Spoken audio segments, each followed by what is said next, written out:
There we go. We're just gonna keep playing with the enemy. Just because I'm messing with my phone charger. Every time I unplug it or plug it out, it makes the video restart. I'm gonna try to find anything to make it tick. It's been an experience lately. When I was getting really focused and locked in, getting all this oneness scripture down, you would not believe one of those like police helicopters looking for somebody came, and it was like hovering right over our house the entire time in circles. Like, we're looking for Mel, da da da, the sky, and like trying to stir up like fear and like curiosity and get me all tripped out and going out to look and trying to pluck out the seed. Like, what I was like, when you're like on the tip of the tongue, tip of the thought, like, oh yeah, that one. And so I was like getting focused, like certain things. It was trying to distract me that bad that the enemy, orchestrated this event just to poke out the way I was putting things together. I know it's true. It sounds like I'm tripping. It's just going, nah, it's every time I'm having like a very major, big breakthrough studying, putting things like this together, there's always a helicopter, always an ambulance, and an accident happened right in front of me, and everybody's running, trying to get me to check it out and forget what I was doing. It happens every time. So it's orchestrated. It's the matrix. So this is what I was going to show you right here. I'm going to show you the oneness doctrine. I love the fact that one of my, he's actually like one of the assistants here, the managers, that manage this property, asked me, what you doing, man? I was like, I'm looking at some teachings on how YAHUAH, YAHUSHA are one, and then I got inspired to write it, like to draw it for him, but then I was like, you know what, I'm going to use this for y'all, because this is how YAHUAH showed it to me, how I felt inspired. This is how it works. You got both of them, they're two, but they're one in this sense. Here's the Father on the throne in his main essence, the Father, and then the bond is in him. And that's him in the Shemaim, because the bond is in his bosom. And then you got the bond on earth, and the Father is in his bosom. So the two are one. And then what do you see? Smiley face, because we're made in his image. So that just happened when I was doing it. I was like, yeah, the Father, the bond is in the Abba, and the Abba is in the bond, and these two, I just drew an arrow, are one. And then I'm like, hey, that's a smiley face. And that right there, I think, is valid. How we're made in his image. The eyes, two eyes, and you notice how sometimes people's eyes are different, because one of them's like the Abba and the bond is in it, and then the other one's like the bond and the Abba's in it. So that's why our eyes are kind of different. That's just me, being a little mystical about it, but yeah. Or kind of like how you have in the Torah, on the right side of the body, you put the blood, right? Like the right side is like the side that atones. It just put the blood on the thumb, on the right earlobe, on the right fat toe. Why are you doing all that? Why just the right side? Because like that's the part of YAHUSHA that is in us. He's the right hand, and then the left side of our body is like our part that's yoked, that's merged, infused with him. So even we're one with him. That's where John talks about, let them be one as we are one. So without further ado, before I run on too much, I'm just going to let scriptures tell you themselves, because I have all that coming up. I just want to give you a little preview of what's to come in the reading, so you understand. But nonetheless, let's begin. We shall now begin the third part of the Shabbat ceremony with the command of the Barakah of the renewed covenant meal in Yahusha Mashiach. I like the way that actually goes. We shall now begin the third part of the Shabbat ceremony with the command to observe the Barakah of the renewed covenant meal in Yahusha Mashiach, to eat bread and wine, that is his body and his blood, that is the Word, the Torah made flesh, and the fruit of the Ruach of Yahusha, the restoration of the 12 tribes of Yasharah, even the new Yerushalayim, and the destruction of the wicked and the great wrath of the winepress of YAHUAH and Yahusha Mashiach. Amen. So be it. Babarim, Deuteronomy, chapter 18.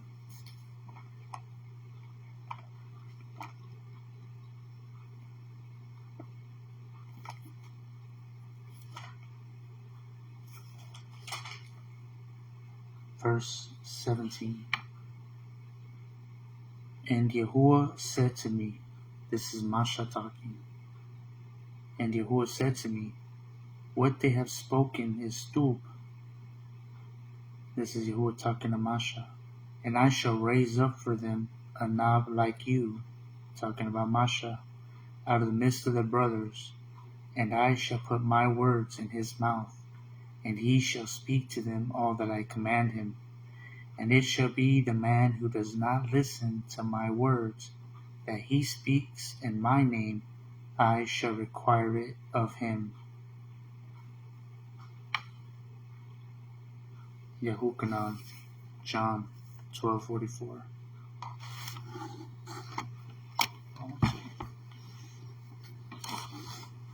That light is bothering me.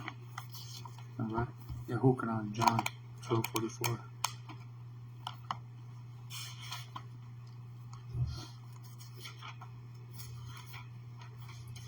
Not the light is bothering me, but the light going out dark is bothering me. Let's keep it lit.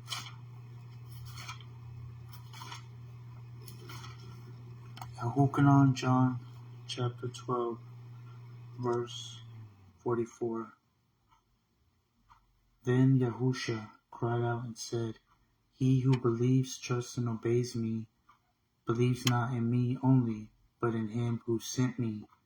And he who sees me, sees him who sent me. I have come as a light into the world, so that no one who believes, trusts, and obeys me. The word believe comes from the Hebrew word shema, to believe, to hear, believe, trust, and obey. In me should not stay in darkness. That's funny that I put the light in the scriptures right here. And if anyone hears my words, but does not watch over them, I do not judge him. For I did not come to condemn the world, but to save the world. So he's saying in the person of YAHUSHA, that position, that purpose did not come to condemn the world. But he who rejects me and does not receive my words has one who does condemn him. The word that I have spoken shall condemn him in the last day, because I spoke not from myself, but from the Father who sent me, who has given me a command what I should say and what I should speak. And I know that his command is everlasting high. Therefore, whatever I speak, as the Abba has said to me, so I speak. Do you understand what he's saying here?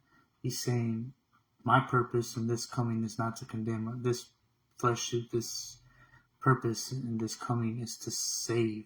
But we know that that's the Lamb. But when he comes as the lion, that's to destroy. And in those who did not receive his words, who hear his words. But he's saying the word that I've spoken shall condemn him in the last day. What word? The word in Deuteronomy 18 that we read earlier. Because it says, because I spoke, let's see again, it says, he who rejects me does not receive my words, has one who condemns him. The word that I have spoken shall condemn him in the last day. What word that he spoke that will condemn him? Well, it's back in Deuteronomy 18:17 or 18 says, and I shall raise up for them a knob like you, like Moses, Masha, out of the midst of their brothers, out of the tribes of Israel. He's from the tribe of Judah. He was a Jew. And I shall put my words in his mouth. And that's what YAHUSHA just said. The words that I speak are not my own, but they're my Father's words that he gives me to speak. Whatever he tells me to speak, so I speak. Because he's trying to confirm that I am Deuteronomy 18:18 happening right in front of you, being fulfilled. I shall put my words in his mouth, and he shall speak to them all that I command him. And it shall be the man who does not listen to my words, that he speaks in my name, I require it of him. Now that word I require it of him is a Hebrew idiom that means I shall judge him for it, or I shall take vengeance, or I shall condemn him for it. I require it of him. I'll punish him for it. Like he's going to be accountable for it. That's the word YAHUSHA was talking about when he said, the word I did not come to condemn, but the word that I spoke shall condemn him in the last day. He's talking about this word in Deuteronomy 18:18. Whoever does not listen to my words that he speaks in my name, I will condemn him. I will take vengeance. I will judge him for it. I will condemn him for it. I require it of him. And ironically, this is the word that YAHUAH spoke But how come Yahusha said, the word that I spoke will condemn him, because he and the Father are one. He's the word of Yahuwah. So whatever the Father says, when it says, then the word of Yahuwah came to me, well, if his name is the word, we see in Revelation, he had a name written that no one else knew, and his name was the word of Yahuwah. That means every time you've seen the scripture it says, the word of Yahuwah came to me, that's like saying, then YAHUSHA of Yahuwah came to me. The word of Yahuwah is YAHUSHA. So the word is YAHUSHA, the thought, the YAHUSHA came to him, was sent on behalf of the Father. The word, he was always being sent. He's the manifestation of the Abba, in a physical form, in the form of a thought through the Ruach, in a word, and inclination, and power, and all that. That's YAHUSHA. So, continuing. Then notice it says, I'm not trying to do this in a teaching form, but it would kind of told me to go ahead and give some clarity on it, expound a little bit. So then again it says, and Yahuwah, again, I shall raise up for them, this is Deuteronomy 18:18, I shall raise up for them a knob like you out of the midst of their brothers. So that means Yahusha has to be like Moses, like Masha. It says a knob like you. So how was Yahusha like Masha, like Moses? We're going to go to, there's many examples, but we're just going to read one of them just to get an idea. We're going to go to Shamut, Exodus chapter 7. I like this one because it has to do with the renewed covenant with the blood and the wine and all that. This is all about the renewed covenant meal at the same time, the renewed covenant. But Yahusha was also like Masha in the sense that both of them were being hunted down when they were infants. When they put Masha in the basket in the Nile River. Whereas Yahusha escaped as a baby and they fled to Egypt. Ironically, Masha found himself in the house of the Egyptians. Yahusha was also found in the place of the Egyptians, the house of the Egyptians. How about that? For parabolic irony. And Masha caused manna. Yahuwah used Masha to bring manna, miraculous bread. Yahusha also brought forth miraculous bread. So there's all kinds of connections. I won't go into more too many of this. You can look them up. There's like 20 of them. There's like a list. I think there's something like 15 to 20 of them. But I'm just trying to keep this short because we got a long way to go. We got lots to get through. So this is Shamut, Exodus chapter 7, verse 15. Go to Pharaoh, in the Barakah in the rising, as he goes out to the water, and you shall stand by the river's bank to meet him, and take in your hand the rod that was turned into a serpent, and you shall say to him, Yahuwah, the Elohim of the Abarim, has sent me to you, saying, let my people go, so that they serve me in the wilderness. But see, until now you have not listened. Thus said Yahuwah, by this you know that I am Yahuwah. See, I am striking the waters, the Ma'im, that are in the river, with the rod that is in my hand, and they shall be turned into blood.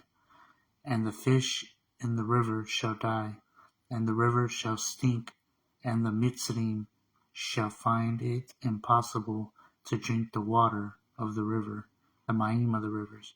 And Yahuwah spoke to Masha, say to Aharon, take your rod and stretch out your hand over the Ma'im of Mitzrayim, over their streams, over their rivers, over their ponds, and over all their pools of water of Ma'im, that they become blood. And there shall be blood in all the land of Mitzrayim, both in wooden and in stone containers. And wooden and stone containers. Ironic.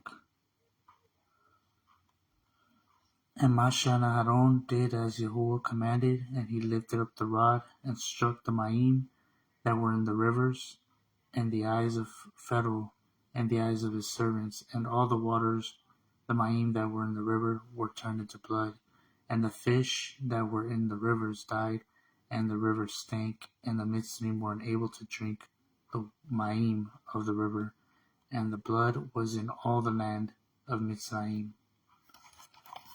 So now we go to YAHUSHA, John chapter 2.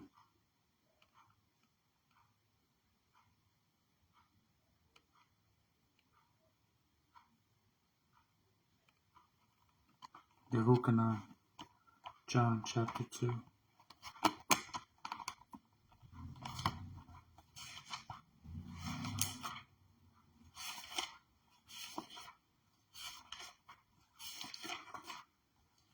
Remember, even the Ma'im and the wooden and stone vessels turned into blood.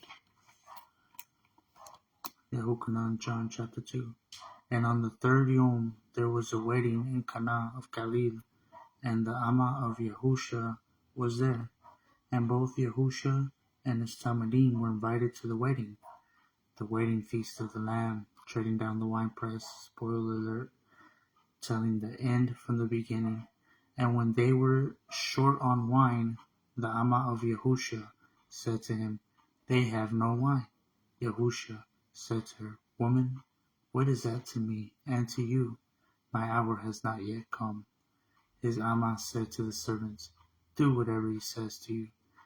And there were 6 stone water jugs standing there, according to the mode of cleansing of the Yahudim, each holding 2 or 3 matrites. 6 stone water jugs, just like the waters, the Ma'im of Mitzrayim, turned into blood even in wooden and stone vessels. And ironically, here are 6 stone water or Ma'im jugs, or 6 stone jugs. 6. The reason why I say 6 is because 6 is symbolic. It symbolizes man. So this is already a key coded that it's turning even man's flesh into blood. That turning the waters into blood, the Ma'im into blood, is symbolic for turning the multitude of nations into blood, the great winepress. So, and there were 6 stone Ma'im jugs standing there according to the mode of cleansing of the Yahudim, each holding 2 or 3 matrites. YAHUSHA said to them, Fill the Ma'im jugs with Ma'im, and they filled them up to the brim. And he said to them, Now draw out and take it to the master of the feast. So they took it. But when the master of the feast had tasted the Ma'im that had become wine, and did not know where it came from, though the servants who had drawn the Ma'im knew, the master of the feast called the bridegroom, and said to him, Every man at the beginning puts out the new wine, and when they have drunken, then when they have drunk that what is poorer. See that? Every man at the beginning puts out the new wine, and when they have drunk, then that what is poorer. But you have kept the new wine until now, or saved the best for last. Yep, he's saving the best miracle, the best works for the end, turning the Ma'im, the nations, the wicked, into the blood, into the treading down of the great winepress. This is the beginning of the signs, the first signs that YAHUSHA did in Cana of Galilee, and manifested his esteem, and his Talmudim believed in him, trusted and obeyed him. So it's kind of a dark humor moment, like what they thought was this, hey, wine, he did a magic trick. Nah, man, YAHUSHA don't play. He don't do nothing for no reason unless it has some kind of symbolic, parabolic fulfillment connotation to the scriptures being fulfilled. That's how he rolls. He don't play around, do math or tricks. 2 + 2 = 4 is going to fulfill a project, a blueprint, and it's going to equal something that's going to add up and have a manifestation of something. And that's what that's about. That's our Messiah. So let's go to Chazon, Revelation chapter 16, verse 1, and we're going to see it.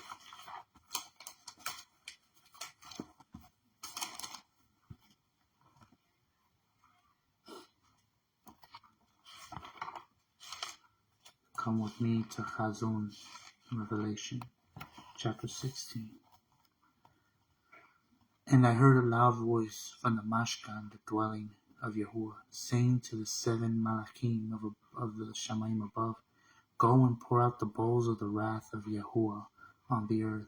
And the first went and poured out his bowl upon the earth, and an evil and wicked sword came upon the men, those having the mark of the beast, and those worshipping his image. Ain't that what happened in Egypt? They brought out plagues and swords. It's happening in the last days and the worldwide scale. And the second Malach poured out his bowl on the sea, and it became blood. There it is, the wedding feast. And the second Malach poured out his bowl on the sea. There's the waters of Ma'im, and it became blood, as of a dead one. And every living creature in the sea died, symbolic of the nations as well. And the third Malach poured out his bowl on the rivers and fountains of Ma'im, and they became blood. And I heard the Malach of Ma'im saying, You are righteous, O YAHUAH, the one who is, and who was, and who shall be forever, because you have judged these, because they have shed the blood of Korashim and Nabim, of the righteous elect, and of your prophets the Nabim, and you have given them blood to drink, for they deserve it. And I heard another out of the altar saying, Khan, yes, YAHUAH, Al Shaddai, Al Almighty, true and righteous are your judgments. And the fourth Malach poured out his bowl on the sun, and it was given to him to burn men with fire. And we see one of the plagues of Natsarym of Egypt was also bringing down fire from above and hailstones.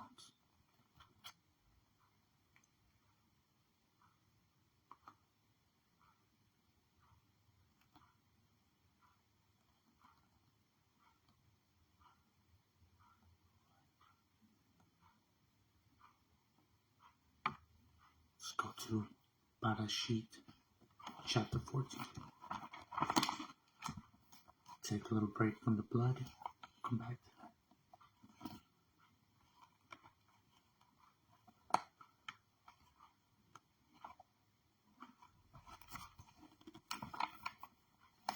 But we will build the foundation. We shall build the foundation on it. Barakah, chapter 14, verse 14. And when Abram heard that his brother, his kin, Lot, was taken captive, he armed his 318 trained servants who were born in his own house, and went in pursuit as far as Dan. And he and his servants divided against them by night, and smote them, and pursued them as far as Hubla, that is on the left of Damascus.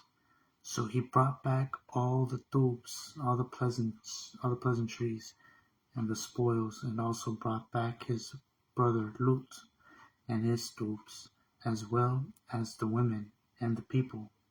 And after his return from the defeat of Umar and the sovereigns who were with him, the sovereign of Sodom came out to meet him, Abram, at the valley of Shoah, that is, the sovereign's valley. And Malki Tzarak, Malki is the word for sovereign. Malki at the E means my sovereign, Tzarak, my sovereign of righteousness. And Malki Tzarak, or Melchizedek, Malki Tzarak, sovereign of Shalom, of peace, brought out bread and wine.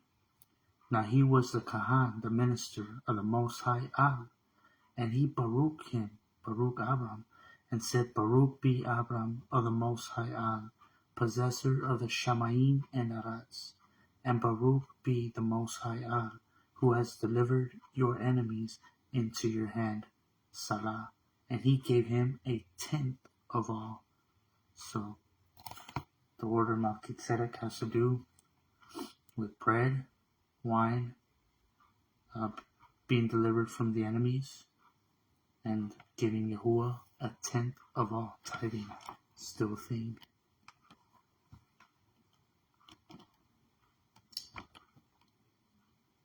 Let's go to Tehillim, Psalms 110.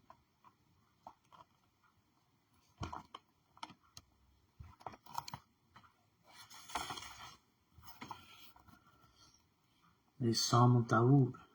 YAHUAH said to Adani, or YAHUAH said to my master, sit at my right hand until I make your enemies a footstool for your feet. YAHUAH sends your mighty scepter out of Sion. Rule in the midst of your enemies. Your people volunteer in the yom of your might, in the splendor of Kodashah. From the womb, from the rising, you have the dew of your youth. That's eternal high, being youthful forever, the dew of your youth. YAHUAH has sworn and does not relent. You are a Kahan, a minister forever, according to the order and the way and the administration of Melchizedek. YAHUAH, at your right hand, shall smite sovereigns in the yom of his wrath. He judges among the nations. There's the being delivered from your enemies. He shall fill it with dead bodies. He shall crush the head over the mighty earth. He drinks of the stream by the wayside. Therefore, he lifts up the head. So here's a Nabuah, or prophecy foretelling that the Messiah, the Mashiach, would be a Kahan, a minister unto YAHUAH forever, according to the order or the administration in the way of Melchizedek, the sovereign of Shalom. And what way do we know about? That he brought out bread and wine and received a tenth, from Abraham. So it's going to be a renewed covenant of bread, wine, and being delivered from the enemy and tithing. Continuing. Let's go to Zechariah, chapter 6.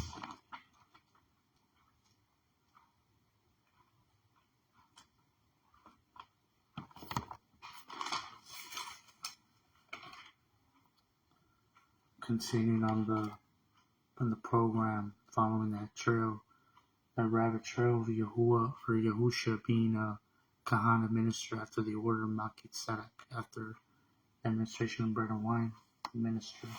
Here it expounds more about his ministry, about how he ministers as Kahan to YAHUAH.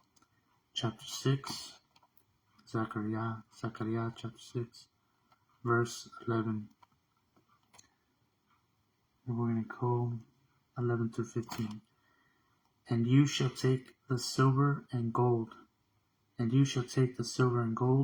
make a crown, and place it on the head of YAHUSHA.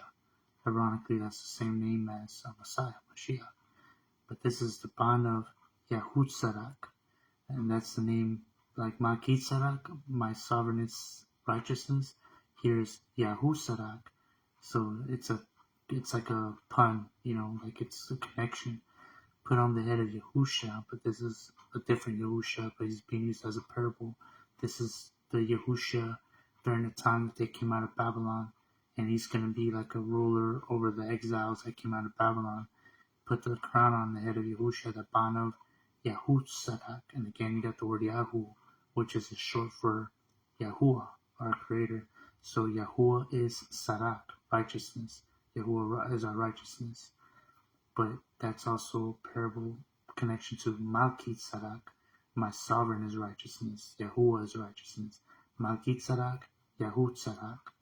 So put on the head of YAHUSHA, the bond of Yahutzadak, the Kahan Hagadol, the high minister, and shall speak to him, saying, thus said YAHUAH, Sabaoth, that is of multitudes and armies, saying, see, the man whose name is the branch, and from his place he shall branch out, and he shall build the Haikal, the dwelling of YAHUAH.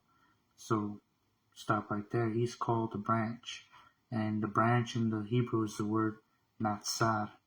And ironically, the place that YAHUSHA was from was Natzarat, which means the branch, the offshoot branch, because it was a town that was a little bit outside of the way of Jerusalem, so they considered it an offshoot. An offshoot is when you'd have like an olive tree that it can die and fall or something, and like it'll start to sprout from the branches where it landed, like going out the way.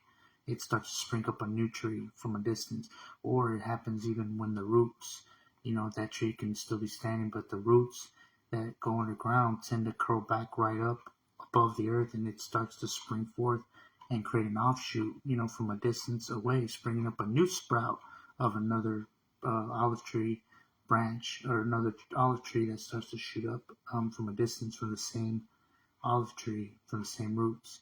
So that's what Natsarym implies. It's a city, it's an offshoot city from the original city of Jerusalem, but because that city was so far away, but it was jam packed with Jews, Yahudim. They considered it an offshoot of Jerusalem because Jerusalem was known for being occupied by Jews, Jewish people, Jews, Yahudim. And so then you had different mixed tribes in the other cities. But here's this offshoot city full of Jews. So they called it Natsarym because it was an offshoot of Jerusalem. And that's where it was in Bethlehem, and that's where YAHUSHA was born. So he was an offshoot of Jerusalem, born in Natsarym. So he's the branch. So that's the connection of where, it gives us, he's a Natsar, or a branch. And this is when he says, I am the vine, you are the branches. He calls us branches too. He says, I am the vine, and you are the Natsarym. We have that E, make it plural. That's where we get the doctrine of what we're called Natsarym, from when YAHUSHA says in YAHUAH, John 15, I am the true vine, you are the branches. He said, you are also the Natsarym, the branches. The Hebrew is Natsarym. And so, even when they found Paul, they said, we have here one of the ringleaders of the Natsarym, or the Nazarene, but it's in Hebrew Natsarym. So, that's what this is talking about here. It says, thus said Yahuwah Sabaoth of multitudes and armies, saying, see the man whose name is the branch, the Natsar, because he's from Natsarym. He's an offshoot of Natsar. And from his place he shall branch out. So branching out is when he said, I am the vine, you are the branches. He branches out through us. And he shall build the Haikal, the dwelling of Yahuwah, because we're his dwelling. We're all living stones, a part of him. He's the chief cornerstone. So that's what all this is implying. It is he who is going to build the Haikal of Yahuwah.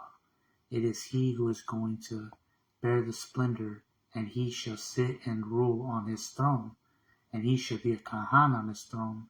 And this was crazy talk back then. They're like, wait a minute, you can only have a minister in this department of the administration and a sovereign sit on the throne in this department of the administration. They're two separate things. You don't have, a chef and it'd be like a chef and, I don't know, explain like a chef and the CEO being the same person, or business, I don't know, like someone that's doing both jobs.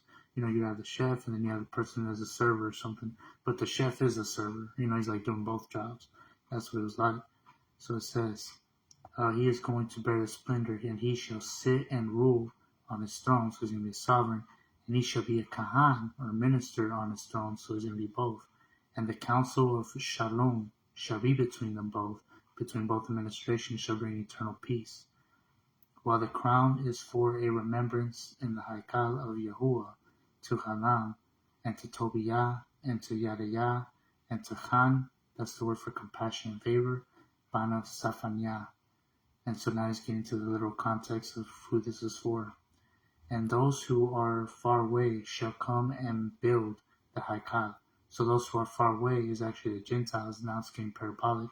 It says, I shall bring those who are far near, the original 12 tribes of Yahshua who were scattered and became the Gentiles, but they're coming back with the companions. We've seen Ezekiel 37, the stick of Ephraim and his companions, and the stick of Yehudah and his companions. It's those Gentiles that cling to them and come with them. So it says, and those who are far away, the Gentiles are going with the scattered tribes of Yahshua, come and build the Haikal, the true Haikal of Yahuwah, the New Jerusalem, New Yerushalayim. And ye shall know that Yahuwah, Sabaoth of multitudes and armies, has sent me to you. And this shall be if you diligently obey the voice of YAHUAH, your Elohim. This shall be, you shall understand what I'm saying if you're diligently obeying the voice of YAHUAH. Even the fact I was able to understand it and say it right now is because we're diligently obeying the voice of YAHUAH. Praise Yah. It's having a fulfillment even in itself. Alright, continuing. Go to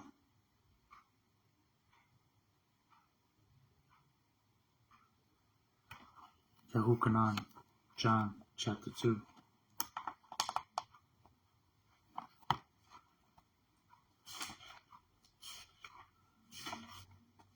YAHUKANAN, John chapter 2. Ironically, we're picking up where we left off about the wine miracle.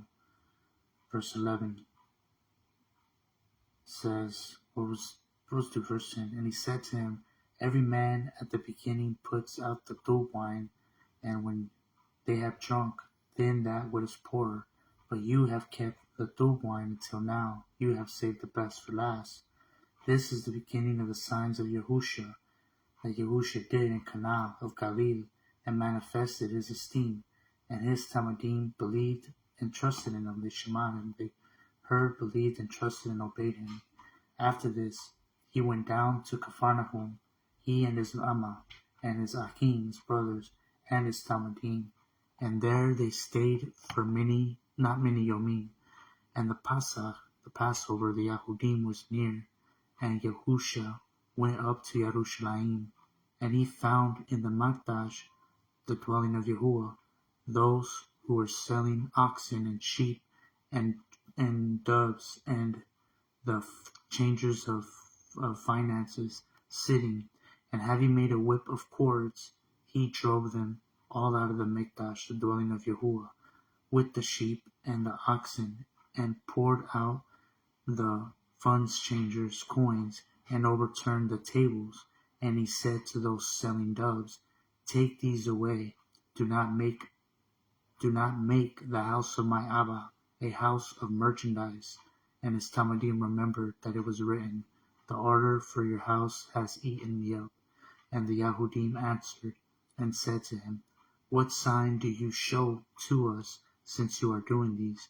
YAHUSHA answered and said to them, destroy this Mikdash, or this Mishkan, this dwelling place, and in 3 Yomim I shall raise it up. Then the Yahudim said, it took 46 years to build this Mishkan, this dwelling place, and are you going to raise it in 3 Yomim? But he spoke about the Mishkan, the dwelling place of his body. And that's what we just read in Zechariah 6, verse 13. It is he who is going to build the Haikal, the dwelling place of YAHUAH. It is he who is going to bear the splendor, and shall sit and rule on his throne, and shall be a Kahan on his throne, and the council of Shalom shall be between them both. And again, and shall speak to him, saying, thus said YAHUAH, Sabaoth of multitudes and armies, saying, see the man whose name is the branch, the Natsarym, the offshoot of Jerusalem, and from his place he shall branch out through us. We're the Natsarym, he's the vine, we're the branches, and he shall build the Haikal, the dwelling of YAHUAH. He shall build the Haikal, the dwelling of YAHUAH through us. And ironically, this is connected to what we just read earlier. He says, destroy this physical dwelling, and I shall build the eternal one in 3 days through his body and through us, because we're one. He's the vine and we're the branches, but not Sarim. Then the Yahudim said, it took 46 years to build this Mishkan, this dwelling of YAHUAH, and you are going to raise it in 3 Yomim? But he spoke about the Mishkan, the dwelling of his body. So when he was raised from the dead, his Talmudim remembered that he said this to them, and they believed, trusted the scripture and the word that YAHUSHA had said. And when he was in Yerushalayim at the Passover, at the festival, many Shema heard, believed, trusted, and obeyed in him, and when they saw the signs that he was doing. But YAHUSHA was not entrusting himself to them, because he knew all men, and had no need that anyone should witness of man, for he knew what was in man. So he wasn't quick to just be flattered and give himself over to them, because he knew what was in man. Continuing.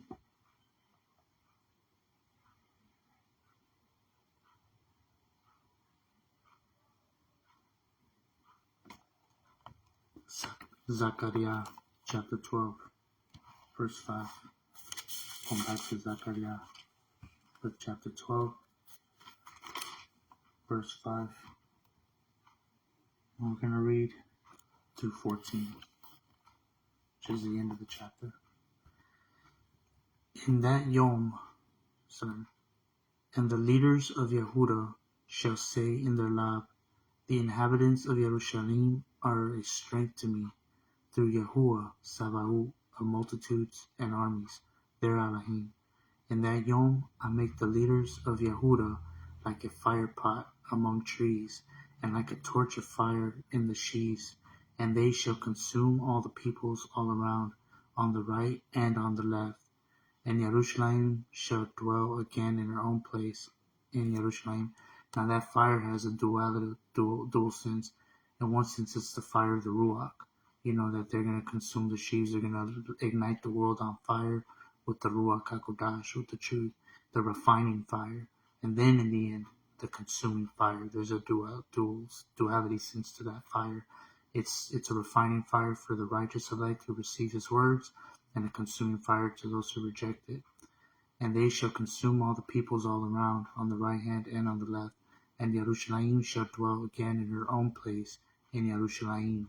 And YAHUAH shall save the tents of Yehudah first, so that the comeliness of the house of Dawood and the comeliness of the inhabitants of Jerusalem would not become greater than that of Yehudah. That already happened when YAHUSHA was preaching to Yehudah first, right? When he brought the message, the great news of salvation, the tents of Yehudah were saved first. That was the first fruits that were with him. They were one with him. They died. They went to sleep. But then the message went to the rest of the world, which are the rest of the tents of Yasharal throughout the nations. And so we're waiting for the consummation of time for all of that to be regathered, the harvest, because you have the first fruit harvest of the barley, and then you got 7 weeks that go by, right? Pentecost, Shabua'ut, and that's talking about the time to the end of the age. And then you have the first fruit of the wheat harvest, which is in the middle. That's the end of the age. And so that's going through time, being harvested until the winter. When winter comes, that's when it gets dark and cold. The days are dark. The days are shortened because the night is longer. The hearts of men wax cold. Winter, more pandemics, more disease, last day stuff. Let's continue. It says, and YAHUAH shall save the tents of Yehudah first. That's when YAHUSHA came proclaiming the great news, so that the comeliness of the house of Dawood and the comeliness of the inhabitants of Jerusalem will not become greater than that of Yehudah. In that Yom, YAHUAH shall shield the inhabitants of Jerusalem, and the feeble among them in that Yom shall be like Dawood, and the house of Dawood like Elohim, like the Malakim, like the Malak of YAHUAH before them. And so that's going into the final end game of what will be the purpose it will fulfill when all of them, everybody's made brand new bodies, and are ruling and reigning with YAHUSHA, New Jerusalem. And it shall be in that Yom that I seek to destroy all the Gentiles, the Goyim that come against Jerusalem. And I shall pour on the house of Dawood and on the inhabitants of Jerusalem a ruach of favor, and compassion and favor and supplication, and they shall look upon me whom they pierced. Now this is a dual meaning, where they literally looked at YAHUSHA when they pierced him, but then they're going to look at him again when he comes back. Those who pierced him and in the resurrection of the judgment, and those who are trying to destroy Zion, after the 1,000 years, when Satan is loosened to attack Jerusalem, they're going to look at YAHUSHA whom they pierced to try to take him down. So it's all those meanings into one, every spectrum of light. You have light, but then light, that truth, has spectrums of colors that it's broken into. So all these spectrums are one in light and truth. And I shall pour on the house of Dawood and on the inhabitants of Jerusalem a ruach of compassion and favor and supplication, and they shall look upon me whom they pierced. Now notice this is YAHUAH talking, and YAHUAH says that they shall look upon me whom they pierced, because we just read earlier YAHUAH says that in that day, it says, in that day Yahuwah shall shield. So Yahuwah's talking here. And then Yahuwah says, and they shall look upon me whom they pierced, and they shall mourn for him. So here Yahuwah is saying that they shall look upon me whom they pierced, but they shall mourn for him. So it's interesting to see this duality that they're looking on Yahuwah whom they pierced, but they're mourning for him as the most beloved bond. So you're seeing the two as one, Yahuwah and Yahusha in one body. Yahuwah's experiencing that through Yahusha as well. Yahuwah's on the throne, don't get me wrong. I'm not saying Yahuwah is Yahusha outright only. It's both. In the beginning was the Word. The Word was with Yah. They're different. But the Word also was Yah. They're the same. You know what I'm saying? And so we're seeing those two different dynamics. So continuing. It says, they shall look upon me whom they pierced, says Yahuwah, and yet they shall mourn for him, Yahusha, as one mourns for his only bond, as a most beloved bond. And they shall be in bitterness over him, as a bitterness over the firstborn. In that Yom, the mourning in Yerushalayim is going to be great, like the mourning of Hadad Ramon in the valley of Megiddo. And the land shall mourn, every clan by itself, the clan of the house of Dawood by itself, and their women by themselves, the clan of the house of Nathan by itself, and the women by themselves, the clan of the house of Lui by itself, and their women by themselves, and the clan of Shimi by itself, and the women by themselves, and the rest of the clans, every clan by itself, and the women by themselves. What is that talking about? By themselves. I submit that that's referring to work out your own salvation with fear and trembling. You know, it's like you're married, but what does Shaul say? Now, I do disagree with something Shaul said. Like, I feel like he did have like a rogue moment and try to come up with his own thing and go against the way and teach the law was done away with. At some point, he presented that. But a lot of things he said was true. So everything has that mix of truth and lies, because even the enemy had to use the truth to get people to believe. Otherwise, it wouldn't draw you in. That's some element of 2 + 2 = 4. So you can be like, oh, okay, I can see that, and then they can throw the lie later somewhere in the midst. So they got to give you some truth for you to actually fall for it, to believe anything. You gotta see and understand the truth until you trust it. Then you just start trusting anything they say, and that's why you gotta be careful. You gotta test everything. But nonetheless, one thing he did say that I believe was true was when he said, those who are married, be as though you're not married, because the times are short, like the times are evil. In other words, like, work out your own salvation, fear and trembling. Don't spend all your time caking and romancing each other and making it about each other. You know, focus on the things of Yah, you know, and have your own type of ministry, you know, your own dedication to him, your own, you know, mourn for your sins. You know, it says be broken for your sins, you know, be ashamed and blush for your ways, you know, not for your sake am I doing this, says Yahuwah, but for my name's sake. You know, be ashamed and blush for your own ways. So that's what it's talking about. Everybody mourning by themselves, the men by themselves and the women by themselves, because they're married. But then you're mourning for by yourselves for your own sins, your own walk, working on your own salvation with fear and trembling. You know, and that's where it says that the 144,000 are virgins because they have not defile themselves with women. It might be that Yahuwah might cause, you know, in the midst of all that celibacy, even in a marriage, or people just went through some bad marriage and divorce, but then got right with Yah and decided not to marry again, became celibate, and then became the 144,000 or something. You know, different ways. The only Yahuwah knows who those are. But yeah, continuing. See.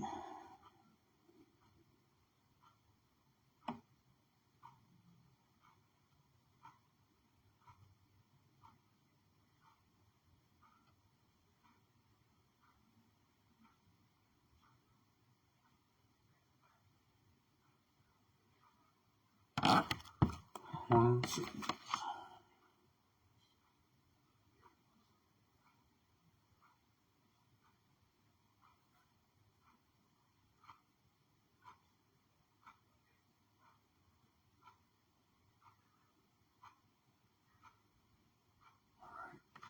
YAHUAH, John chapter 3.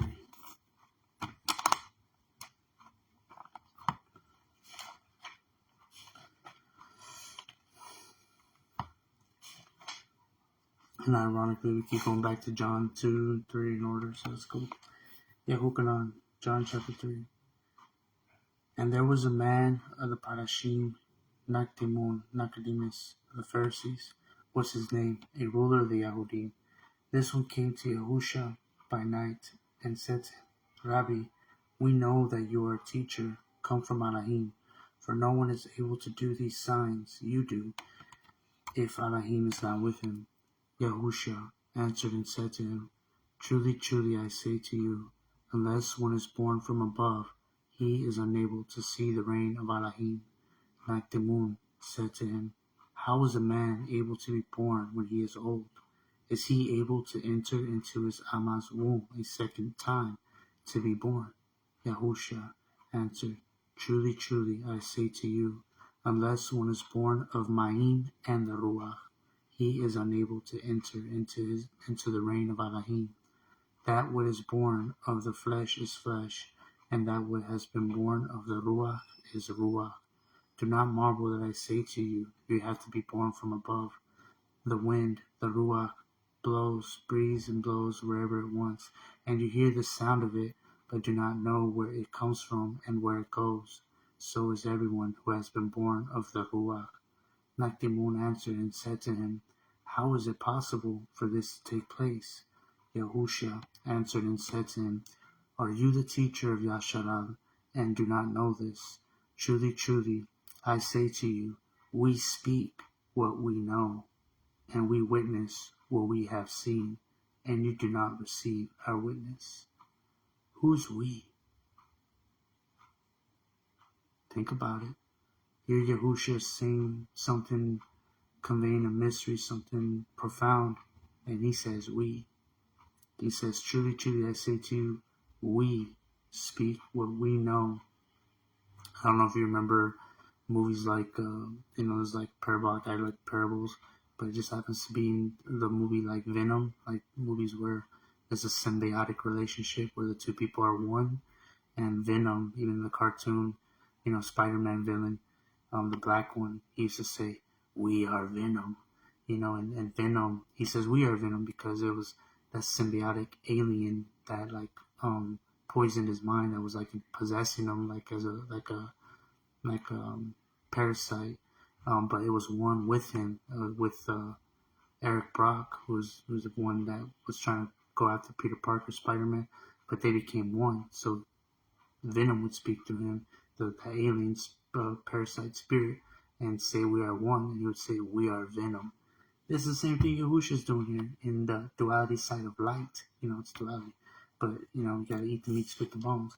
So right here we see that same thing YAHUSHA is doing. He says, Truly, truly, I say to you, we speak what we know, and witness what we have seen, and you do not receive our witness. Who's talking? Abba Yahuwah, YAHUSHA, and the Ruach HaKodesh are one. And he says, if you do not believe when I spoke to you about earthly, how are you going to believe when I speak to you about that of the Shamayim? And what he means is what he just said right there. If you can't believe, you can't understand what I'm saying about earthly things, immersion, being born of water and the Ruach, having to change by the Ruach, if that's too hard for you, how are you going to be able to digest and comprehend when I say we speak what we heard and what we see and what we know? And to make them think what is he talking about? Because if you can't believe that, how are you gonna understand what I just said now is something of the Shamayim? And we know that because we see the likeness of the Malakim, the messengers of above. How are they painted in Ezekiel, in the beginning of Ezekiel chapter 1, 2, and 3, I believe, or even in Revelation chapter 4 and 5? It says that they have 4 heads. They have the head of a man, the head of an ox, the head of a lion, and the head of an eagle. 4 heads on one entity. The 4 are one. Right? Yeah. They move like a chess piece. They go their different directions. They don't have to pivot their body. They go that way, that way. But then you see them lined up in a different way where one has the head of a man, one has the head of the bull, the lion, and the eagle. But that's because they're the same entities, but their other counterparts are the ones facing forward that are taking the more prominent position in those, you know. So in other words, the one with the head of the man facing forward, he still has all the other heads on the other parts of his face, other parts of his head, other faces around his head. The one with the head of the ox facing forward has the head of the man coming out of his side, and the head of the ox, and the head of the eagle. Then you got the one with the eagle facing forward, but he's got the head of the ox facing the side, and the head of the man, and the head of the lion on the back, you know. And then you got the head of the lion, and he's got the head of the eagle, and the ox, and the man, you know. So I don't know if you can grasp that, but those four are one plain. It's Shamayim things. We just gotta look at it and think about it and be like, okay, it's awesome. So yeah, that's how the Shamayim creatures are, and it's beyond us, but that's how they operate, and that's how YAHUSHA are. We see in Revelation chapter 5, I saw a lamb, like a little lamb, standing though, like a man. I would imagine like on 2 feet, just like the Malachim were standing on 2 feet, but had the 4 heads. A lamb standing on 2 feet, YAHUSHA, but in the form of a lamb. And what did it say? He had 7 eyes and 7 horns, which are the 7 Ruach, or the eternal divine breaths, the beingness of YAHUAH, the 7-branch menorah. So I'm usually wearing a menorah shirt. So even the Ruach HaKodesh has 7 beingness. It's a being in itself, and it is YAHUSHA as well. It's a part of YAHUSHA. Those are his 7 eyes and 7 horns. You know, they're all one. You can't believe the earthly things. How are you going to believe the things of the Shamayim? So, continuing, if you do not believe what I spoke, again, truly, truly I say to you, we speak what we know and witness what we have seen, and you do not receive our witness. If you do not believe when I spoke to you about earthly, how are you going to believe when I speak to you about that of the Shamayim? And no one has gone up into the Shamayim except he who came down from the Shamayim, the Ban of Adam. And as Masha lifted up the serpent in the wilderness, even so the Ban of Adam has to be lifted up. What we just read in Zechariah 12:10 about, they shall look upon me whom they pierced. So that whoever is believing, trusting, and obeying him should not perish, but possess everlasting life. Wait a minute. How come he just said earlier, if you do not believe when I spoke, but now he's saying whoever does not obey him? How come he's talking in different persons? Because it is different persons in one. He's trying to give that message right here, and we read right over it, because we're just like, okay, we're just not focusing. But here, he's saying, if you do not believe when I spoke, that's YAHUSHA. And then it goes down a little bit, and it says, and as Masha lifted up the serpent in the wilderness, even so the Ban of Adam has to be lifted up, so that whoever is believing, or Shemaim, that is to hear, believing, trusting, and obeying him should not perish but possess everlasting life. So now it's one of the other entities, either the Abba or the Ruach, speaking on behalf about YAHUSHA. You know that we need to believe, trust, and obey YAHUSHA for everlasting life. They just broke down Abba, Ban, Ruach, HaKodesh right in front of us, and we completely miss it in John chapter 2. That's what Revelation 1 starts off with. We're going to see that later. And so, continuing, for Elohim so loved the world that he gave his most beloved Ban, so that everyone who believes, who shemas, everyone who hears, believes, trusts, and obeys him, should not perish but possess everlasting life. For Yahuwah Elohim did not send his Ban into the world to condemn the world, but that the world through him might be saved. That's his purpose. He who hears, believes, and trusts and obeys, who shemas him, is not condemned, but he who does not shema, hear, believe, trust, and obey him, is condemned already, because he has not shemad, trust, and obeyed in the name of the most beloved brought forth Ban of Elohim. And this is the judgment, the condemnation, that light has come into the world, truth, and men love the darkness rather than the truth, rather than the light, for their works were wicked. For everyone who is practicing evil hates the light and does not come to the light, lest his works should be exposed. But the one doing the truth, there it is, the light, the one doing the truth or the light, comes to the light, so that his works are clearly seen, that they have been wrought out in Elohim, yes, done all our works in us. Isaiah 26. After this, Yahusha and his Talmudim came into the land of Yehuda. Now, the reason I do what I do, I can do it, is the more you give yourself up to Yahuwah, the more he can occupy you and possess you and use you and work through you and live through you. So it's nothing I'm doing. I'm becoming less of me so he can occupy more of this and do more work through me. But it's by me being less of me. I have to deny myself more. The more you deny yourself and just let him take over and just get in the word and push yourself, the more he'll just boom possess you, and you have to not love the world nor the things in it. This Yahusha, but the one doing the truth comes to the light, so that his works are clearly seen, that they have been wrought out in Elohim. After this, Yahusha and his Talmudim came into the land of Yehuda, and he remained there with them, and was immersing. And Yahuchanan was also immersing in Ayin near Salam, because there was plenty of water there, and they were coming and were being immersed, for Yahuchanan had not yet been put into prison. Then a dispute arose between some of Yahuchanan's Talmudim and the Yahudim about cleansing, and they came to Yahuchanan and said to him, Rabbi, he who was with you beyond the Yarden, to whom you have witnessed, see, he is immersing, and all are coming to him. Yahuchanan answered and said, a man is able to receive not able to do anything unless it is given to him from the Shamayim. You yourselves are witnesses for me that I said, I'm not Hamashiach, but I am sent ahead of him. He that has the bride is the bridegroom, but the friend of the bridegroom who stands and hears him rejoices greatly because of the voice of the bridegroom. So this joy of mine is now complete, now fulfilled. It is right for him to increase, but me to decrease. He who comes from above is over all. He who is from the earth is of the earth, and speaks of the earth. He who comes from the Shamayim is over all, and what he has seen and heard, that he witnesses, and no one receives his witness. He just got done saying the same thing YAHUSHA said to Nicodemus, we see what we have heard, and no one receives our witness. And now that same Ruach, if you can dig it, is to convey that same message to Yahuchanan. He's saying the same thing, but we don't pick up on these things. We're just reading, but the Ruach has to give you that.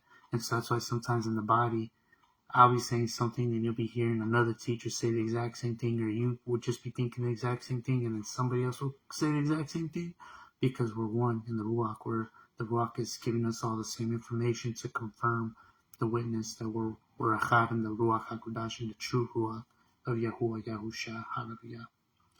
And he who comes from the Shamayim is over all, and what he has seen and heard, that he witnesses, and no one receives his witness.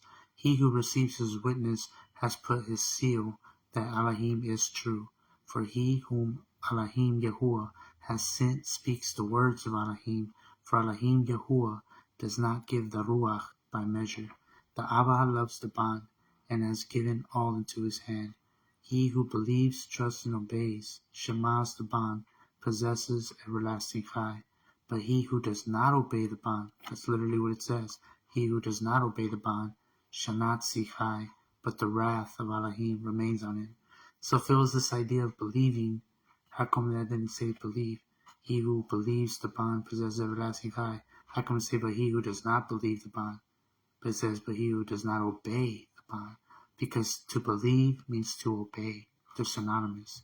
Hebrews chapter 3 and 4 do the exact same thing. It says, the great news was preached to them on Mount Sinai, as well as us. It's the same great news, the commandments, and bring high.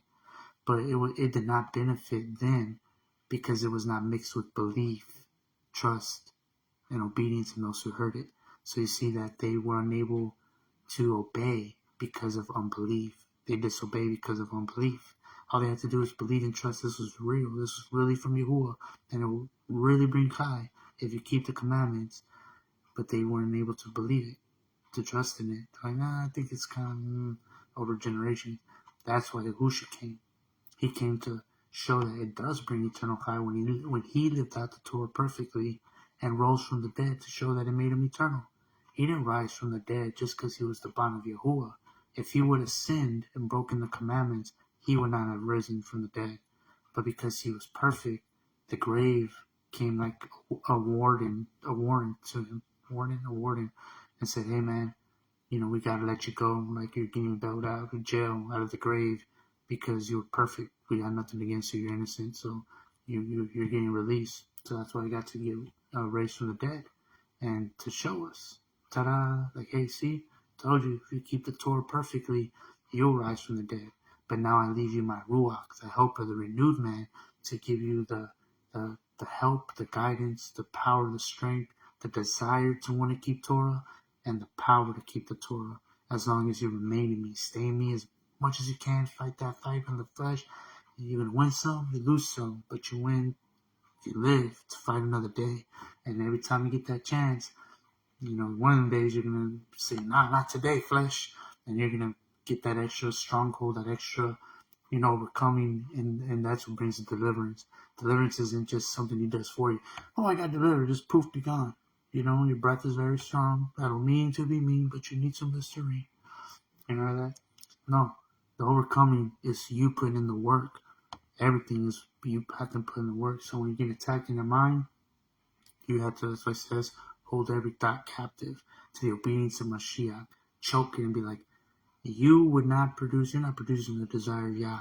Your end game is to get me to fornicate or to do something weird, to, get depressed or get bitter and angry towards somebody for no reason, just get me in my head about them, get me to falsely accuse somebody of something, thinking the worst about them. That's demonic. When your thoughts do that, don't think that's from Yahuwah. When you feel like it's the Ruach. The Ruach told me that, gotta watch out. No. Keep your distance, but you can't condemn a matter. That's why Scripture says that no man judge or condemn a matter to the end. Because who's the accuser of the brethren? Satan.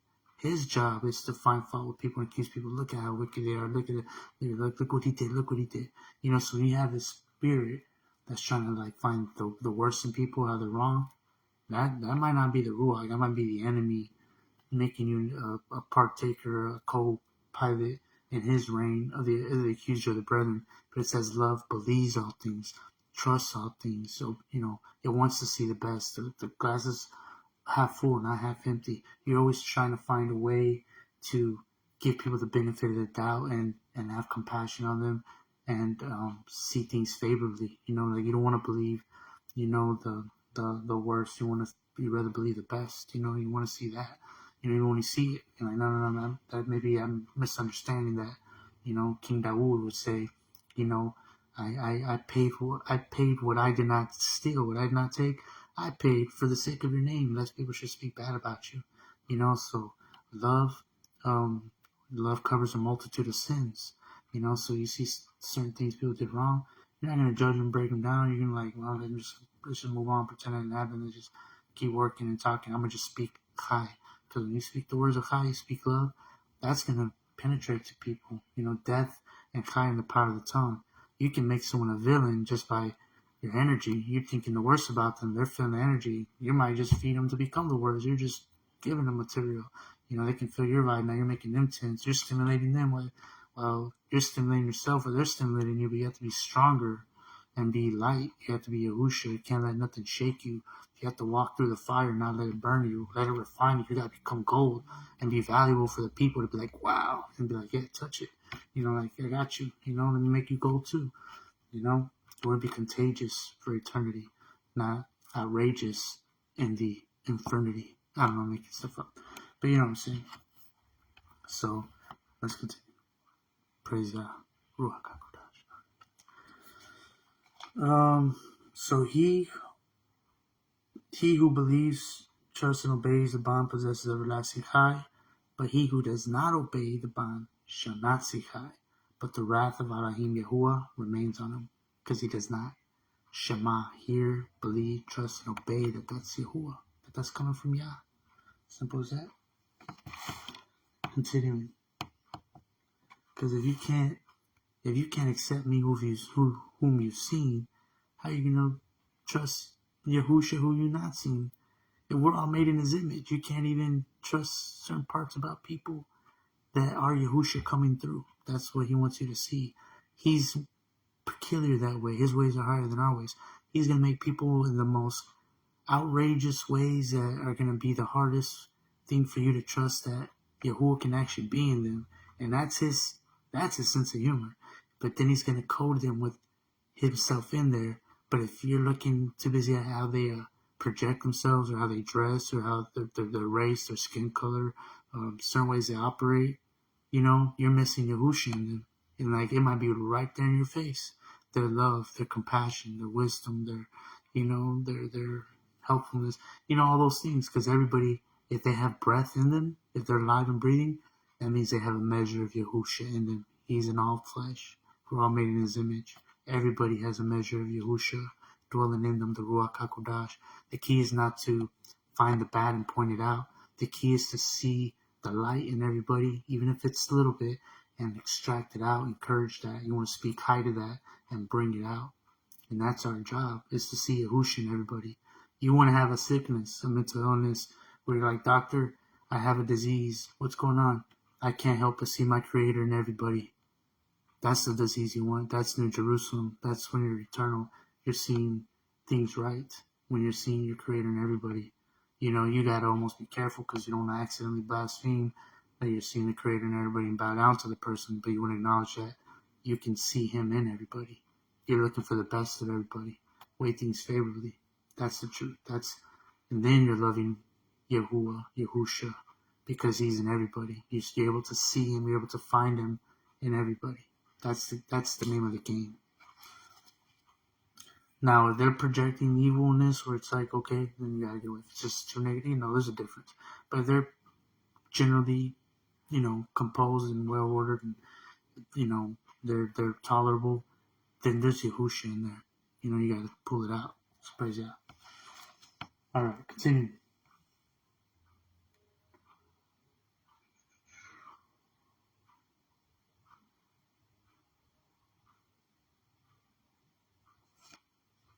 I'm going to go to Tehillim, Psalms, chapter 40.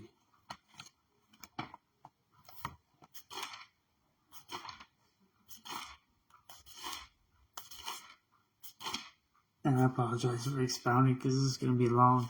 It's long as it is just to read. And the expounding, this is going to be so long. So normally I just read through it. But I can't help the Ruach wants to expound. So this is Tehillim, Psalms, chapter 40. Verse, we're going to do 1 through 12. All right. To the chief singer, a psalm of Dawood. I waited for Yahuwah, and He inclined to me, and heard my cry, and He drew me out of the pit of destruction, out of muddy clay, and He put my feet upon a rock. So muddy clay is like taking us out of our flesh and putting our feet upon a rock. Salvation, firm foundation. He is establishing my steps. Then He put a new song in my mouth, resurrection. Praise to our Elohim, revival. Many see and revere and trust in Yahuwah. Baruch favored is that man who has made Yahuwah his trust and has not turned to the proud and those turning aside to falsehood. O Yahuwah, my Elohim, my most high power, many are the wonders of your works that you have done and your purposes toward us. There is no one to compare with you. I declare and speak, they are too many to be numbered. Slaughtering and meal offering you did not desire, but a body you have prepared for me. So right here is the context of Yahusha saying this about the Father. He's saying slaughtering and meal offering you did not desire, but the word is saying a body you have prepared for me to put on. Burnt offering and sin offering you did not ask for. Then I said, see, I have come. In the scroll of the book, it is prescribed for me. So the way it reads in Hebrew is saying that a body you prepare for me, that's the context, and that body is coming in the scroll of the book, in the form of the book. And this is where John 1 gets its foundation. The Word became flesh, the law, the scroll of the book became flesh. But a body you have prepared for me, burnt offering and sin offering you did not ask for. Then I said, see, I have come, the body and the scroll of the book. It is prescribed for me. I have delighted to do your pleasure, O my Elohim, my Most High Power. And your Torah, your law is within my inward parts. So if he comes in the scroll of the book, in the flesh, then that would mean the law in the scroll is within the inward parts. He's using poetic imagery. It would be written that way in Hebrew. And your Torah, I must say it again, I have come with the scroll of the book. My body is in the form of the scroll of the book, and it is prescribed for me, and I have delighted to do your pleasure, O my Elohim, and your Torah is within my inward parts. I have proclaimed the great news of righteousness in the great assembly. See, I do not restrain my lips, O YAHUAH. You know, I do not conceal your righteousness within my love. I have declared your trustworthiness and your deliverance. I did not hide your kindness and your truth from the great assembly. Do not withhold your compassion from me, O YAHUAH. Let your committed loving kindness and your truth always watch over me, for evils without number have surrounded me. And the context changes after that about King David, flesh and things. My wickedness has overtaken me. We know there's no wickedness in YAHUSHA, so everything's like, it's like the Malak until it's not, the Ruach until it ain't. We gave an example earlier, like Caiaphas. He was the high minister, the Kahana Gadol, and they're deciding what to do about YAHUSHA. And he said it's better for one man to die than for the nation to die, because they knew YAHUSHA was stirring up trouble. And he's like, man, we put him to death, that'll save, an uprising and having many have to die because of him. But he didn't realize that he was actually Nabun. It says that he was prophesying.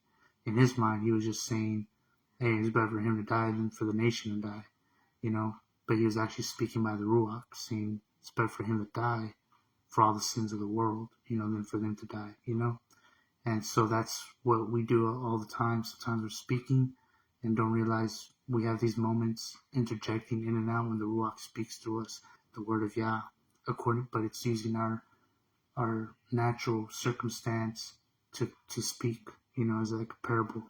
And that's what King Dawood was doing.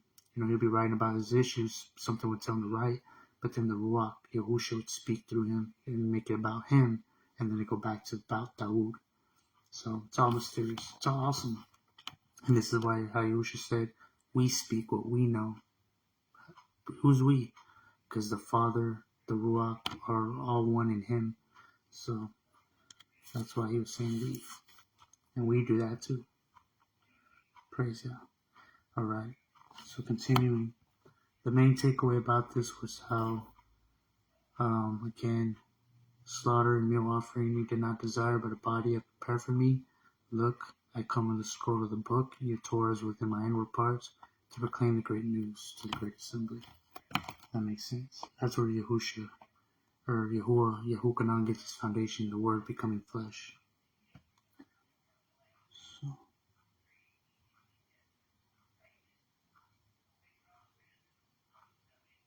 yeah, we're going to actually go to that right now. Yahukanan, John chapter 1.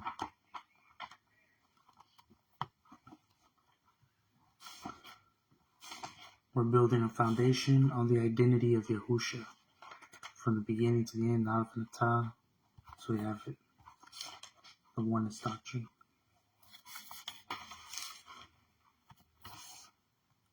Yahukanan, John chapter 1. In the beginning was the Word, and the Word was with Elohim, and the Word was Elohim. That right there is paramount. That right there is deep. It's broad. Because it's with him and is him. So when people want to say they're not one, because here YAHUSHA speaks in a way that he's making a distinction, a difference between him and the Abba. The Abba is greater than I. The Abba has sent me. Okay, that's when he's referring to was with him. The Word was with Elohim. But then when he says other things like, Before Abraham was I am. When the guards caught him, they said, who to look for? YAHUSHA of Natsarym. And he says, I am he, and they all fell down. All these different things. That was YAHUAH speaking through YAHUSHA, that he's also one with him in that sense, has that same authority with him. The Abba is greater than he in the sense that he's the brain, the operation, the mind, because we're made in his image, right? So look how we're made. We have our mind. That's what is the greatest. That's what goes first. Before anything we do starts from the mind. That's why it's greater. YAHUAH is like the mind. You can't see the thoughts. You can't see YAHUAH, but it's there. And then you have desire, the passion that's in agreement with the mind. When those two agree, the ruach and the mind, they become one. The desire, the passion is like the ruach, the spirit, the ruach. You get that passion, that fire passion about the thought, and and then you take action, the right arm, the hand, the salvation, the manifestation of the mind is the action, and the action is YAHUSHA. So that's how the three are one. I'm one entity, but yet all those things are alive in me, reside in me, and that's how YAHUAH, YAHUSHA, and the ruach are Rahim, one. Because it's the mind. YAHUAH is the mind. The Father is the mind, the thoughts. The ruach is the power, the passion, the fire, and YAHUSHA is the manifestation. It says, "Let it be light. Let there be light." He's what brings it about. So that's why it says, "Now one thing came to be that came to be through YAHUSHA," because YAHUSHA is that execution. That the one that is initiating and manifesting reality itself. The executive. He's executing all these things from the mind of YAHUAH. He's in agreement. They're one. Just like you have to be one with your mind and your ruach. And so in the beginning was the Word, and the Word was with Elohim, and the Word was Elohim. So the different and one at the same time. He was in the beginning with Elohim. All came to be through him, and without him, not even one thing came to be that came to be. In him was Chai, eternity, and the Chai was the light of men, and the light shines in the darkness. Truth shines in the darkness. 2 + 2 = 4 is truth. Right ruling, love, compassion, that's all light. Perfect orderly things, that reasoning, that's light. Darkness is falsehood, delusion, just perversion, crookedness. And the light shines in the darkness, and the darkness has not overcome it. There was a man sent from Elohim, whose name was Yahuchanan. This one came for a witness, to bear witness of the light, that all might believe through him, trust and obey through him. He was not that light, but that he might bear witness of that light, that eternal truth was YAHUSHA. He was the true light that enlightens every man, that brings salvation to every man, that brings understanding and eternity to every man, enlightens every man coming into the world. He was in the world, and the world came to be through him, and the world did not know him. And this is talking about since the beginning of time. He came to his own, and his own did not receive him.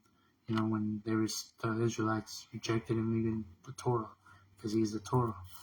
But as many as received him, Abraham, Isaac, Jacob, so on, Noah, as many as received him, to them he gave the authority to become children of Elohim, to those believing Shemaim, to hear, believe, and trust, and obey in his name and his power and authority, who were born not of blood, nor the desire of flesh, nor the desire of man, but who were born of above, of Elohim, in the Shemaim. And the Word, the Torah, the law, became flesh, and pitched his tent among us. And we saw his esteem, the esteem as of an only brought forth bond of an Abba, complete in favor and truth, compassion, favor, and truth. Yahuchanan bore witness of him, and cried out, saying, This was he of whom I said, He who comes after me has become he who comes after me has become before me. There you go. He who comes after me has become before me. He's always been, because he was before me. So I don't know, people are like, oh, YAHUSHA's, he was not eternal. He was a man. He was the Messiah, just anointed. He's just filled with the Ruach to be his bond. Yahukanan just said he was before him. And then YAHUSHA even says before Abraham was, I am, I always was. So, I don't get that. He who comes after me has been before me because he was before me. And out of his completeness we all received and compassion upon compassion and favor. For the Torah was given, the law was given through Masha, and the compassion and favor and the truth came through YAHUSHA, Mashiach, the Messiah. No one has ever seen YAHUAH except that is the only brought forth Ban who is in the bosom of the Abba, he declared. Do you get that? It says no one has ever seen YAHUAH. It's got a dash. No one has ever seen YAHUAH, the only brought forth Ban. You could even say YAHUAH is the only brought forth Ban, like they're 2 in 1. I'm over here trying to make it 2 in 1, but it's the same. It says right here, no one has ever seen YAHUAH, the only brought forth Ban. So YAHUAH is also the only brought forth Ban because they're one in each other. Again, I drew this diagram. Let me just show you real quick. Boom. I don't know if you can see that. Show you real quick.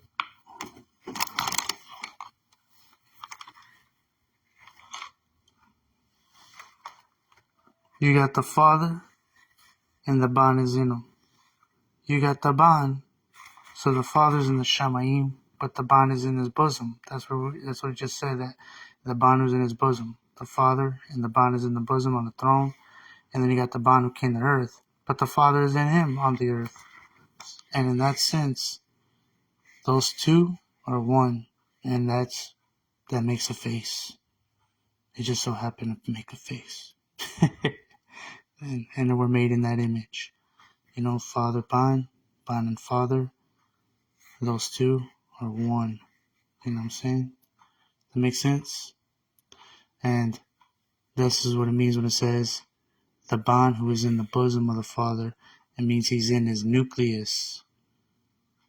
He's not, because we think fleshly and earthly. And, oh no, my phone doesn't want to flip back. YAHUSHA. See, that's the enemy. Kill him an inch, try to take him out. There you go. Phone froze and whatnot. Alright. You just gotta roll the punches. So, did you see that?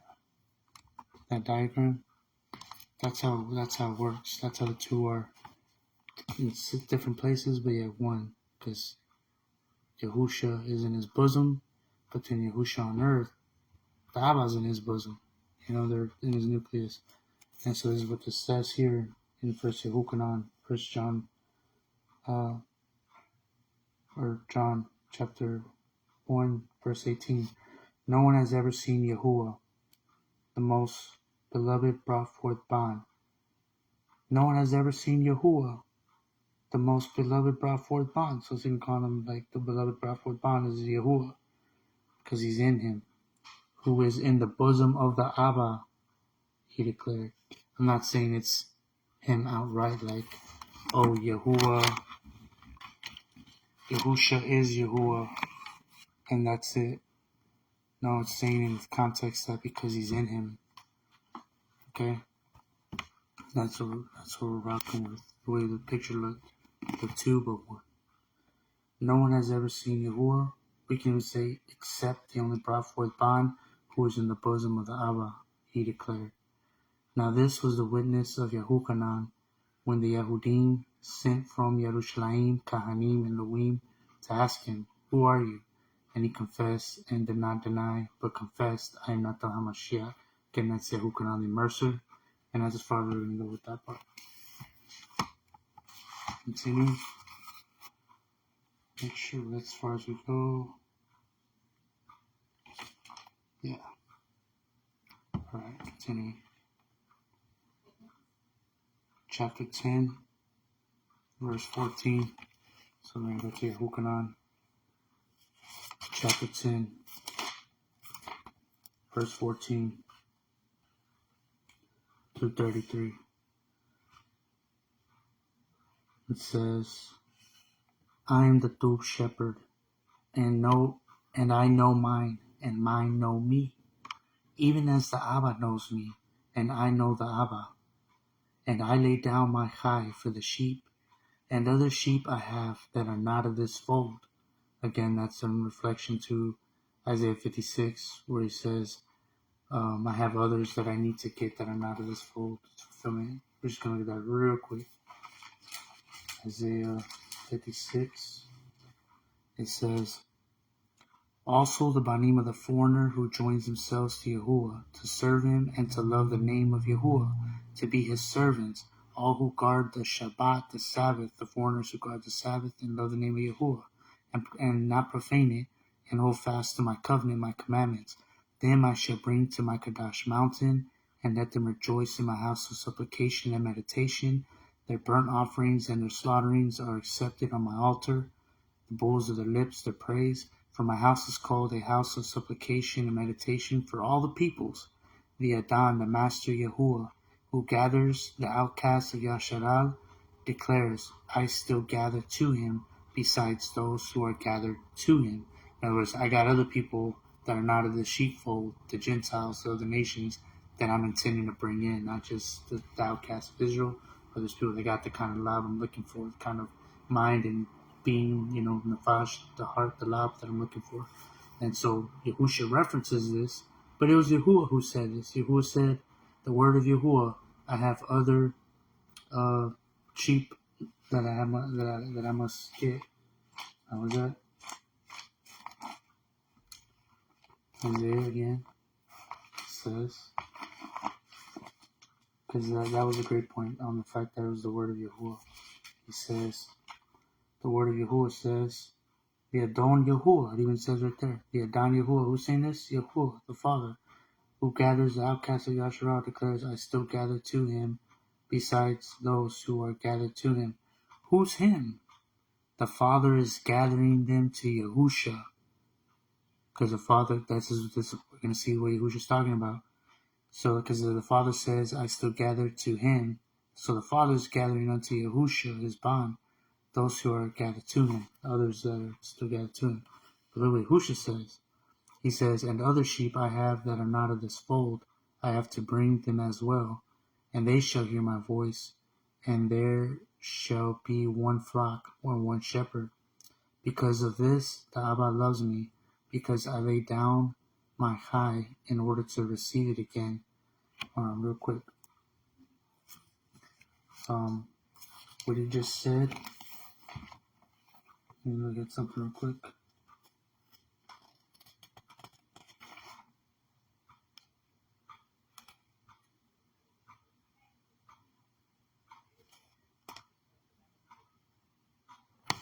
You're gonna like this.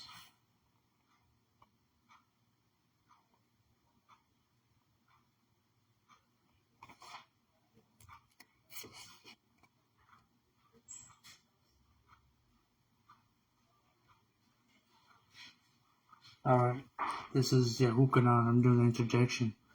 This is John chapter 16, and this is verse, start at verse 11. Concerning judgment, because the ruler of this world is judge. Okay, verse 12, check this out. I still have much to say to you, but you are not able to bear them now. So that's again, like earlier we are talking about, Yahusha says, if you can't believe the things I'm telling you in the flesh, like about earthly matters, how are you going to believe mysteries of the Shamayim? He's on that again.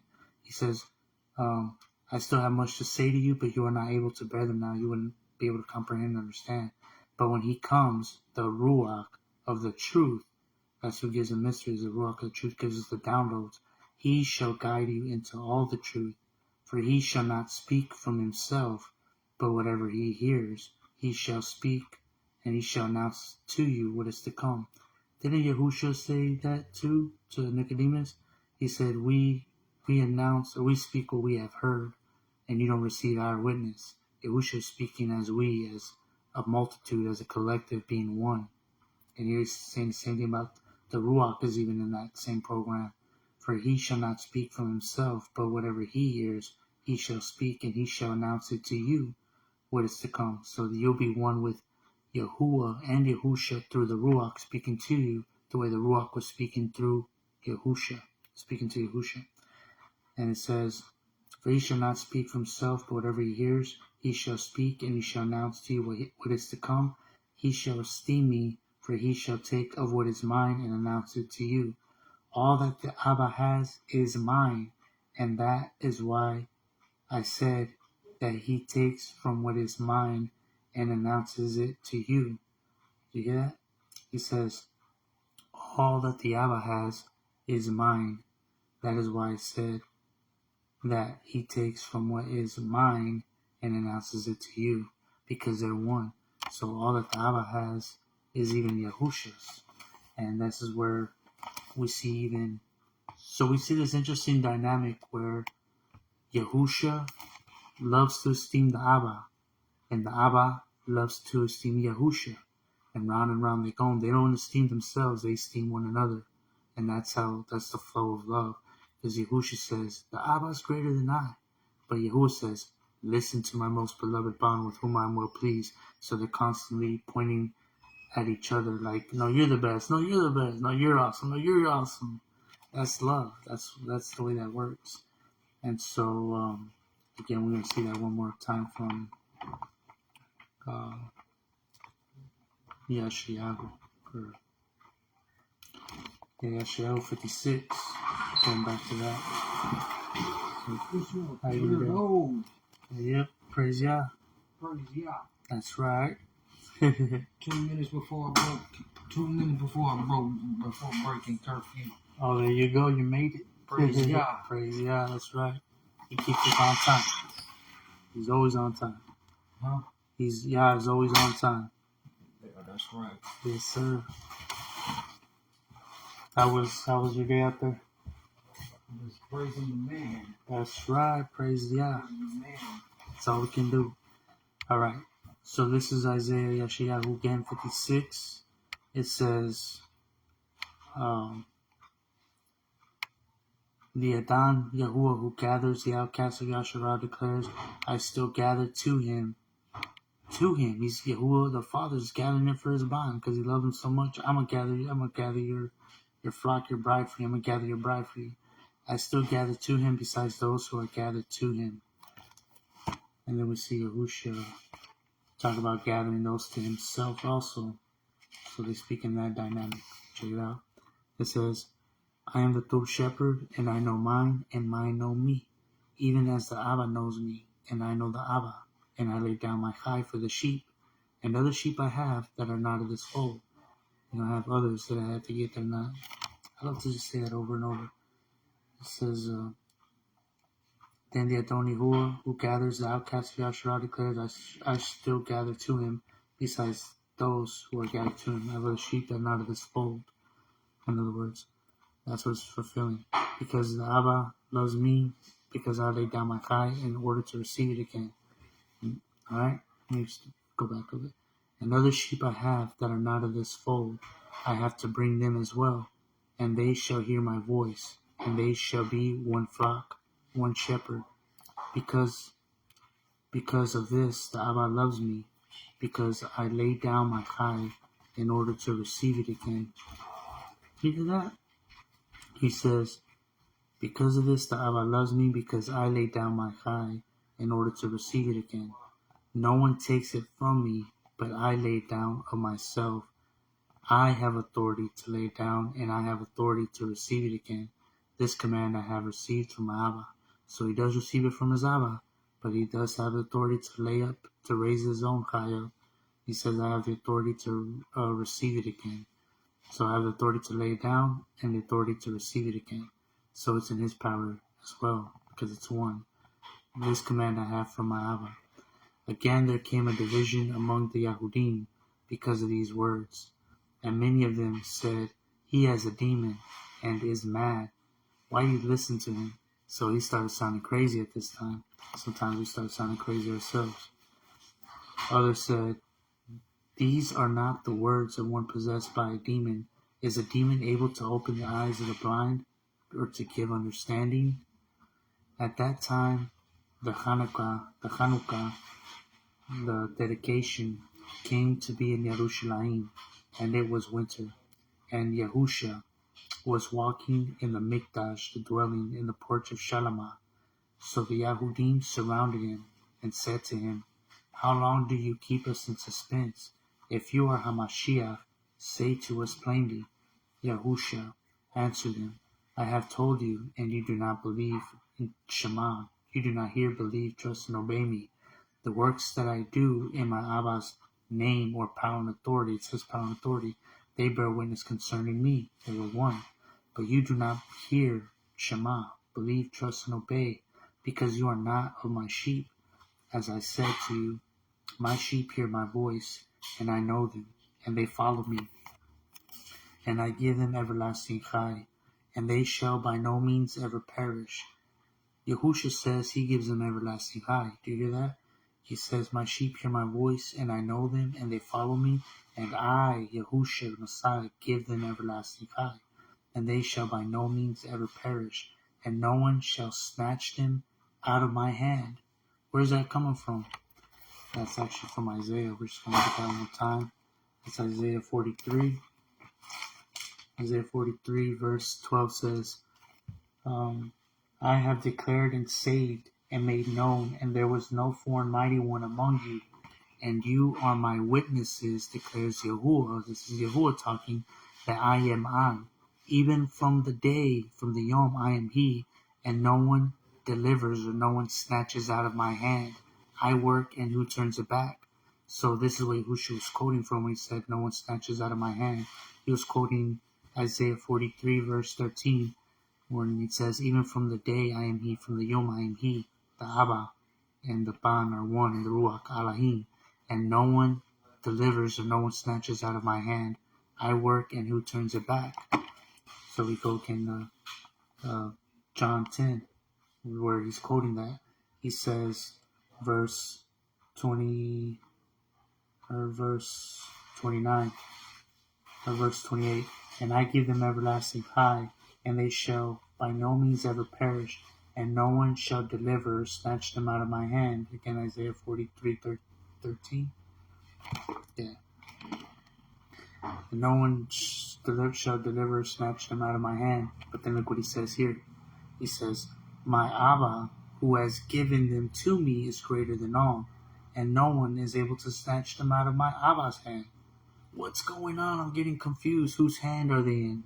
Are they in YAHUSHA's hand, or are they in Abba Yahuwah's hand? Look what he says. I and my Abba are one. That's why he says that, because he was trying to clear that up, because everything was looked in that sense like it was an absolute truth. So if he's saying no one's able to snatch them out of my hand, it's like they knew he was quoting from Isaiah, and it's like, oh wait, you're the Father? And he's saying, no one's able to snatch them out of my Father's hand though. I'm like, what do you mean? I and the Father are one. So they share the same hand, the same body. It's just the Father's the mind, and He is the fleshly manifestation, and the Ruach is the empowerment, the passion. So this is how that works. So again, my sheep hear my voice, and I know them, and they follow me, and I give them everlasting chai. This is all Abba, Yahuwah, Ruach HaKodesh, and YAHUSHA as one. And they shall by no means ever perish, and no one shall snatch them out of my hand. My Abba, who has given them to me in this physical body in that I'm operating in, He has given to me in this body that I put on, in the scroll of the book, the flesh, the Word becoming flesh. But He's greater than all. He's greater than me in from this point. And no one is able to snatch them out of my Father's hand, because I and my Father are one. We're one and the same. Again, the Yahudim picked up stones to stone Him.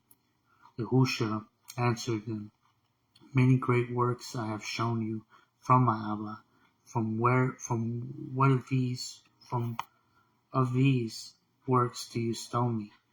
The Yahudim answered him, saying, we do not stone you for a great work, but for blasphemy, because you, being a man, make yourself Elohim.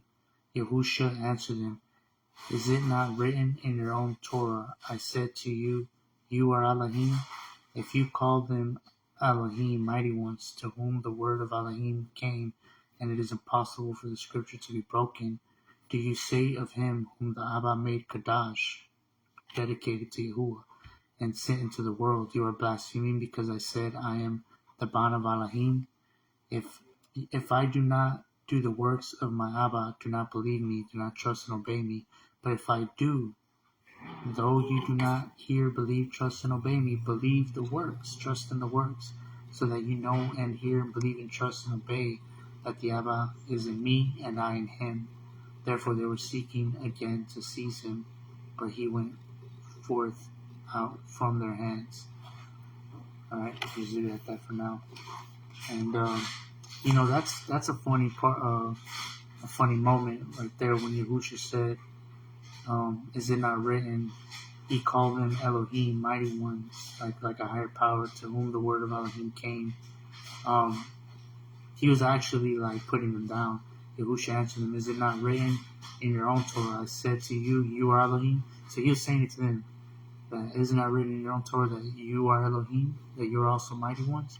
And the reason why that's funny is because if you read what it says after that, you would read what he was actually getting at. He was actually insulting the Yahudim, and I believe that's in Psalms 82. Look at that, 84 maybe.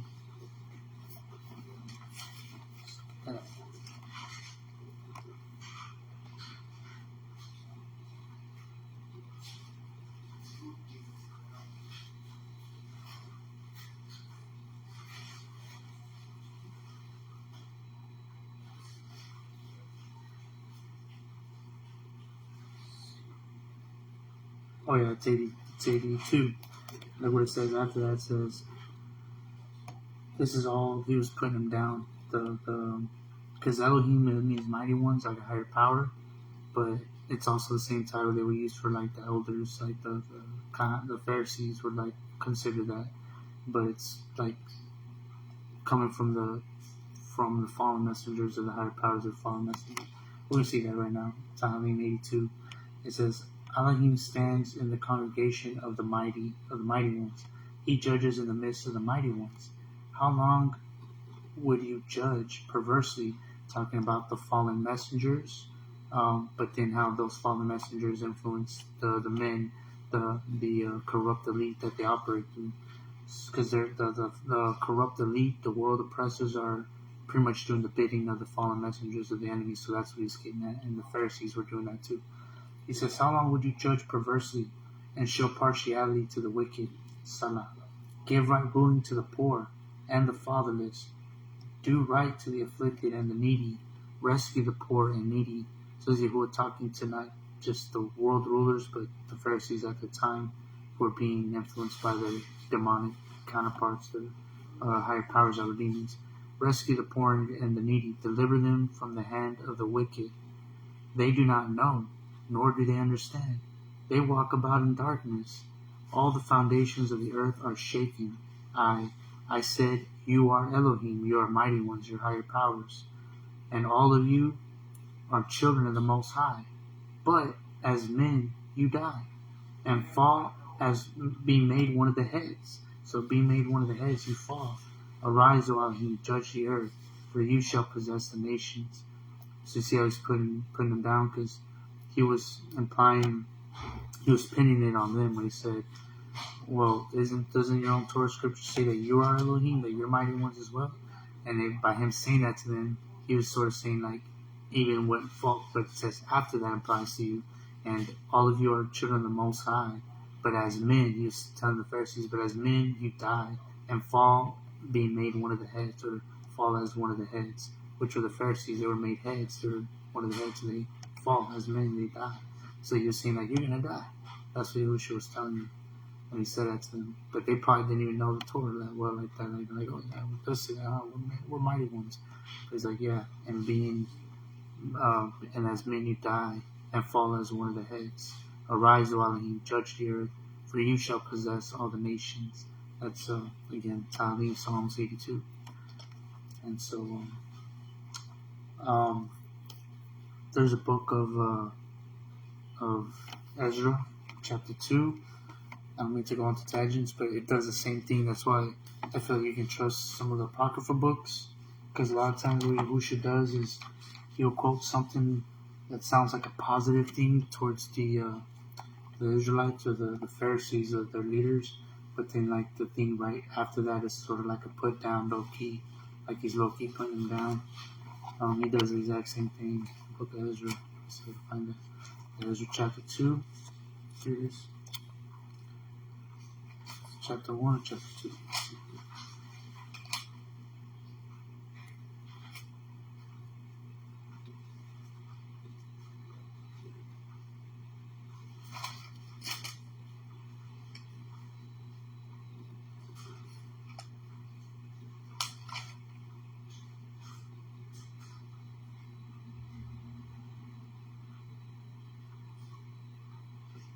I want to say it's chapter 2. Bear with me 1 second. It's coming up. Alright.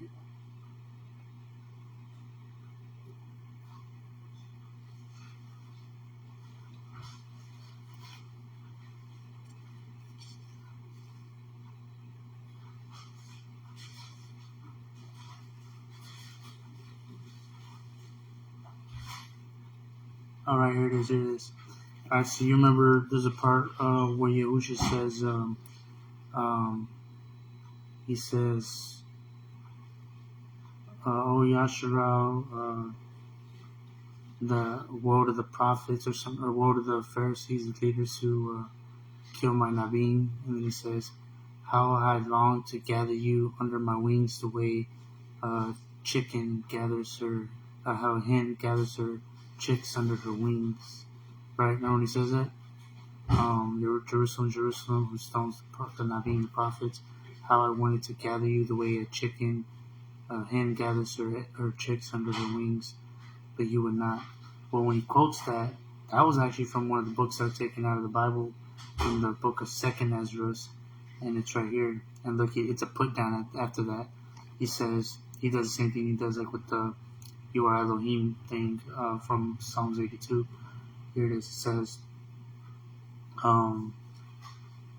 Ezra, it's actually chapter 1, verse 28. Thus says Yahuwah, the Almighty, have I not treated you as a father, as a Abba his banim, as a Amma his daughter, her daughters, and a nurse her young infants, that you would be my people, and I should be your Elohim, that you would be my children, and I should be your Abba. I gathered you together as a hen gathers her chickens under her wings. But now, what shall I do to you? I shall throw you out from my presence. When you offer unto me, I shall turn my face from you, for I have rejected your Moedim, your appointed times, your new moons, and your circumcisions. I sent to you my servants the Nabim, whom you have taken and slain, and torn their bodies in pieces, whose blood I shall require at your hand, says Yahuwah.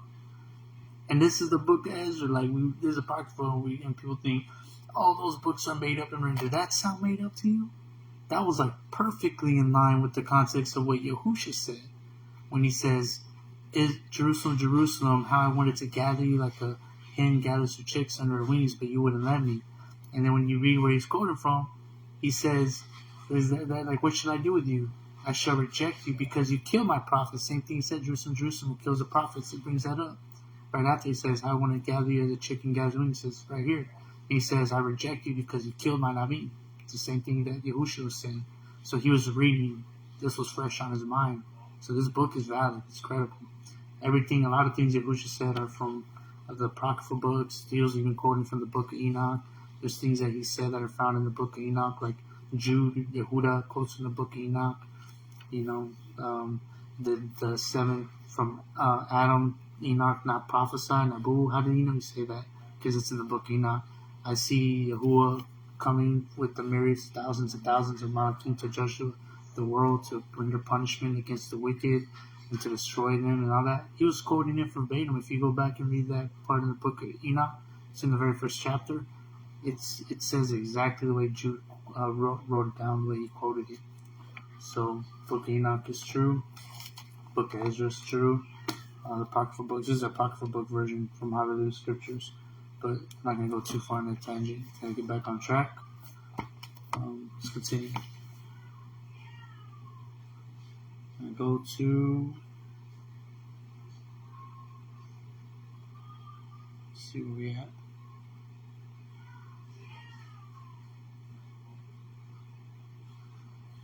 We're going to go to YAHUCANAN, John chapter 8, 56 to 59. Again, the last one was John chapter 10, where it says, I and the Father are one, was the main takeaway. We're building the case for YAHUAH, YAHUSHA, sharing oneness, as well as being two different entities, and yet being one. In the beginning, the Word was with Elohim, different, but was Elohim, the same. So now we're going to go to John chapter 8, verse 56 to 59. It says, 56 to 59.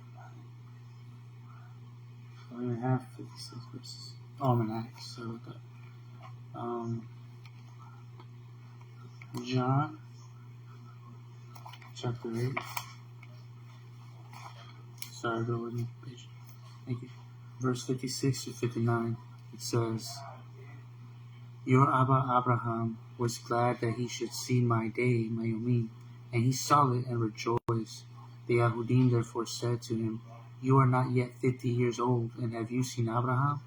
YAHUSHA said to them, Truly, truly, I say to you, before Abraham came to be, I am. Therefore they picked up stones to throw at him, but YAHUSHA was hidden and went out of the Mikdash, the dwelling of YAHUAH, going through the midst of them, and so passed by.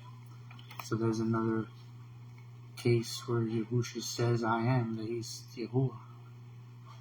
So I don't know how people, they don't want to talk about those ones. They want to talk about the ones where it makes the separation. I'll talk about both, because you can't just pick and choose. I'll agree with both of them. That's what's happening, but people can't comprehend that both can exist in their mind, like can't exist together. Both. He says that when he says in the beginning the Word was with Yah and the Word was Yah. That's what he's trying to say. He's like, hey, look, they're different, but they're also the same. So when you see the parts that look like he's talking about like they're different, that's because it's relating to that dynamic. But then when you see the parts that talk about that they're one and the same, then it's relating to that dynamic, because both dynamics are real. That's all it is. And we can't, because we're picking team oneness or team different, team separate. They're one. Alright, so in John chapter 8, now we're going to, I forgot to write this one down, but I want to find it real quick about where they catch YAHUSHA in the Garden of Gethsemane, and they fall back. See if I can find it.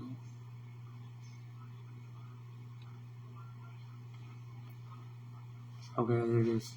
YAHUCANAN, John chapter 18, verse 4. YAHUSHA, then knowing all that would come upon him, went forward and said to them, Whom do you seek? They answered him, YAHUSHA of Natsarym. YAHUSHA said to them, I am. That's all he said, I am. And Yehuda, who delivered him up, was also standing with him. When therefore he said to them, I am, Yah, they drew back and fell to the ground. Once more he asked them, Whom do you seek? And they said, YAHUSHA of Natsarym. YAHUSHA answered, I said to you that I am. If then you seek me, allow these to go. I love that so much. He said, I am, and they fell back, because that's the power of YAHUAH in YAHUSHA. Praise God. Continuing.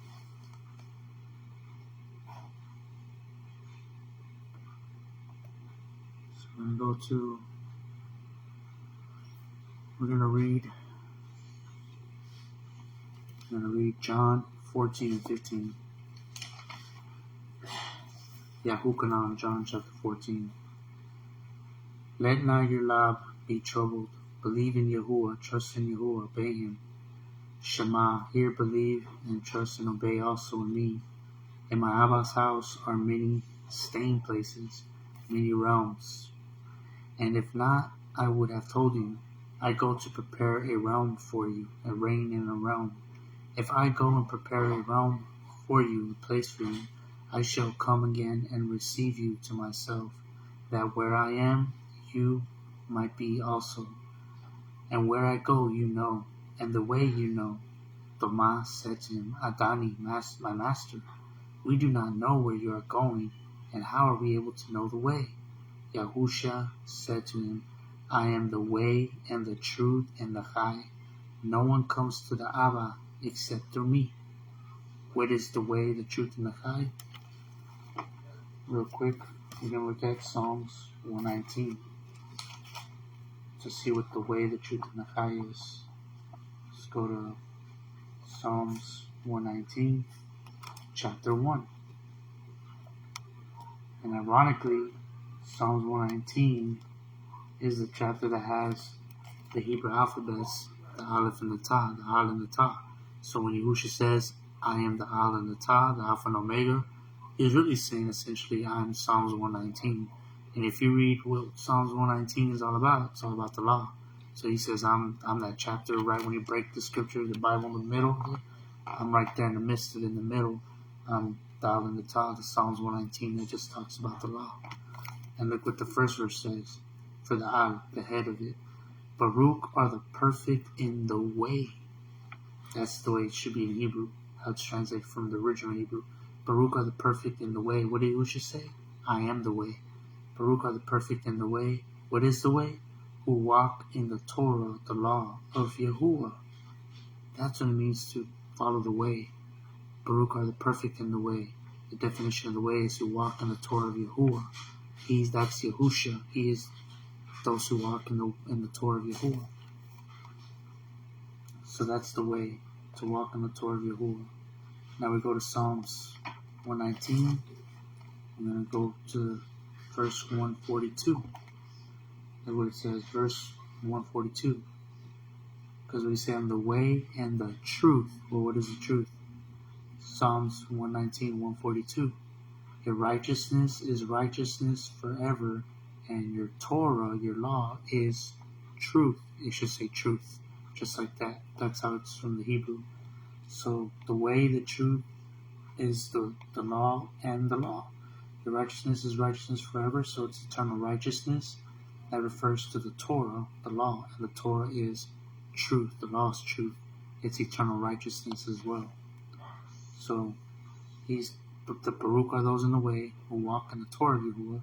So the way is to walk in the Torah of YAHUAH. The truth is to know that it's eternal righteousness forever, and the Torah is the truth. And then the Chai, the life. Yeah, I'm doing that for the Sabbath ceremony. I can't bring it in here. Yeah, I'm gonna finish off with that. You can leave it there though. I got it. Thank you though. Telling you Psalms 119,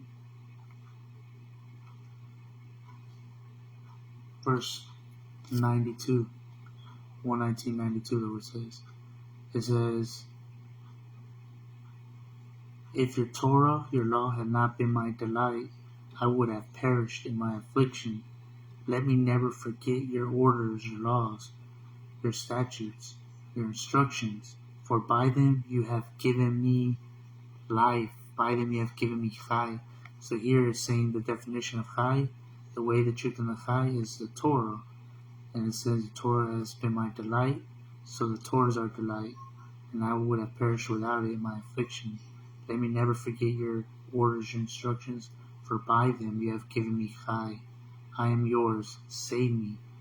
Right after he talks about having life, Chai, through the Torah, save me, for I have sought your orders. The wicked have waited for me to destroy me, but I understand your witnesses.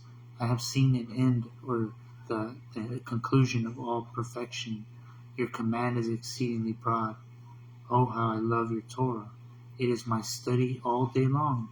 Your commandments make me wiser than my enemies, for it is ever before me. I have more understanding than all my teachers, for your witnesses are my study. I understand more than the aged, for I have observed your instructions, your orders, your law. I have restrained my feet from every evil way, that I might guard your word. I have not turned aside from your right rulings, for you yourself have taught me. How sweet to my taste has your word, your law been, more than honey to my mouth. From your orders I get understanding. Therefore I have hated every false one. I can't stop reading it. This is like one of those things like I can't, like, you gotta pull me with it. I'm like, oh, let me just read one more. That's how much you need to love the Torah. That's how much I love, like, Psalms 119, that right there.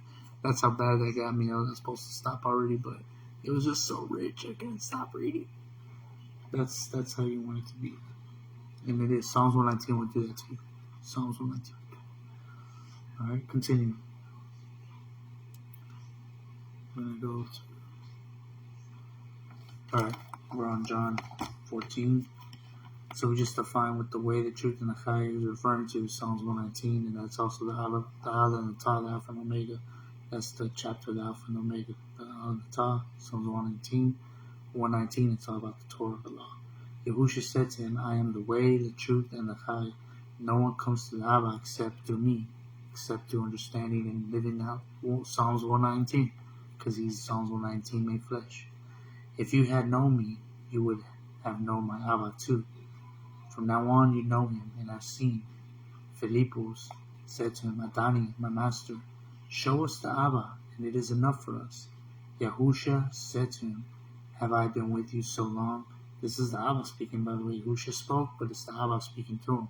Have I been with you so long, and you have not known me, Philippus? He who has seen me, and that's YAHUSHA again, he who has seen me has seen the Abba. And how do you say, show us the Abba? Do you not believe, trust, and obey that I am in the Abba, and the Abba is in me? The words that I speak to you, I do not speak for myself, but the Abba who stays in me does his works. Believe, trust, and obey me that I am in the Abba, and the Abba is in me. Otherwise, believe me because of the works themselves. Truly, truly, I say to you, he who hears, believes, and trusts in me, the works that I do, he shall do also, and greater than these he shall do, because I go to my Abba. Even those greater works are the words. Because look what it says. He says right here, YAHUSHA said, have I been with you so long, you have known me, people? He who sees me has seen the Abba. And how do you say, show us the Abba? Do you not believe that I am in the Abba, and the Abba in me? The words, here it is, the words that I speak to you, I do not speak for myself, but the Abba who stays in me and does his works. So the words are the works. Also, like the words that I speak to you are not for myself, but it's the Father's works who's doing the words, who's speaking the words. So the words are the works also. Believe that I am in the Abba, and the Abba is in me. Otherwise, believe me because of the works, or even the words themselves. Truly, truly, I say to you, he who believes, trusts, and obeys me, shamas me, the works that I do, or the words that I'm speaking, he shall also speak and do, and greater than these he shall do and speak, because I go to my Abba. And whatever you ask in my name, my power and authority, that I shall do, in order that the Abba might be esteemed in the bond. So, because we know that death and Chai is in the tongue. So, works of eternity, great works, is just speaking the word. So those are works that bring eternal Chai. Those are some of the greatest miracles you can do. And so he's saying greater works or greater words than these you'll speak, or greater expounding, or you'll be able to expound more.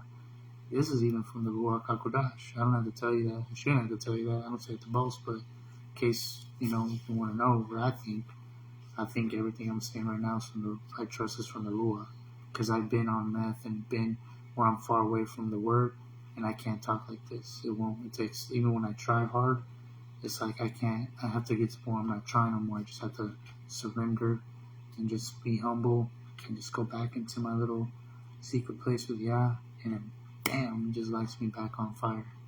And that's what's happening. So these are those greater words or works too. Greater expoundations that were not mentioned in the word.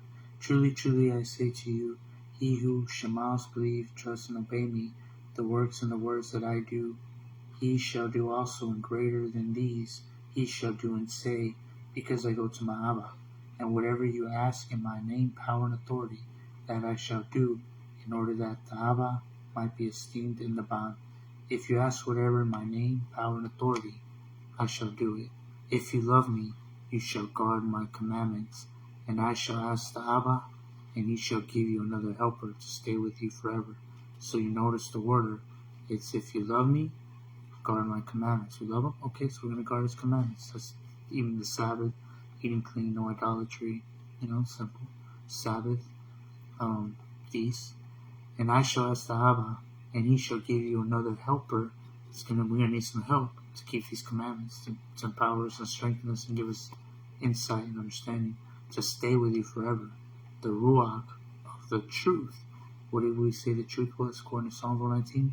Your righteousness is righteousness forever. So it's that eternal righteousness and the Torah that is truth, whom the world is unable to receive. So it's receiving eternal righteousness and the Torah, because it does not see him or know him, but you know him, for he stays with you and shall be inside of you. I shall not leave you orphans. I am coming to you. Yet a little while, and the world no longer sees me, but you shall see me, because I live, and you shall live. In that you shall know that I am in my Abba, and you in me, and I in you.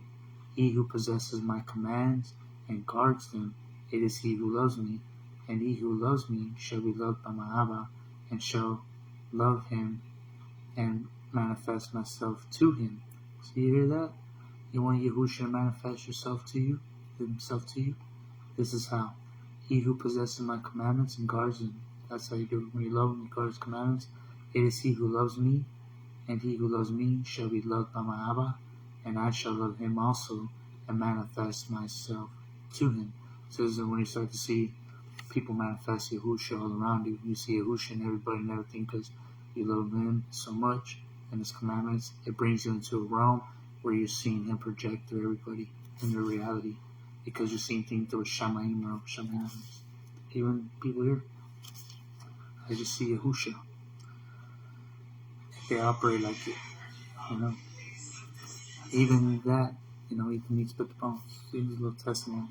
I'm not gonna worry about that. I'm just looking for YAHUSHA. What I'm saying? Those are the testings I go through. I just eat the meat, spit the bones, and then just look for YAHUSHA. Wait for YAHUSHA to come out of that. That's how I do it. YAHUSHA answered him, if anyone loves me, he shall guard my word, and my Abba shall love him, and we shall come to him and make our stay with him. You hear that? YAHUSHA answered him, if anyone loves me, do you love him?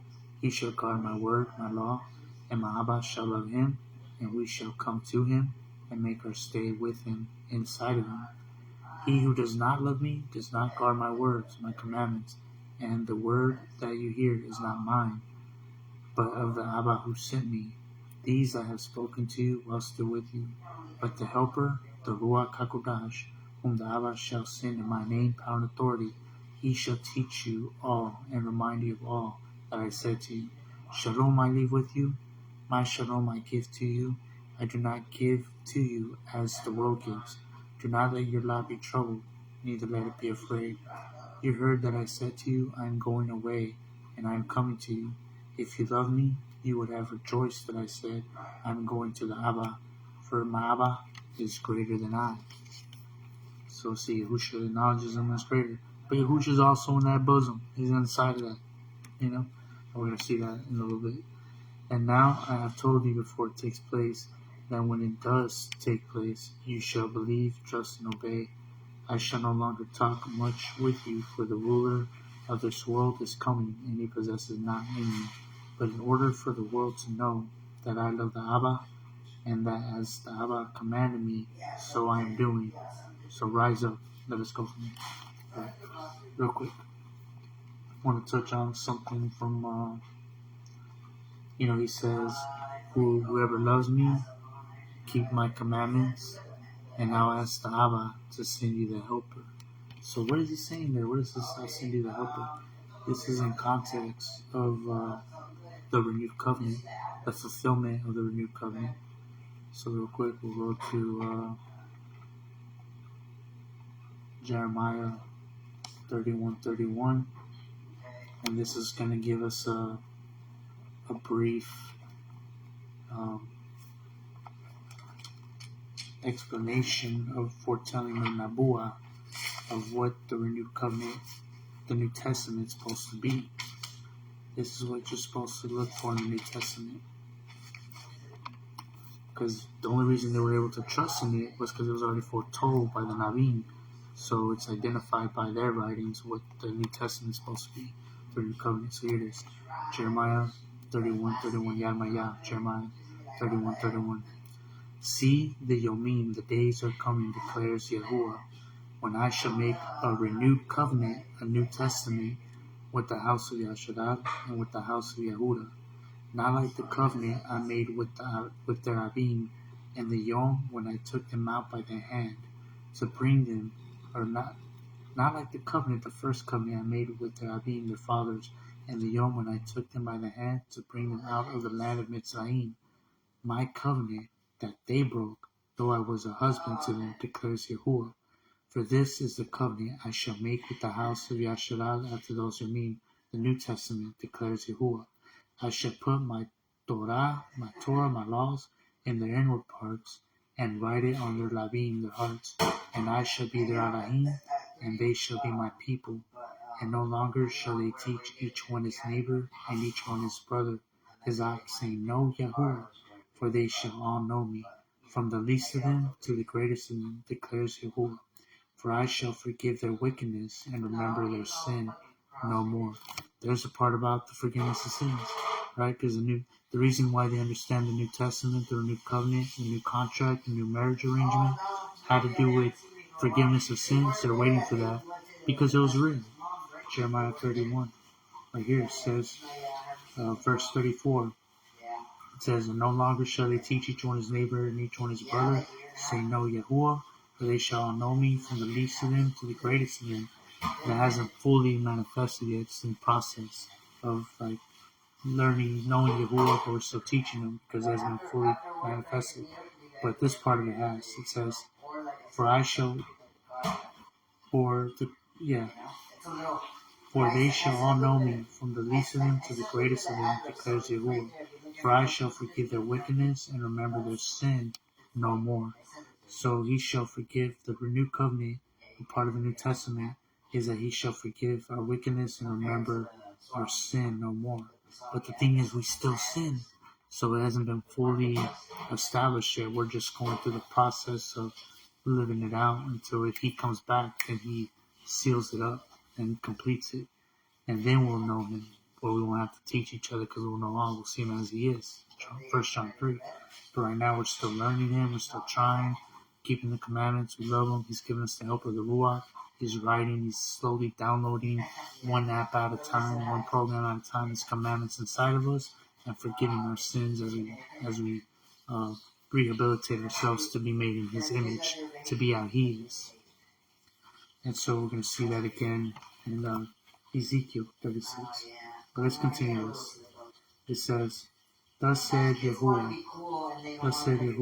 who gives the sun for a light by Yom by day, and the laws of the moon of the stars for a light by night, who stirs up the sea and its waves roar. Yahuwah, Sabaoth, of multitudes and armies is his name.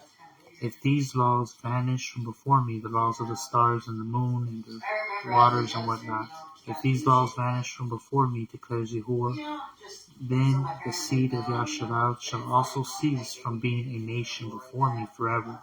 So this is why they're trying to measure out the Shamayim above and the waters of the deep beneath, because they're trying to debunk the word. They're trying to debunk that, Yahuwah saying you can't measure it. And they're trying to measure it, and they're seeing that he's proven his word to be true. Look what he says right here. Thus said Yahuwah, if the Shamayim above could be measured, and the foundations of the earth searched out beneath, I would cast off all the seed of Yasharal, the believers, for all that they have done, declares Yahuwah.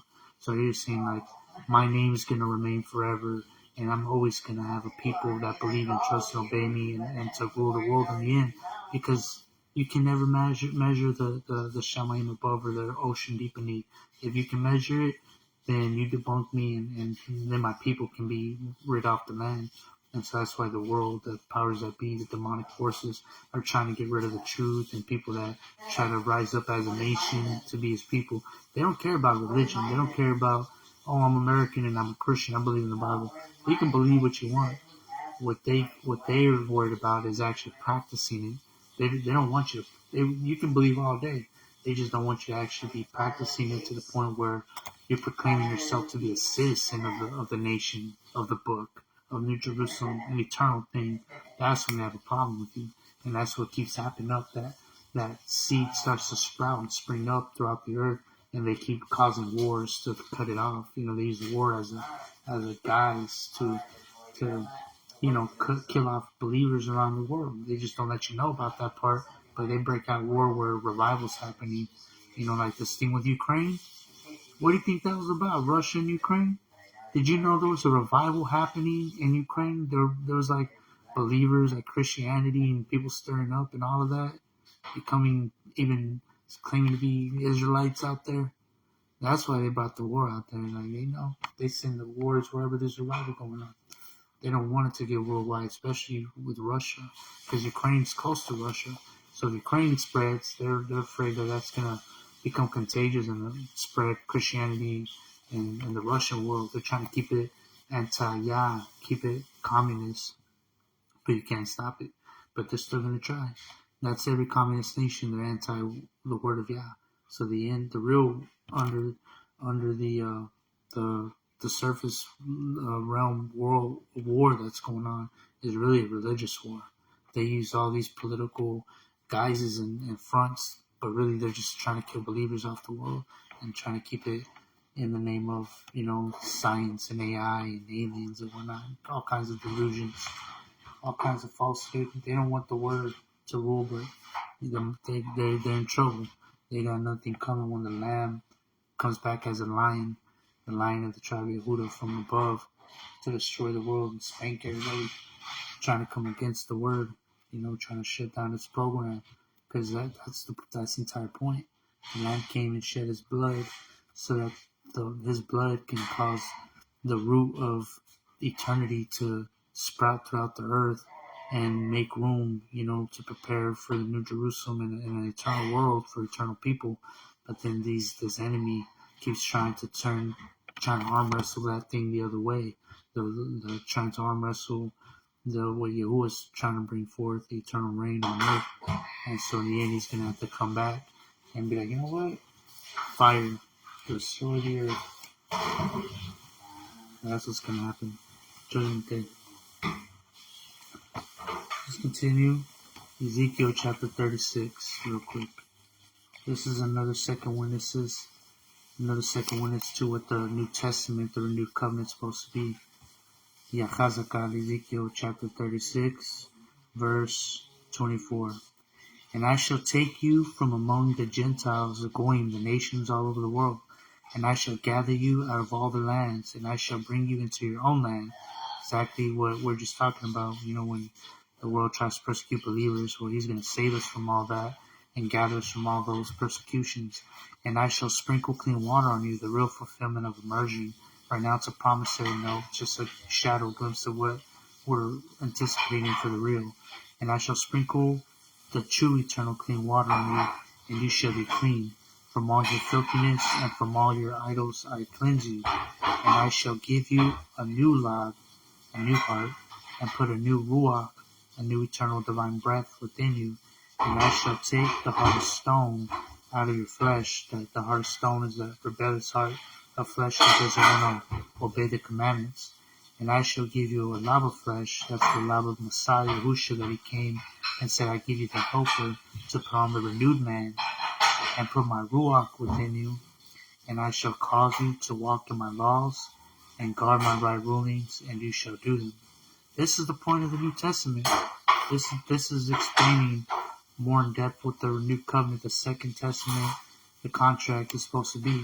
To take the heart of stone out of our flesh, to give us his heart of flesh, his nature, put his eternal divine breath within us, the Ruach, the helper that leads us into all truth because we love him and keep his commandments, and he shall cause us through the Ruach within us to walk in my laws, walk in his laws, to guard his right rulings, and we shall do them. That's the end game result, is to make us obedient to the law through a love relationship because we want to obey, not because we have to. We want to. So he's working that out in us through his Ruach. And you shall dwell in the land that I gave to your fathers, your Avim, and you shall be my people. And now the land they gave to the fathers, not the physical land, but the New Jerusalem, the eternal one that comes down. Everything's just a parabolic picture, a blueprint, a shadow. And you shall dwell in the land that I gave to your fathers, your Avim, and you shall be my people, and I shall be your Elohim, your most high power. And I shall save you from all your uncleannesses, and there's uncleannesses again, being saved from our wickednesses. And I shall call for the grain and increase it, and I shall bring no scarcity of food upon you. You shall have an abundance, and I shall increase the fruit of your trees and the increase of your fields, so that you need never again bear the reproach of scarcity of food among the Gentiles and nations. And you shall remember your evil ways and your deeds that were not right, and you shall loathe yourselves in your own eyes for your crookednesses and your wickednesses and your abominations, not for your sake of my actings, declares the Adon, the Master Yahuwah. Let that be known to you. Be ashamed and blush for your ways, O house of Yasharal. Thus said the Adon Yahuwah, on the Yom that I cleanse you from all your wickednesses, I shall cause the cities to be inhabited, and the ruined places shall be rebuilt. New Jerusalem, New Yerushalayim. And the land that was laid waste, tilled instead of being a ruin, before the eyes of all who pass by. And they shall say, this land that was laid waste has become like the garden of Adon, so the restoration of the world of all things, New Yerushalayim. And the wasted, deserted, and destroyed cities are now walled up and inhabited. Then the Gentiles, the Goyim, that are left all around you, shall know that I, Yahuwah, have rebuilt the destroyed places and planted what was laid waste. I, Yahuwah, have spoken it, and shall do it. Thus said the Adon Yahuwah, once again I shall let the house of Yasharal inquire of me to do for them. I shall increase their men like a flock, as a Kadash sanctified, consecrated, a Kadash flock, dedicated to Yahuwah, as the flock at Yerushalayim at her appointed times. So shall the wasted cities be filled with flocks of men, and they shall know that I am Yahuwah. So filled with flocks of men, it's about the new birth or the restoration of New Jerusalem, the survivors being the people of Yah, and then getting to replenish the earth once again. Alright, continuing, and go to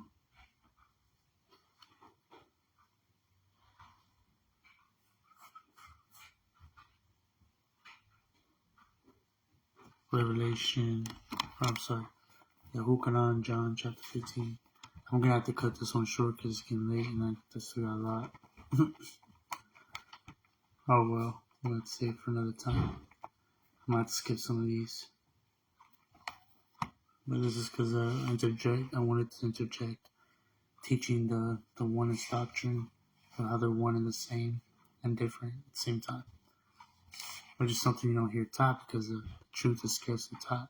You either got this camp saying they're different, and you got this camp, no, they're the same. And I'm trying to say it's both, and no one's teaching that because it's there. So, Yahuchanan, John chapter 15.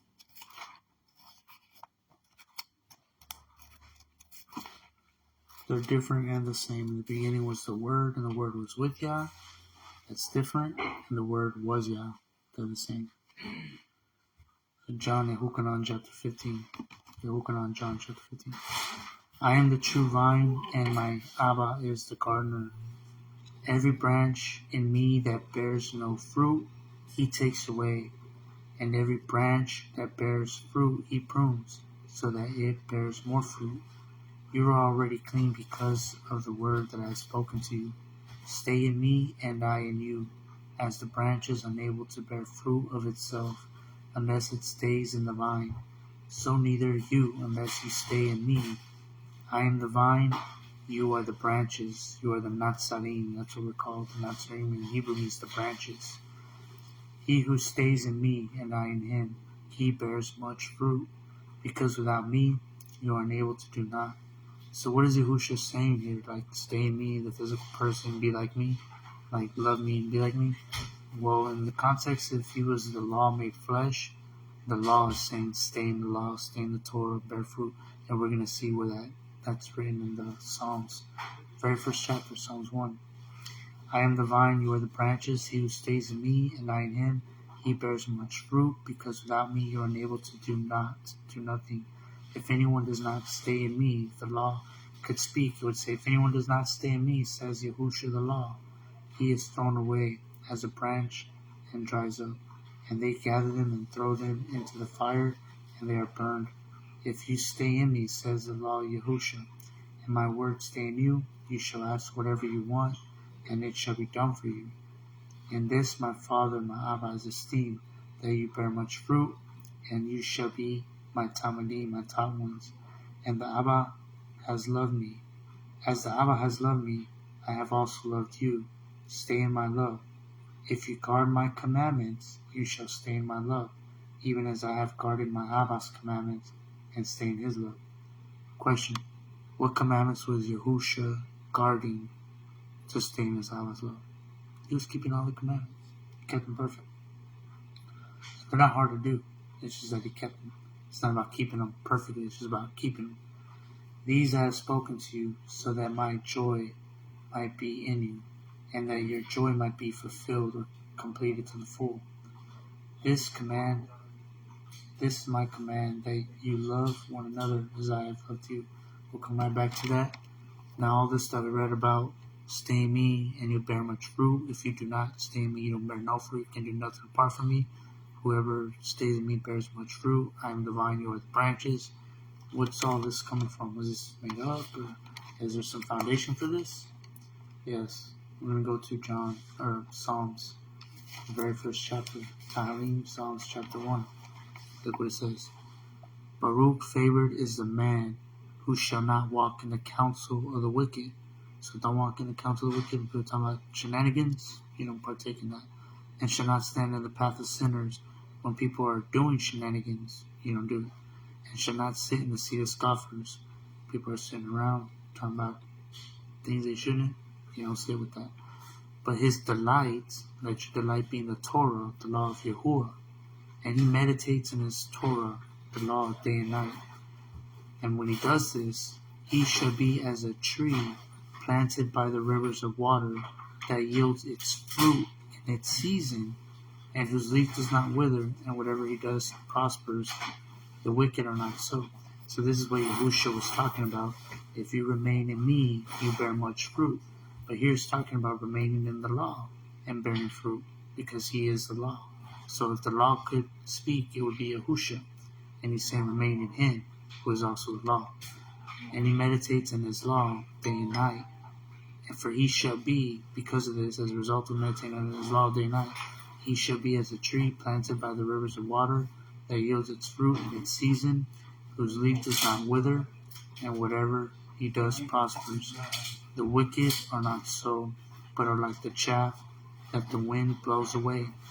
Therefore the wicked shall not rise in the resurrection and the judgment, nor sinners in the congregation of the righteous.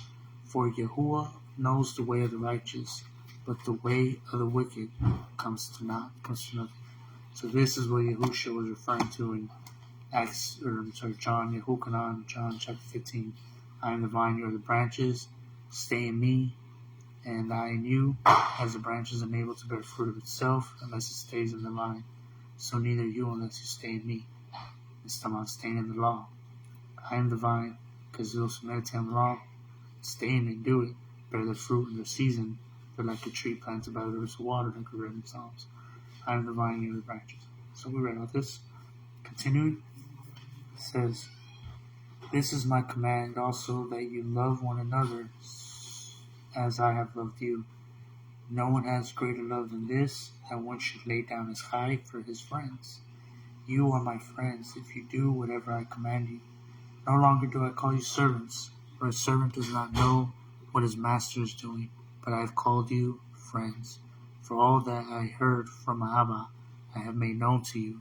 You did not choose me, but I chose you, and appointed you that you should go and bear much fruit, and that your fruit should remain, so that whatever you ask the Abba and my power and authority he might give you.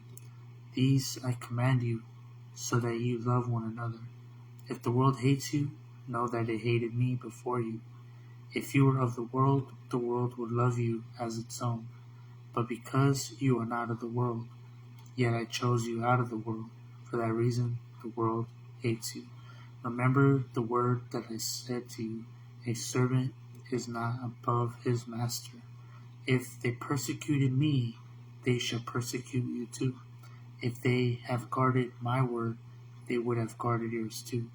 But all this they shall do to you because of my name, my power and authority, because they do not know him who sent me. If I had not come and spoken to them, they would have no sin. But now they have no excuse for their sin. He who hates me hates my Abba as well. If I did not do among them the works that no one else did, they would have no sin. But now they have both seen and have hated both me and my Abba. That's sad. But that the word might be filled that was written in their Torah, their law, they hated me without a cause. And when the Helper comes, whom I shall send to you from the Abba, the Ruach HaKodesh of truth, the eternal divine breath of truth, who comes from the Abba, he shall bear witness of me. But you also bear witness, because you have been with me from the beginning. And I'm just going to read again YAHUAH chapter 16,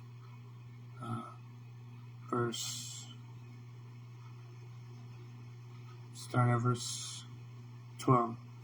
I still have much to say to you, but you are unable to bear them now. But when he comes, the Ruach of the truth, he shall guide you into all the truth. For he shall not speak from himself, but whatever he hears he shall speak, and he shall announce to you what is to come. He shall esteem me, for he shall take of what is mine and announce it to you. All that the Abba has is mine. That is why I said to you that he takes from what is mine and announces it to you. A little while, and you do not see me, and again a little while, and you shall see me, because I'm going to the Abba. That's for another time. Skip that for now. Gotta move on and finish this. Go to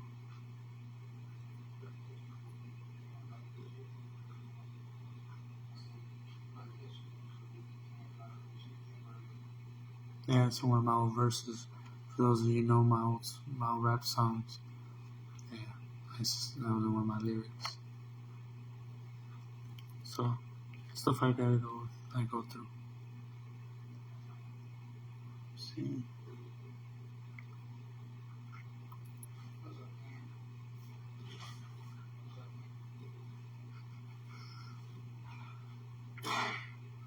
So we're gonna go to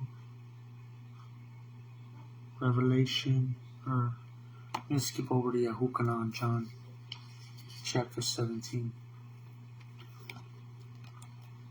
YAHUSHA said these things and lifted up his eyes to the Shamayim and said, Abba, the hour has come, esteem your bond, so that your bond also might esteem you. So they esteem one another, as we talked about earlier. As you have given him authority over all flesh, that he should give everlasting high to all whom you have given him. And this is everlasting high, that they should know you. So the everlasting high is that they should know YAHUAH, the Abba, that they should know you, the only true Elohim, and YAHUSHA, Mashiach, whom you have sent. So why would YAHUSHA say this in the third person? He's like, that's how it was written down, that they should know you, Abba, and that they should know YAHUSHA, saying it about himself. Because maybe it was the Ruach speaking, saying that they should know you, Abba, YAHUAH, and YAHUSHA. Ding. And so, and this is the everlasting high, that they should know you, the only true Elohim, and that they should know YAHUSHA, Mashiach, whom you have sent. I have esteemed you on the earth, having accomplished the work you have given me that I should do. And now, esteem me with yourself, Abba, with the esteem that I had with you before the world was. So YAHUSHA is eternal, because he already shared in the esteem of YAHUAH before the world was. But then you hear in Psalms 41, 42, 43, and 48, a lot of the 40s, 44, he says, I am YAHUAH. I do not share my esteem with anyone. And YAHUSHA would know in these scriptures. But here he's plainly, blatantly saying, bring me back to sharing the esteem that I shared with you before the world was. So if YAHUAH does not share his esteem with anybody, then what is YAHUSHA talking about? Bring me back to sharing the esteem that I shared with you before the world was. Because he was in the bosom of the Abba. He is part of Elohim. He is him. He's a part of the Abba, the Father. He's inside of him. You know what I mean? So it's almost like if we had to clone ourselves, you would like take a part of your skin, like scrape off some skin and put it in a petri dish, and all of a sudden turn into a little person and communicate with the ants. And then that part of you is like, bring me back with you, that the esteem I had with you before all this happened, you know, like back to be a part of you. That's kind of like, but it was always a part of you, it's you. So that's like YAHUSHA and Abba, only it's not part of his skin, it's part of his who he is, it's his heart, it's his word, it's him, you know? Like imagine taking a part of your mind and doing that, taking a part of the essence of your mouth, your mind, you know, and then it turns into another being, another part of you, but it's still you. That's what cells do. Mitosis, you know, cells, they split, you know, they go like this. They make a copy. It's a copy of the exact same thing, only it's just a little bit less because this is the original copy and this is the secondary copy. But the original is the greater one because it's the original. You know, it's like when you run a paper through a copy machine. You know, you get the copy and you have all the same stuff that's on the original, but you can tell it's kind of a copy. You know what I'm saying? But the original one has the, you know, it's a little different the way the print's on there. But it's the exact same thing. So that's YAHUAH, the Father, and the Ban, YAHUSHA. But it's the exact same copy, the exact same original source. It's just a copy that we can behold. Because the original form is too bright, can't behold the light. So you gotta make a copy with less light, wrap it in flesh, so it can behold it. So in a sense, in one sense, it is like the Abba in the form of flesh, but that nature YAHUSHA already had his own beingness also. So in the beginning, the Word was with YAHUAH, and the Word was YAHUAH. Alright, so now esteem me with yourself, Abba, with the esteem that I had with you before the world was. I have revealed your name, your power and authority to the men whom you gave me out of the world. They were yours, and you gave them to me, and they have guarded your word.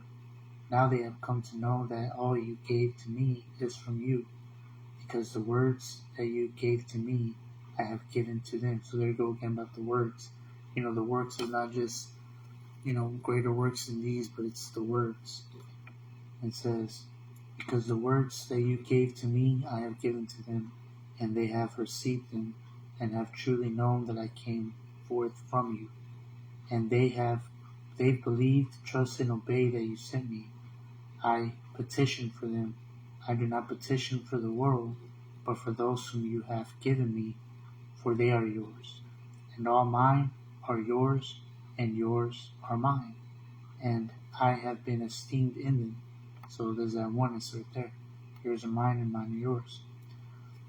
And I am no more in the world, but these are in the world, and I come to you, Kadash Abba. Guard them in your name, your power and authority that you have given me, so that they might be one, as we are. When I was with them in the world, I was guarding them in your name, your power and authority that you have given me, and I watched over them, and not one of them perished, except the bond of destruction, Yehuda, Judas, that the scripture might be filled. And now I come to you, and I speak these in the world, so that they have my joy fulfilled in them. So notice, fulfilled doesn't mean it's done away. Like, oh, the law is fulfilled, it's done away with. Fulfilled In the context of joy means that the joy has been made fully filled up. The same thing with the law. The law is fulfilled. It's not done away with. It's fully filled, raised to the higher standard. It's not just about the action, but if you even have hate towards your neighbor in your heart, you murder them with your thoughts. Not just that. It's not about the actions anymore. It's about what's in your heart, what's in your mind. So continuing, I now come to you, and I speak these to the world, so that they have my joy fulfilled in them, completed in them. I have given them your word, and the world hated them, because they are not of the world, as I am not of the world. I do not supplicate that you should take them out of the world, but that you keep them from the wicked, that are not of the world. They are not of the world, as I am not of the world. Kadash them in your truth. Your word is truth. As you sent me, look, did you notice he says that? That's actually a quote from Psalms 119 also, where it says, Kadash them in your truth. Your word is truth. If you go to Psalms 119, I gotta find it, but you read through Psalms 119, you'll find this verse where it says, your word is truth, and it's talking about the law.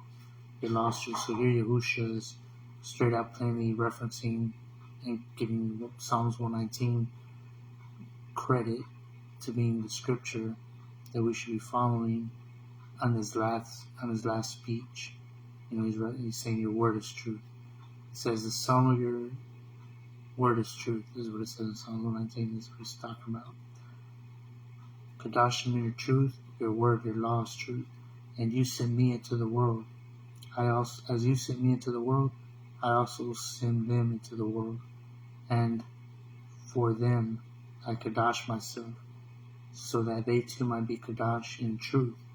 And I do not supplicate for these alone, but also for those believing in me through their word.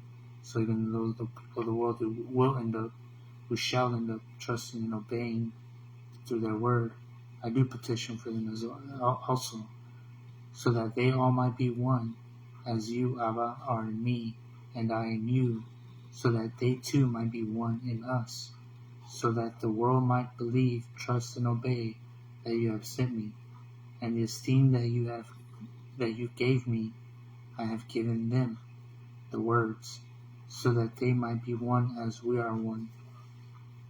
I in them, and you in me, so that they might be perfected into one, so that the world knows that you have sent me, and I have loved them as you have loved me. Abba, I desire that those whom you have given me might be with me where I am, so that they see my esteem that you have given me. That's awesome. Because you loved me before the foundation of the world. O righteous Abba, indeed the world did not know you, but I knew you, and these knew that you sent me. And I have made your name known to them, your power and authority known to them, and your name, YAHUAH, and shall make it known, so that the love with where you love me might be in them, and I in them. Hallelujah. YAHUSHA. Beautiful. So the oneness that he wants us to be one, the way they were one. So when you speak the word, you can't do that but by the Ruach. So you're one, And no one can confess that YAHUSHA is Mashiach except by the Ruach HaKodesh. And we're not talking about JC. We're talking about YAHUSHA and the right identity. The Torah keeping, Isaiah 2, in the last days it'll say, let us go to the mountain of YAHUAH, for out of Zion comes out the Torah and the word of YAHUAH from New Jerusalem. So it's gonna be all about the Torah, commandments, and the feast. Yahushua said, I won't drink this cup of the Passover till I drink it new with you in the reign of Mahaba. So guess what? We're going to be celebrating the Passover. Not Easter, not Christmas, not the pagan things. It's going to be the biblical things, the Bible things. Law was not done away with. That's a worldwide falsehood teaching of man. Anti-Messiah teaching is doing away with the law. And it tries to deceive even the apostle, the very elect. So, I go to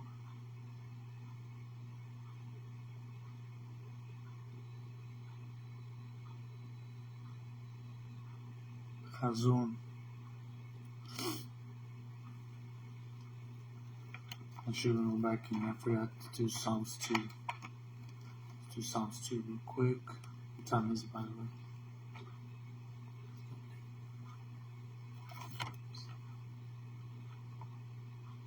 Oh man, it's 12:11. Yep. I didn't realize it's 12. I thought it was like 10:30. Yeah. So I'm gonna just do a few more, and yeah, I'm gonna try to pick a handful of these, and we're just gonna tie it up. So we're gonna do Chazon, Revelation. Let's go back to Psalms chapter 2 real quick. I do want to do that. Psalms chapter 2. And yeah, you want to memorize for sure like the first 2-3 Psalms if possible. It just keeps it fresh in your mind, context of reality. Talim, Psalms chapter 2. Why do the Gentiles, nations rage, and the peoples meditate emptiness? The sovereigns of the earth take their stand, and the rulers take counsel together against YAHUAH and against his Mashiach. Let us tear apart their bonds and throw away their ropes from us, trying to do away with the law. He who is sitting in the Shamayim laughs. YAHUAH mocks at them. Then he speaks to them in his wrath and troubles them in his rage, saying, But I have put my sovereign on Sion, Mount Zion, my Kodesh mountain, the law. I inscribe for law. YAHUAH has said to me, You are my bond. Today I have brought you forth.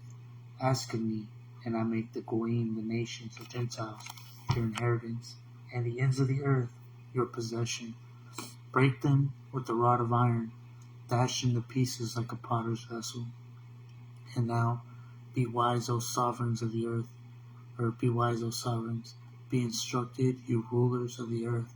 Serve YAHUAH with reverence, and rejoice with trembling. Kiss the bond, respect him. Kiss the bond, lest he be enraged, and he perish in the way. For soon his wrath is to be kindled. Baruch favored all those taking refuge in him. That's what this is all about. Baruch favored all those taking refuge in him. So yeah, it was coming to destroy the earth. That's the Gentiles and nations going up against them. When they do away with his commandments, they're going up against them.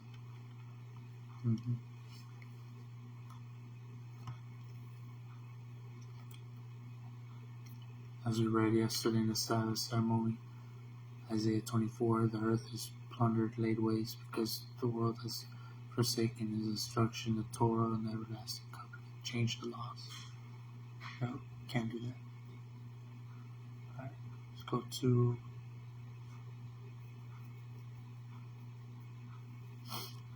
I'm gonna go ahead and stop with the oneness doctrine, trying to prove like the things that show YAHUAH and YAHUSHA are one.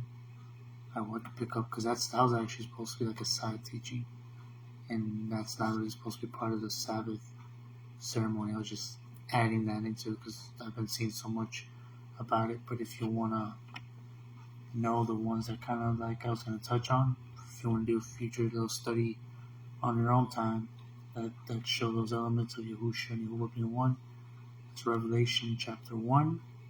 You see the Father speaking, the sound of the trumpet. I looked and I turned around and hear the voice speaking to me, and I saw 7 lampstands. That's the Ruach speaking. But then in the midst of the 7 lamps was one like the bond of man. YAHUSHA was in the midst of the Ruach. So you see all of them in one in just chapter 1. They're one in chapter 1. If that makes it simple. And in chapter 5, Revelation, a lamp standing, 7 eyes, 7 horns. And then Revelation 22 says, I saw the throne of YAHUAH and the throne of the Lamb, and his name was written on their foreheads, and they worshipped him. So it goes from seeing the throne of YAHUAH and the Lamb, and they worshipped him. How come it doesn't say them? Because it's just described to, I saw the throne of YAHUAH and the Lamb, and they worshipped him, because they're in a sense one, and one entity, possibly. So, but you still see that projected teaching that they're one like that in Revelation 22. That's the revelation. Because Yahuwah's in Yahusha in the land. So Lucas chapter 22, verse 25. I'll pick up on this one. Cool. Yeah, I'll do a couple of the bloodshed ones here. Wine. So we're gonna go to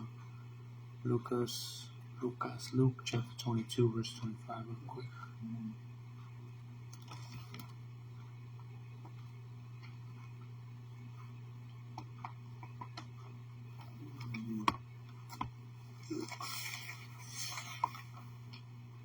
Chapter 22.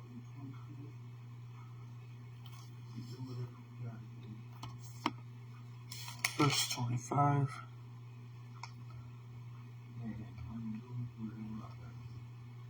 And then,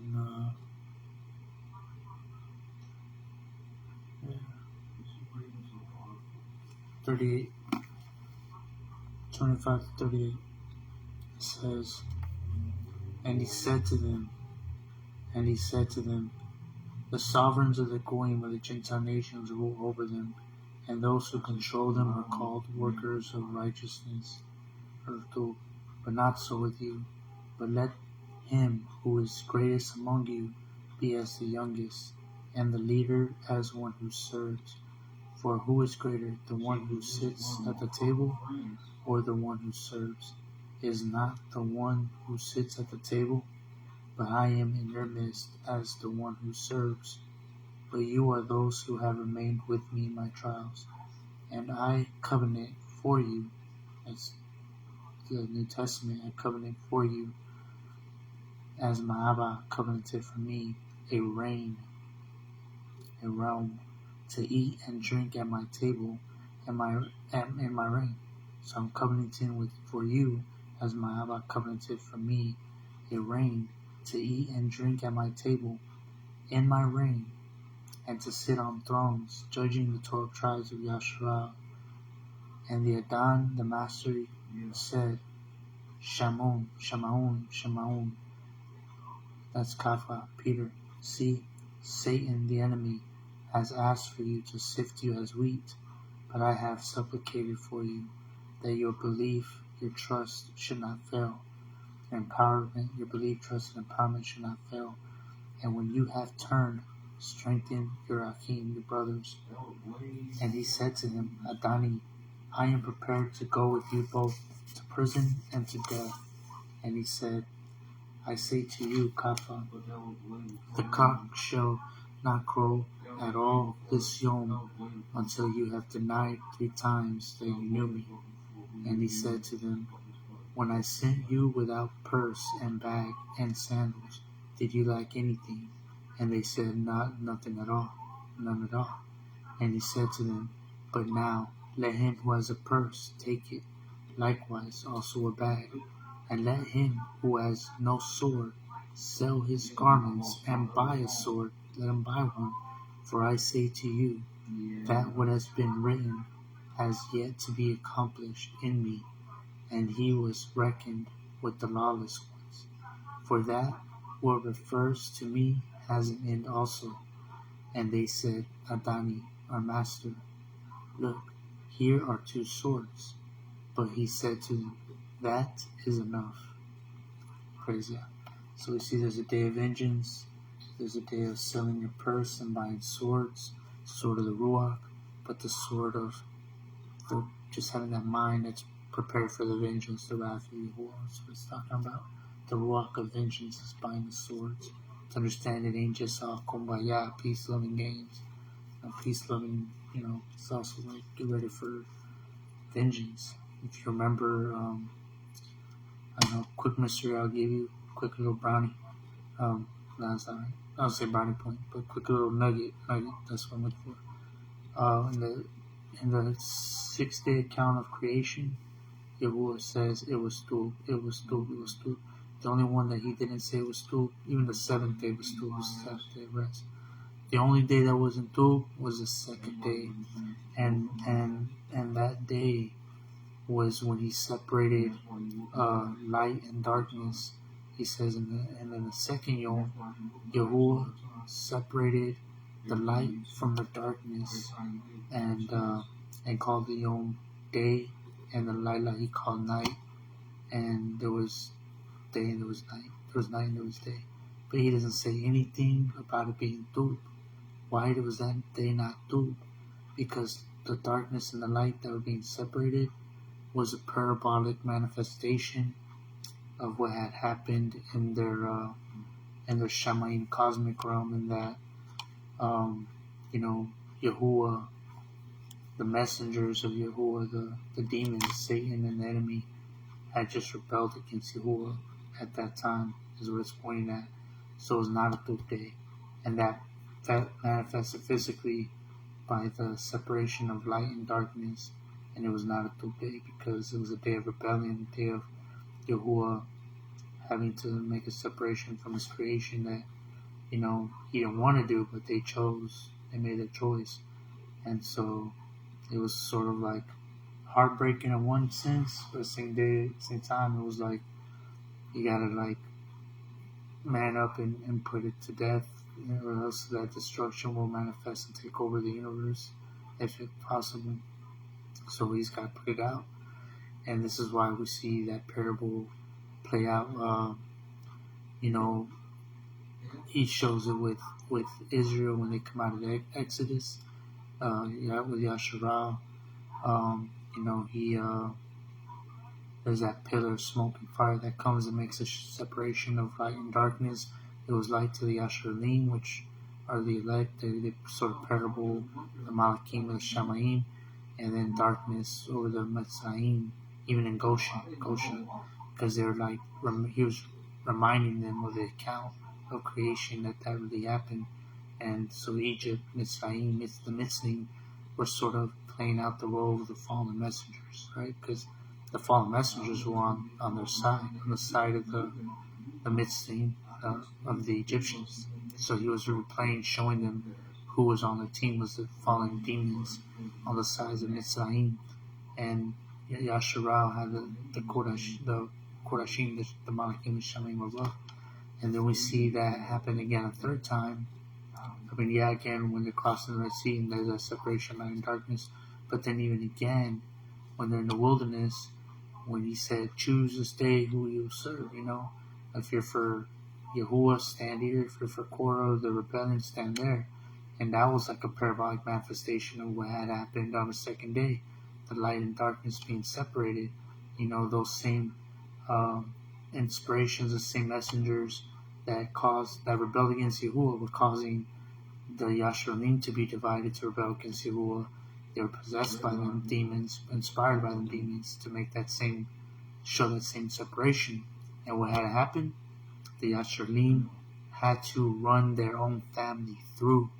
It says that every one of them put the sword against the hand of their brother, their father, their mother, their sisters, their cousins.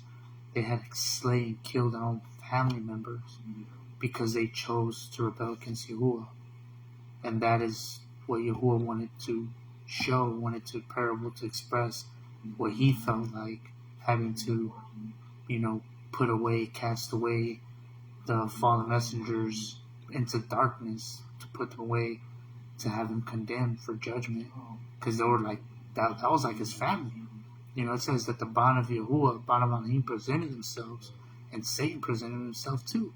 So they're his children, but they're his wicked children that rebelled, and he has to run them through.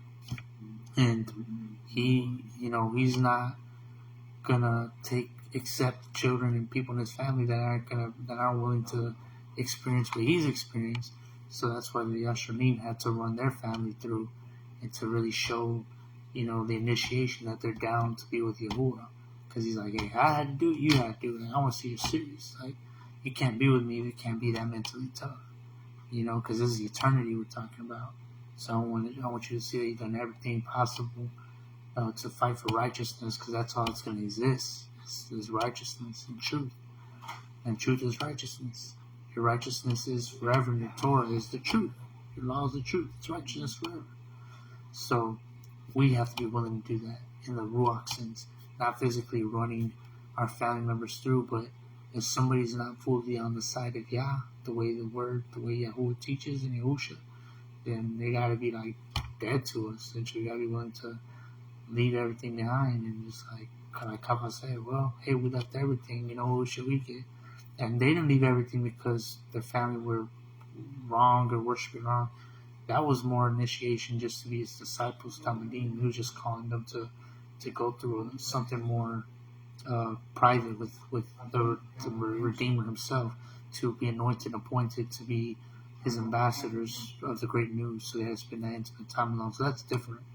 But it takes on a different level for us in the last days, because it says, I didn't come to bring peace, but a sword to divide family against each other, brothers against sisters, mothers, whatever. Everybody, all the enemies should be those against in their own household. And for my name's sake, for the sake of truth, not just believing in Messiah, because even demons believe and tremble, but it's how you worship Him. And we have to go further into what that is, and that's the truth. That's the commandments. That's Sabbath to Saturday. Don't eat pork and no shrimp, and keep the biblical feasts, not the pagan feasts, not Christmas and Easter and Sunday, but everything from Passover to Tabernacles to Sabbath is on Saturday, and eating clean. And then put on some tzitzit and tassels when you're really serious, when you're ready to die for this. Continue. Go to. Alright, so we read Luke. He says, that we have to be counted amongst the transgressors, the sinners. So the peace you have, keeping the purse, keeping the peacefulness, and be willing to buy a sword, be willing to be ready for the day of vengeance, be ready to play that role out, if that's what we're called to do, when we turn into a fire for the stubble, on the day of vengeance. It's just what it's going to be. Alright? There's a day for that. Thou shalt make you a fire for the stubble, for the nations, to tread down the winepress. So now let's go to, we're going to read Yeshayahu, Isaiah 25. Try to read these quick.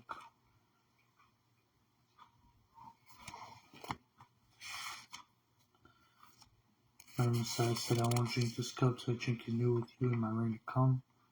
And we just read that he said, I'll let you sit down at my table at the feast. So now, Isaiah 25. O YAHUAH, you are my Elohim. I exalt you. I praise your name. For you shall do a wonder. Counsels of long ago, trustworthiness, truth. Counsels of long ago is like the destruction of the world. For you shall make a city a heap, a walled city a ruin, a palace of foreigners to be a city no more, never to be rebuilt. Therefore strong people praise you. Gotta be strong. Mentally, the city of the powerful nations revere you. For you shall be a refuge to the poor, a refuge to the needy in his distress, a shelter from the storm, a shade from the heat. For the Ruach, the spirit of the ruthless, is like a storm against a wall. You subdue the noise of the foreigners, and heat in a dry place, as heat in a dry place, as heat in the shadow of a cloud. The singing of the ruthless is subdued, and in his mouth, and in this mountain, YAHUAH, Sabaoth, multitudes and armies, shall make for all peoples a feast of choice pieces, a feast of old wines, of choice pieces with marrow, of old wines well refined. And he shall swallow up this mountain, the surface of the covering that covers all peoples, and the veil that is spread over all nations. He shall swallow up death forever, and the Adon, the Master YAHUAH, shall wipe away tears from all faces, and take away the reproach of his people from all the earth. For YAHUAH has spoken, and it shall be said in that Yom, see, this is our Elohim, We have waited for him, and he saves us. This is YAHUAH. We have waited for him. Let us be glad and rejoice in his deliverance. For the hand of YAHUAH rests on this mountain, and Moab is trodden down under him, and straw is trodden down in the water, in the mire of a dunghill.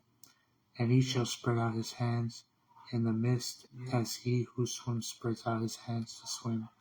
And he shall bring down his pride together with the skill of his hands, and the high stronghold of your walls he shall bring down, lay it low, level to the ground, down to the dust. Yeshayahu 34. Come now, you goyim, to hear and listen, you people. Let the earth hear, and all that is in the world, and all its offspring. For the displeasure of YAHUAH is against all the goyim, all the nations, and his wrath against their divisions. He shall put them under the ban, devoted to destruction. He shall give them over to the slaughter, and their slain be thrown out, and their stench rise from their corpses, and mountains shall be melted with their blood, and all the host, the multitude of the Shamayim above, shall rot away, and the Shamayim shall be rolled up like a scroll, and all their multitude fade like a leaf, fading on the vine, and like the fading one of a fig tree. For my sword shall be drenched in the Shamayim, for look, it comes down on Edom, and all the people of my curse for judgment. The sword of YAHUAH shall be filled with blood, it shall be made overflowing with fatness, and with the blood of lambs and goats, with the fat of the kidneys of rams. I'm not talking about real animals, y'all. It's just being parabolic for the nations.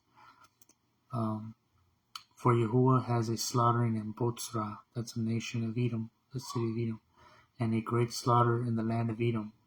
And wild oxen shall come down with them, and young bulls with bulls, and their land shall be drenched with blood, and their dust be made fat with fatness. For it is the day of vengeance of YAHUAH, the year of recompense for the cause of Sion, and its streams shall be turned into tar, and its dust into sulfur, and its land shall become burning tar, that is not quenched, night or day, Laila or Yom, its smoke going up forever. From generation to generation it lies waste, no one passes through it forever and ever. So that the pelican and the porcupine possess it, and the owl and the raven dwell in it, and he shall stretch out over it the line of formlessness and stones of emptiness, for darkness shall be multiplied, and emptiness forever. Its caves with no one in them. It is called a rain, but all its rulers have vanished, and thorns shall come up in its palaces, nettles and brambles in its strongholds, and it shall be a home for jackals and a courtyard for ostriches. All this animal stuff is parabolic. She's talking about darkness, emptiness taking over. There's really not going to be any animals. And the wild beasts of the desert shall also meet with the jackals, and the shaggy goat call its companion. The night creatures shall also rest there, and shall find for herself a place of rest. The arrow snake shall nest there, and lay eggs and hatch, and gather them under her shadow. There too the vultures shall gather, each with its mate. This is all parabolic to like the haunt of demons, like where it says like Babylon's fallen has become a haunt of demons, and every unclean bird, like every unclean spirit, that's what it's referring to. Search from the books of YAHUAH and read. Not one of these shall be missing, not one shall be without a mate, for he has commanded my mouth, and his ruach shall gather them, and he shall cast the lot for them, and his hand shall divide it among them with a measuring line. They possess it forever. From generation to generation they dwell in it. Let the wilderness and the dry place be glad for them, and let the desert rejoice and blossom as the rose. By the way, it's talking about the righteous at this point. It's contrasting it. It blossoms much and rejoices, even with joy and singing. The esteem of Lebanon shall be given to it, the excellence of Carmel and Sharon. They shall see the esteem of YAHUAH, the excellency of our Elohim. Strengthen the weak hands and make firm the weak knees. Say to those with anxious love, be strong, do not fear. See, your Elohim comes with vengeance, with the recompense of Elohim. He is coming to save you. Then the eyes of the blind shall be opened, and the ears of the deaf be opened. Then the lame shall leap like a deer, and the tongue of the dumb sing, because Maim shall burst forth in the wilderness, and streams in the desert, and the parched ground shall become a pool, and the thirsty land springs of Maim. In the home for jackals, where each lay grass with the reeds and rushes, and there shall be a highway, and a way it shall be called, the way of the Kodashah. The unclean does not pass over it, but it is for those who walk in the way, and not a wandering fool. No lion is there, nor any ravenous beast goes upon it. It is not found there, but the redeemed shall walk there. And the ransom of YAHUAH shall return and enter Sion with singing, with everlasting joy on their heads. They shall obtain joy and gladness, and sorrow and sighing shall flee away.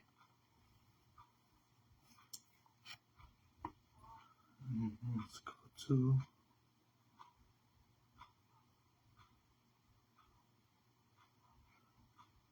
47, 48, and 49. Alright.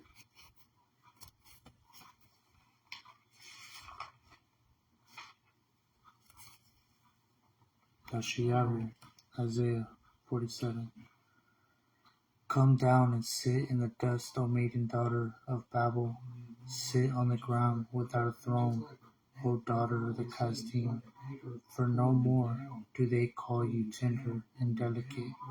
Take the millstone and grind flour. Remove your veil, lift up the skirt, uncover the legs, pass through the river. Let your nakedness be uncovered. Let your shame also be exposed. I take vengeance and meet no man. Our Redeemer, YAHUAH, Sabaoth of multitudes and armies, is his name, the Kadash one of Yasharal. Sit silent and go into darkness, O daughter of the Casdim, for no more do they call you mistress of reigns. I was wroth with my people. I have profaned my inheritance, and I gave them into your hand. You showed them no compassion.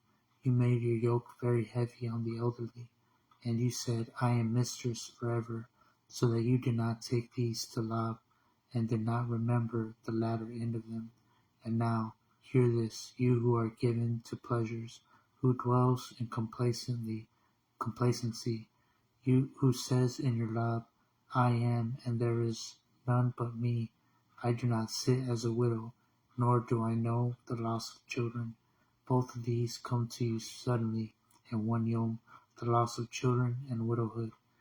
They shall come upon you in completeness because of your many witchcrafts, for your numerous great potent spells. And you have trusted in your evil, and you have said, no one sees me. Your wisdom and your knowledge have led you astray. And you have said in your love, I am, and there is no one but me. So I've seen people wearing that shirt around, they wear shirts saying, I am.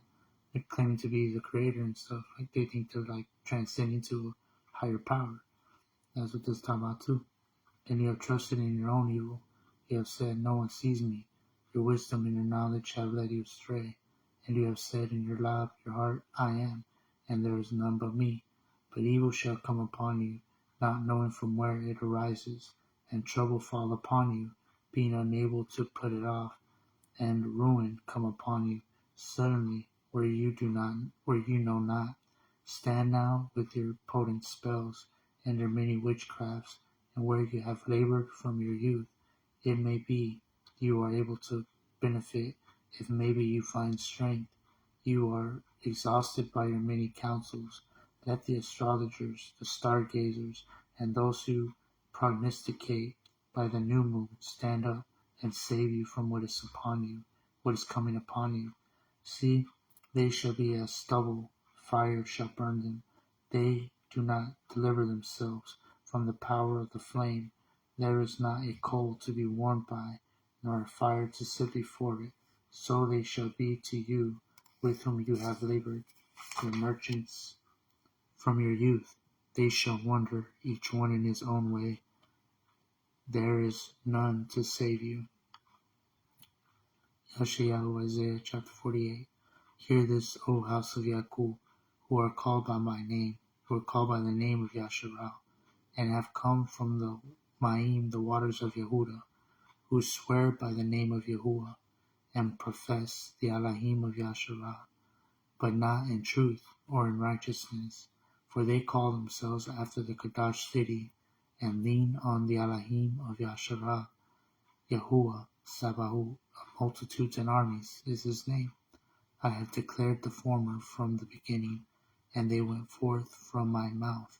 And I made you hear them suddenly, and I acted, and they came to be, because I knew that you were hard, and your neck was an iron sinew, and your forehead was bronze. Therefore I declared it to you long ago, before it came to be. I made you hear, lest you should say, my idols had done them, and my carved image and my molded image commanded them. You have heard, look at them all, and do you not declare it? From now on I shall make you hear new ones, even hidden ones, that you have not known.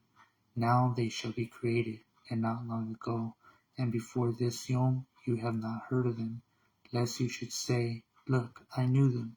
No, you have not heard. No, you have not known.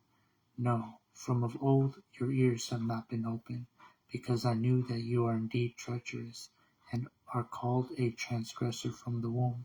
For my name's sake I postponed my displeasure, and for my praise I held it back from you, so as not to cut you off. See, I have refined you, but not as silver.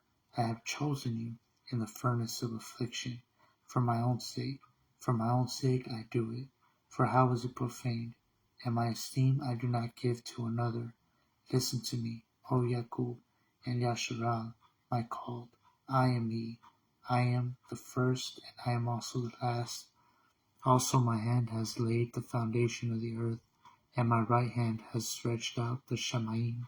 I call to them, let them stand together. All of you gather yourselves and hear. Who among them has declared these? YAHUAH has loved him. Let him do his pleasure on Babel, and his arm be on the casting. I have spoken. I have also called him. I have brought him, and he shall make his way prosperous. Come near to me. Hear this. I have not spoken in secret from the beginning. From the time that it was, I was there. And now the Adon YAHUAH has sent me, and his Ruach. Thus said YAHUAH, your Redeemer, the Kadash one of Yasharal. I am YAHUAH, your Elohim, teaching you what is best, leading you by the way you should go. If only you had listened to my commandments, then your peace, your shalom, would have been like a river, and your righteousness like the waves of the sea, and your seed would have been like the sand, and your offspring of your inward parts like the grains of the sand. His name would not have been cut off, nor destroyed from before me. Come out of Babylon, come out of her, my people. Flee from the Casdim. Declare this with a voice of singing. Proclaim it. Send it to the ends of the earth. Say, YAHUAH has redeemed his servant Yaakov, and they did not thirst when he led them through the deserts. He caused waters from a rock to flow for them.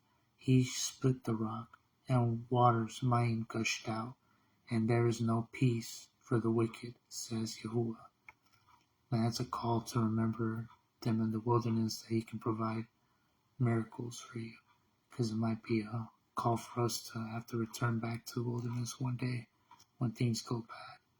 And this is a reminder saying that he can make waters come out of the rocks and split it and make manna come down and all kinds of cool stuff if we have to, trusting in him for miracles. And then he says there's no peace for the wicked, says YAHUAH. Yashayahu, Isaiah, Yashayahu, Isaiah, chapter 49. Listen to me, O you coastlands, and hear you peoples from afar. YAHUAH has called me from the womb. From my mother's body he has caused my name to be remembered. And he made my mouth like a sharp sword. In the shadow of his hand he hid me, and made me a polished shaft. In his quiver he hid me, and he said to me, You are my servant, O Yasharal, in whom I am adorned. And I said, I have labored in vain. I have spent my strength for emptiness, and in vain. But my right ruling is with YAHUAH, and my work with my Elohim. And now said YAHUAH, who formed me from the womb, to be his servant, to bring Yaakov back to him, though Yasharal is not gathered to him. Yet I am esteemed in the eyes of YAHUAH, and my Elohim has been my strength. And he says, Shall it be trivial, a light thing for you to be my servant, to raise up the tribes of Yaakov, and to bring back the preserved ones of Yasharal? And I shall give you also as a light to the nations, the Gentiles, to be my deliverance to the ends of the earth. Thus said YAHUAH, the Redeemer of Yasharal, their Kadash one, to the despised, to the loathed one of the nation, to the servant of rulers. Sovereigns shall see and arise, rulers also shall bow themselves, because YAHUAH, who is steadfast, the Kadash one of Yasharal, and he has chosen you. Thus said YAHUAH, in a favorable time I shall answer you, and in the yom of deliverance I shall help you, and I guard you, and give you for a covenant of the people, to restore the earth, to cause them to inherit the ruined inheritances, to say to the prisoners, Go out, to those who are in darkness, show yourselves, let them feed on the ways, and let their pasture be on all bare hills. They shall not hunger nor thirst, neither heat or sun strike them, for he who has compassion on them shall lead them even by the fountains of water. Mayim, guide them, and I shall make all my mountains a way, and my highways raised up. See, these come from far away, and see, those from the north and the west, and these from the land of Sinim. Sing, O Shamayim, rejoice, O earth, and break out into singing, O mountains, for YAHUAH shall comfort his people, and have compassion on his afflicted ones.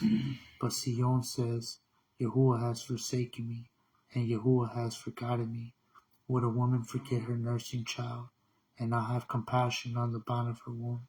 Though they forget, I never forget you. See, I have inscribed you on the palms of my hands. Your walls are always before me. Your banim shall hurry, and your destroyers and those who laid you waste depart from you. Lift up your eyes round about, and see all of them gathered together, and come to you. As I live, declares YAHUAH, you shall put on all of them as an ornament, and bind them on you as a bride does. For your waste and your deserted places, and the lands of your destruction shall soon be too narrow for the inhabitants, while those who swallow you up are far away. The banim of your bereavement shall yet say in your ears, The place is too narrow for me, make room for me to live. And you shall say in your love, Who has brought forth these for me, since I am bereaved and barren, and exile, and wandering to and fro? And who reared them? See, I was left alone. From where did these come? Thus said the Adon YAHUAH, See, I lift my hand up to the Goyim, the Gentile nations, and raise my banner for the peoples. And they shall bring your banim in their arms, and your daughters carried on their shoulders. And sovereigns shall be your foster fathers, your foster abim, and their sovereignesses, your nursing mothers. They bow down to you with their faces to the earth, and lick up the dust of your feet. And you shall know that I am YAHUAH. Those who wait for me shall not be ashamed. Is prey taken from the mighty, and the captives of the righteous delivered? Yet thus said YAHUAH, even the captives of the mighty are taken away. and the prey of the ruthless is delivered. And I strive with him who strives with you, and I save your children. And I shall feed those who oppress you with their own flesh, and let them drink their own blood as sweet wine. All flesh shall know that I, YAHUAH, am your Savior and your Redeemer, the Elohim of Yaakov. The takeaway there was, and I shall feed those who oppress you with their own flesh, and let them drink their own blood as sweet wine. All flesh shall know that I, YAHUAH, am your Savior and your Redeemer, the Elohim of Yaakov. Don't forget that. That's the end of Isaiah 49, Yeshayahu 49.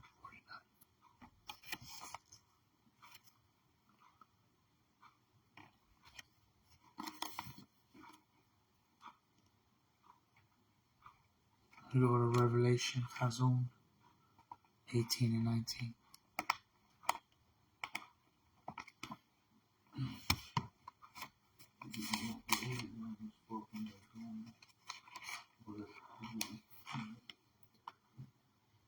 And after this, I saw another Malach coming down from the Shamayim, having great authority, and the earth was lightened from his esteem.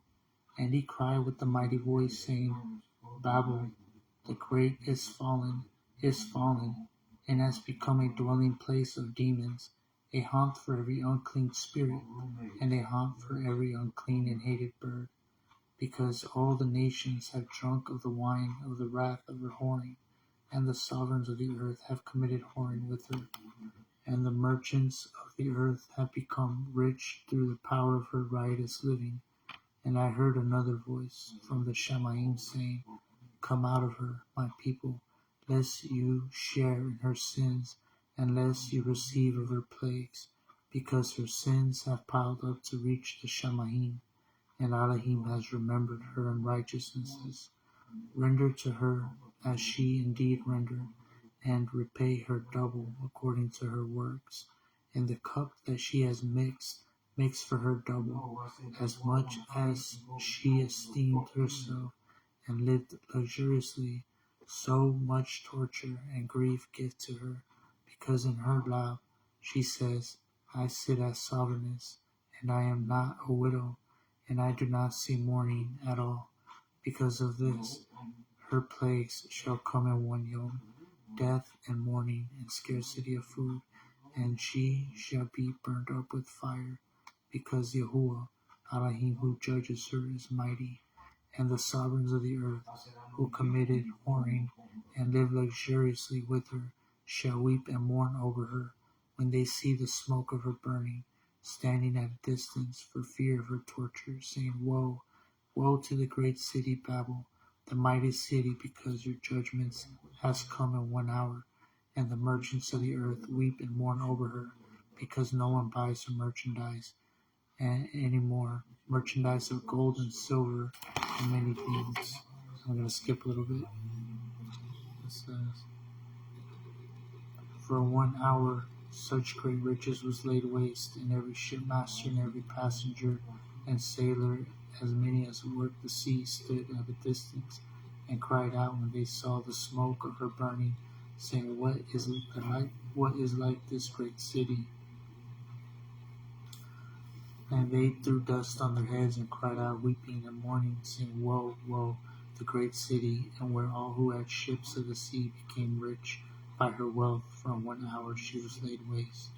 Rejoice over her, O Shamayim, your Kadash emissaries of Anabim, for YAHUAH has completely avenged you on her.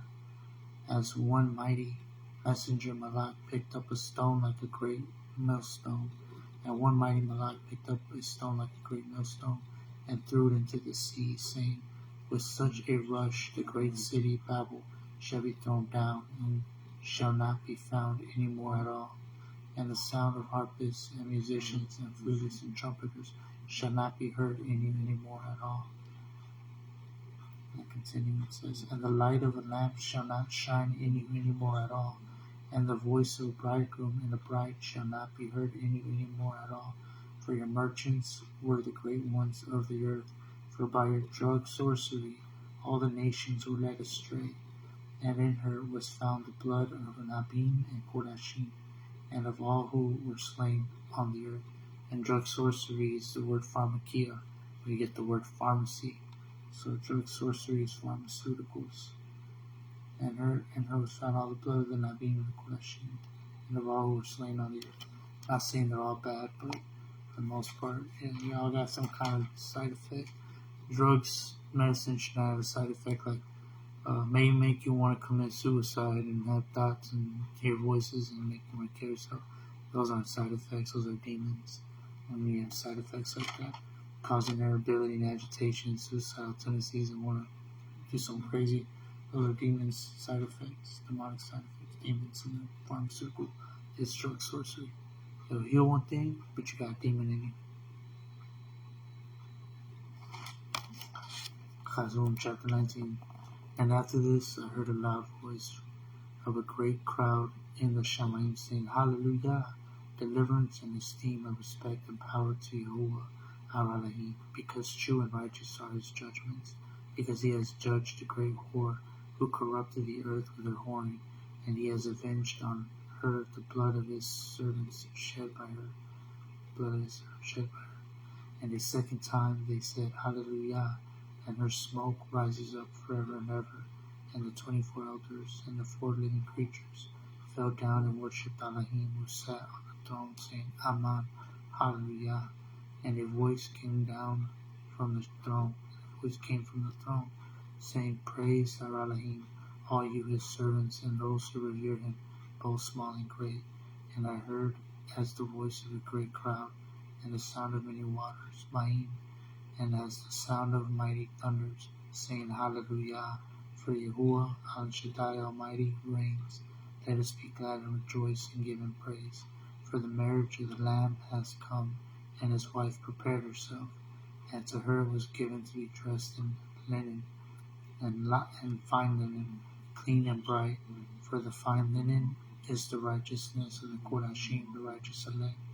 And he said to me, Right, Baruch are those who have been called to the marriage supper of the Lamb.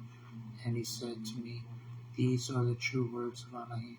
And I fell at his feet to worship him. But he said to me, See, do not. I am your fellow servant, and of your brothers, your Achim, who possess the witness of YAHUSHA. Worship YAHUAH, for the witness of YAHUSHA is the spirit of Nabuah, for the witness of YAHUSHA is the Ruach of Nabuah. And I saw the Shamayim open, and there was a white horse, and he who sat on him was called Trustworthy and True, and in righteousness he judges and fights.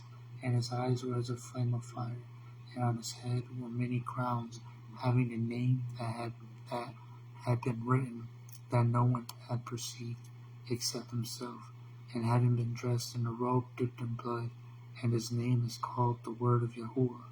And the armies of the Shamayim, dressed in fine linen, white and clean, follow him on white horses, and out of his mouth goes a sharp sword, that with it he should smite the nations, and he shall shepherd them with the rod of iron, and he treads the winepress of the fierceness and the wrath of Al Shaddai. And on his robe and on his banner he has a name written, Sovereign of Sovereigns, and Adon of Masters. And I saw one messenger standing in the sun, and he cried with a loud voice, saying to all the birds that fly amid Shamayim, Come, gather together for the supper of the great Elohim, to eat the flesh of the sovereigns, and the flesh of commanders, and the flesh of strong ones, and the flesh of horses, and of those who sit on them, and the flesh of all people, free and slave, both small and great. And I saw the beasts and the sovereigns of the earth and their armies gathered together to fight him who sat on the horse and his army. And the beast was seized, and with him the false prophet, who worked signs in his presence, by where he led astray those who received the mark of the beast, and those who worshipped his image.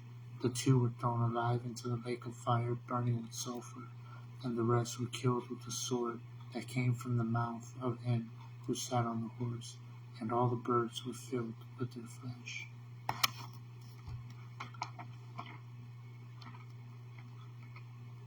And that's still to come.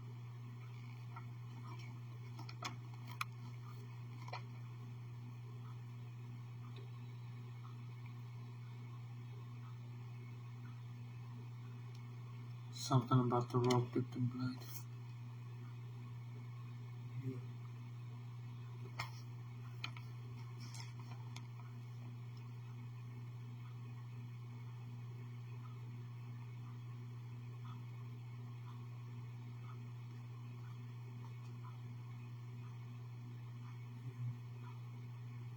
So much.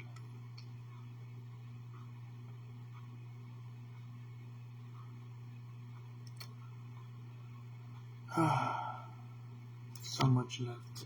I'm not gonna get through it. I have to stop. But anyways, I'm gonna try to stop it. So,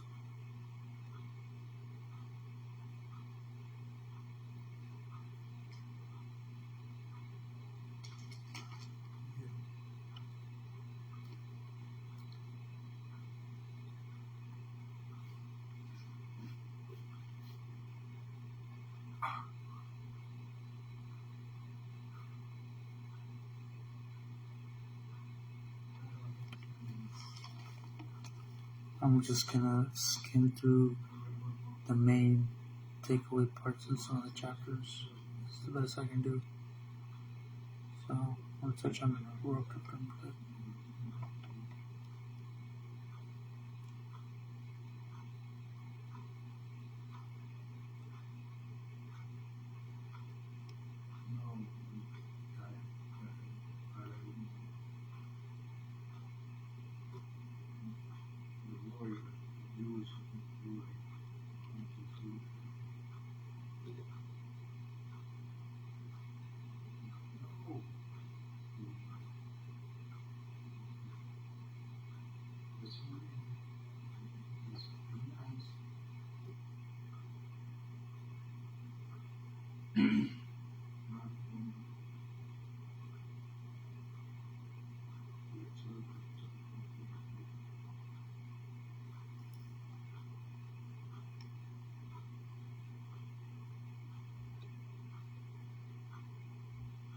Alright.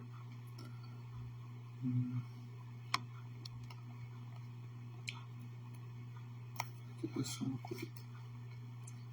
YAHUSHA, Isaiah chapter 55.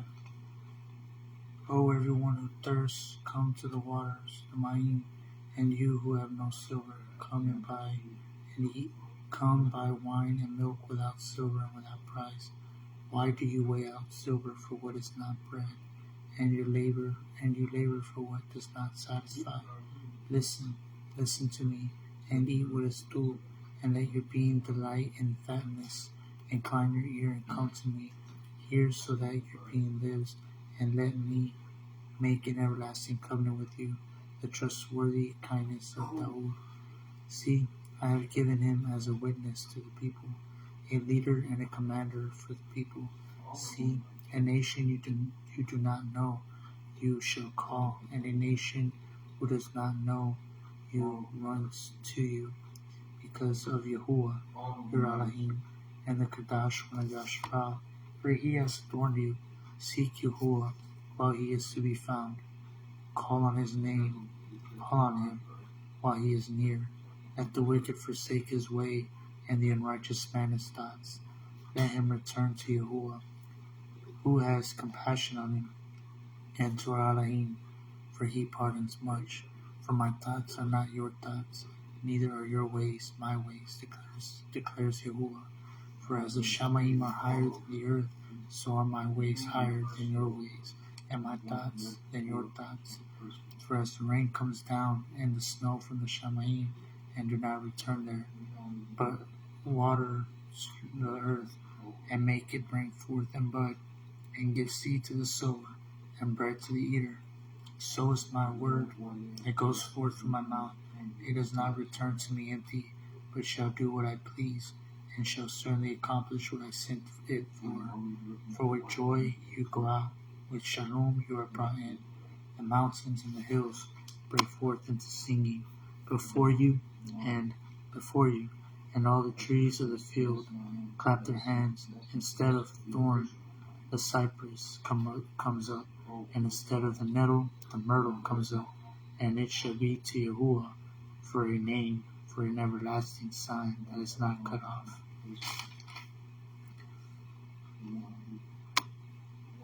Yashayahu, Isaiah chapter 54. Single barren one, you who did not bear, break forth into singing, and cry aloud, you who have not been in labor. For the children of the deserted one are more than the children of the married woman, said YAHUAH. Enlarge the place of your tent, and let them stretch out the curtains of your dwellings. Spare not, lengthen your cords, and strengthen your stakes. For you shall break forth to the right and to the left, and your seed inherit the nations, and make the deserted cities inhabited. Do not fear, for you shall not be put to shame, nor hurt. You shall not be humiliated, for the shame of your youth, you shall forget, and not remember the reproach of your widowhood any more. For your Maker is your husband, YAHUAH, Sabaoth, of multitudes and armies is his name, and the Kadash one of Yasharal is your Redeemer. He is called the Elohim of all the earth, for YAHUAH has called you like a woman forsaken and grieved in Naphash, like a wife of youth when you were refused, declares your Elohim. For a little while I have forsaken you, but with great compassion I shall gather you. In an overflow of wrath I hid my face from you for a moment, but with everlasting kindness I shall have compassion on you, said YAHUAH, your Redeemer. For this is the Ma'im of Noah to me, and that I have sworn that the Ma'im of Noah would never again cover the earth. So I have sworn not to be wroth with you forever, nor to rebuke you. For though the mountains be removed and the hills be shaken, my committed loving kindness is not removed from you, nor is my covenant of peace, shalom, shaken, said YAHUAH, who has compassion on you. O you afflicted one, tossed with storm and not comforted. See, I shall lay your stones in emeralds, and your foundations with sapphires, and shall make your battlements of rubies, your gates of crystal, and all your walls of precious stones, and all your children taught by YAHUAH. The shalom of your children great. In righteousness you shall be established, far from oppression, for you shall not fear from ruin, for it does not come near you. See, they indeed assemble, but not because of me. Whoever shall assemble against you falls for your sake. See, I myself have created the blacksmith, who blows the coals in the fire, who brings forth an instrument for his work, and I have created the waster to destroy. No weapon formed against you shall prosper, and every tongue that rises against you in judgment you shall prove wicked. This is the inheritance of the servants of YAHUAH, and their righteousness from me, declares YAHUAH.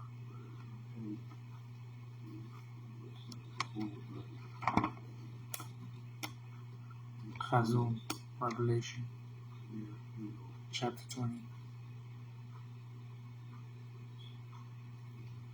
Chapter 21. And I saw a renewed Shamayim and a renewed earth, for the former Shamayim and the former earth had passed away.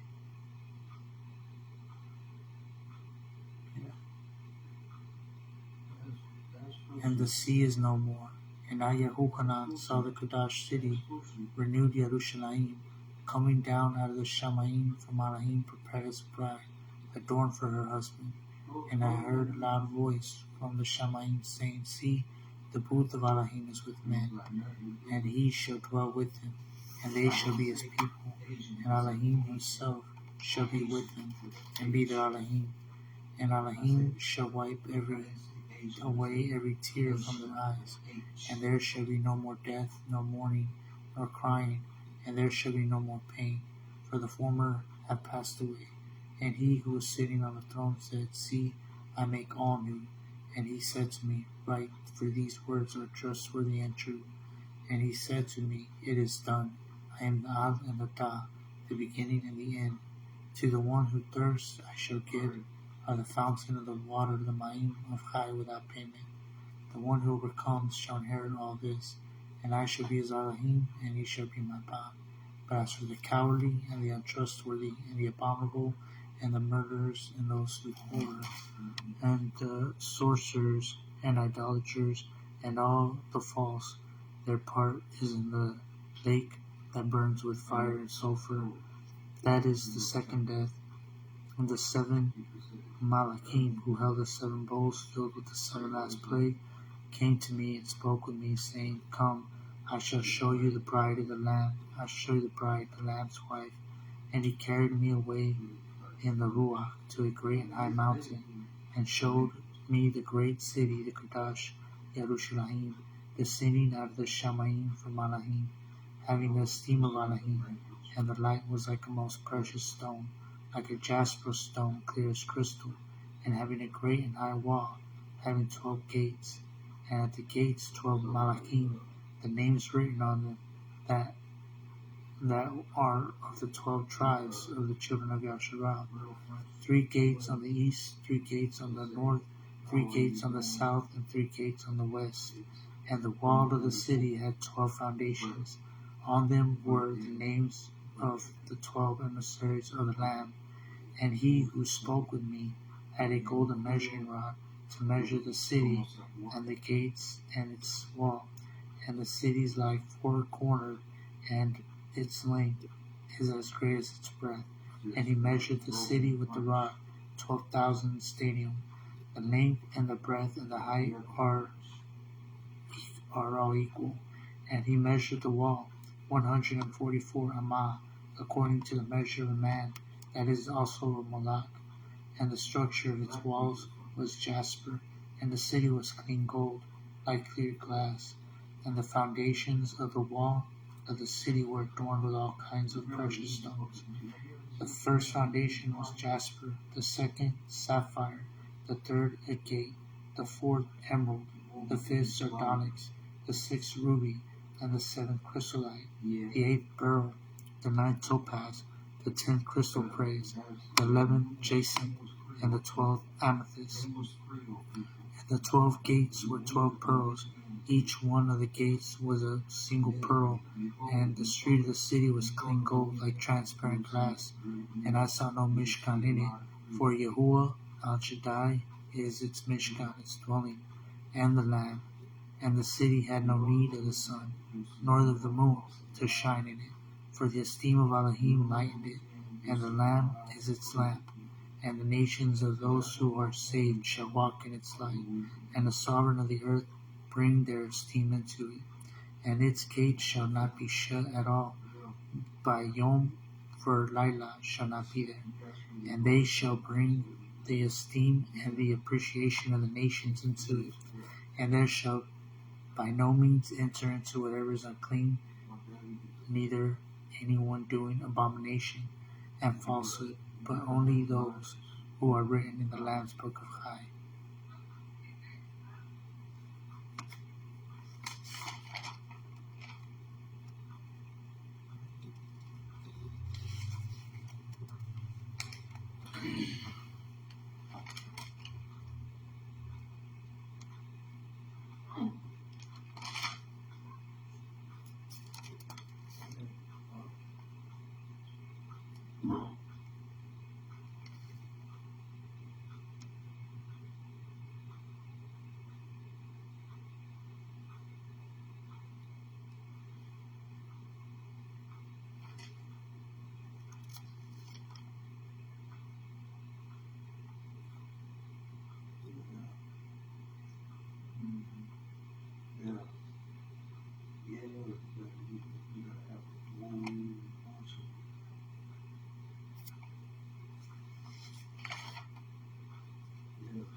Yashayahu, Isaiah chapter 42.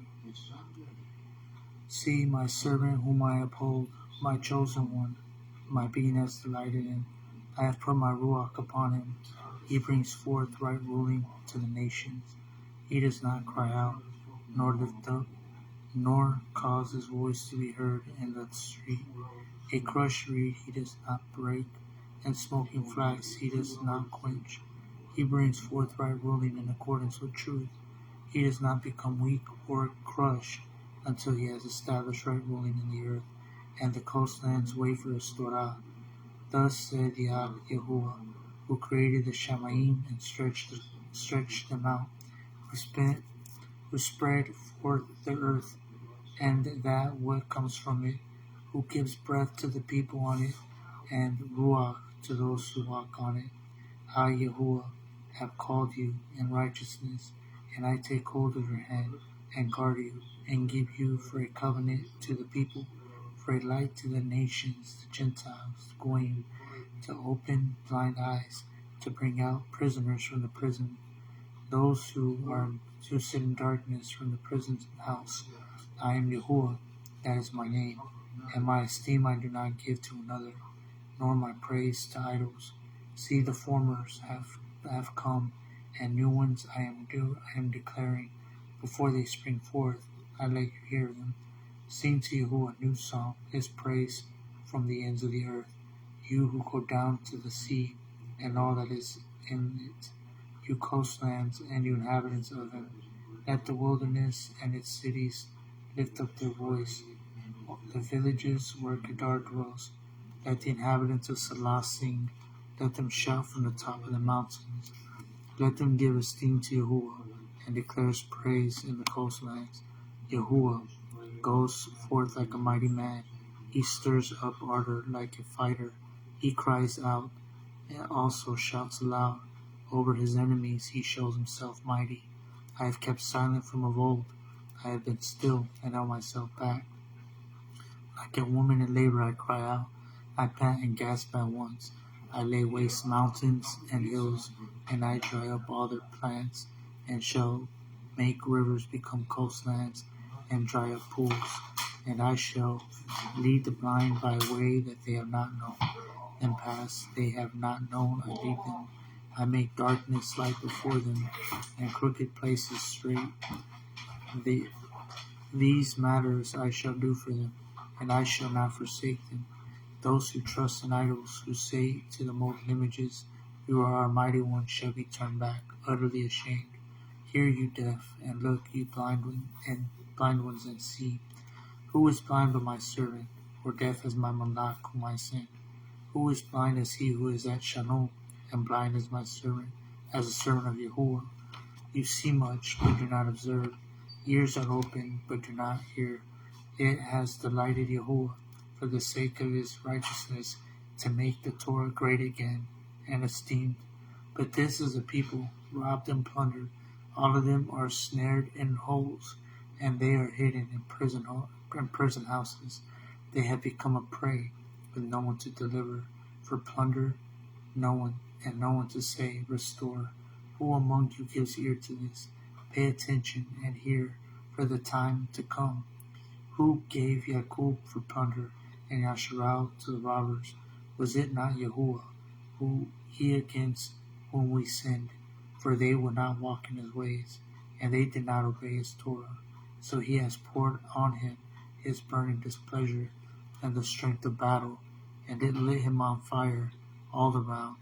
Yet he did not understand, and it burned against him, yet he did not take it to life.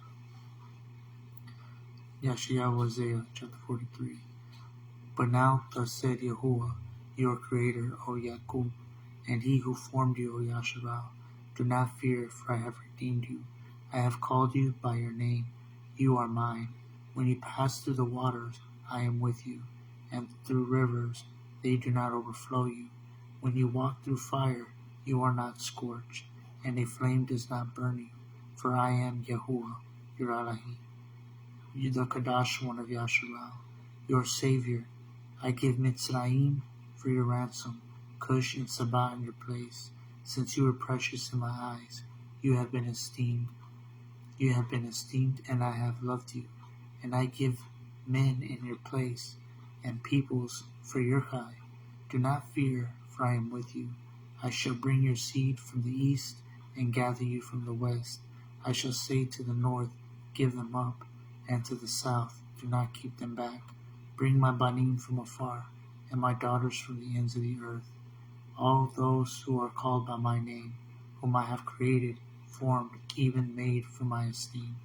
He shall bring out a blind people who have eyes, and deaf ones who have ears. All the nations shall be assembled, and the peoples be gathered. Who among them declares this, and shows us former? Let them give their witness to be declared right, or let them hear and say it is truth. You are my witnesses, declares Yahuwah, and my servant, whom I have chosen, so that you know and believe me, and understand that I am he. Before me there was no one formed, nor after me there is none. I am Yahuwah, and beside me there is no Savior. I have declared and saved, and made known, and there was no form mighty one among you. And you are my witnesses, declares Yahuwah, that I am Al, even from the Yom I am he, and no one delivers, snatches out of my hand. I work, and who turns it back? Thus said Yahuwah, your Redeemer, the Kadash of Yasharah. For your sake I shall send to Babel, and bring them all down as fugitives, even the Kasdim who rejoice in their ships. I am Yahuwah, your Kadash one, Creator Yasharah, your Sovereign. Thus said Yahuwah, who makes a way in the sea, and a path through the mighty Ma'im, who brings forth the chariot and horse, the army and the strong. They lie down together, they do not rise, they have been extinguished, they have been quenched like a wick. Do not remember the former, nor consider that of old. See, I am doing what is new, let it now spring forth. Do you not know? Do you not know it? I am even making a way in the wilderness, and rivers in the desert.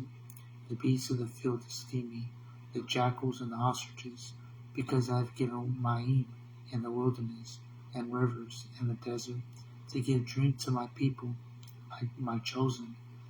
This people I have formed for myself. Let them relate my praise. But you have not called on me, O Yaakov, for ye have been weary of me, O Yasharal. You have not brought me the sheep for your burnt offerings, nor have you esteemed me with your slaughterings. I have not caused you to serve with grain offerings, nor wearied you with incense. You have not bought me sweet cane with silver, nor have you satisfied me with the fat of your slaughterings. You have only burdened me with your sins. You have wearied me with your wickednesses. I am he who blots out your transgressions for my own sake, and remember your sins no more. Remind me, let us enter into judgment together. Relate, that you might be declared right. Your first Abba sinned against your first Abba sinned, and your interpreters have transgressed against me. So I have profaned the chief ones of the Kodash place, and I have delivered up Yaakov to the curse, and Yasharal to scorn. Yashayahu, Isaiah chapter 44. But now, hear, O Yaakov, my servant, and Yasharal, whom I have chosen. Thus said Yahuwah, who made you and formed you from the womb, who helps you. Do not fear, O Yaakov, my servant, and Yasharun, whom I have chosen. For I pour water on the thirsty, and floods on the dry ground. I pour my Ruach on your seed, and my Barakah on your offspring. And they shall spring up among the grass like willows, by streams of water. One says, I belong to Yahuwah. Another calls himself by the name of Yaakov. Another writes on his hand, unto Yahuwah. and names himself by the name of Yahusha. Thus said YAHUAH, sovereign of Yahusha, and his Redeemer, YAHUAH, of Sabaoth of multitudes and armies. I am the first and I am the last. Beside me there is no Elohim. And who is like me? Let him call and declare it, and lay it before me, since I appointed the everlasting people, and the events that are coming, and those that do come. Let them declare them to them. Let them declare these to them. Do not fear, nor be afraid. Have I not since made you hear and declare it? You are my witnesses. Is there an Eluah besides me? There is no other rock. I know not one. Those who make an idol, all of them are emptiness, and their delights do not benefit, and they are their own witnesses. They neither see nor know, so they are put to shame. Who would form a mighty one, or cast an idol that is of no value? See, all his companions are ashamed, and the workmen, they are but men. Let them all be gathered together. Let them stand up. Let them fear. Let them be put to shame altogether.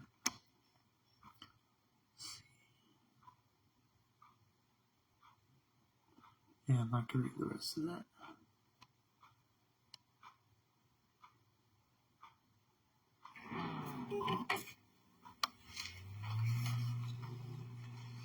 Just trying to find that sprinkling of blood.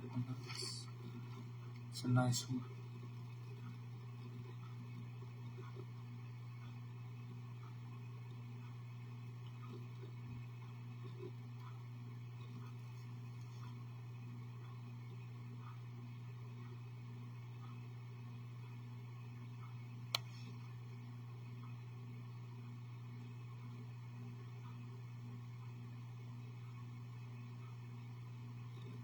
I think I found it.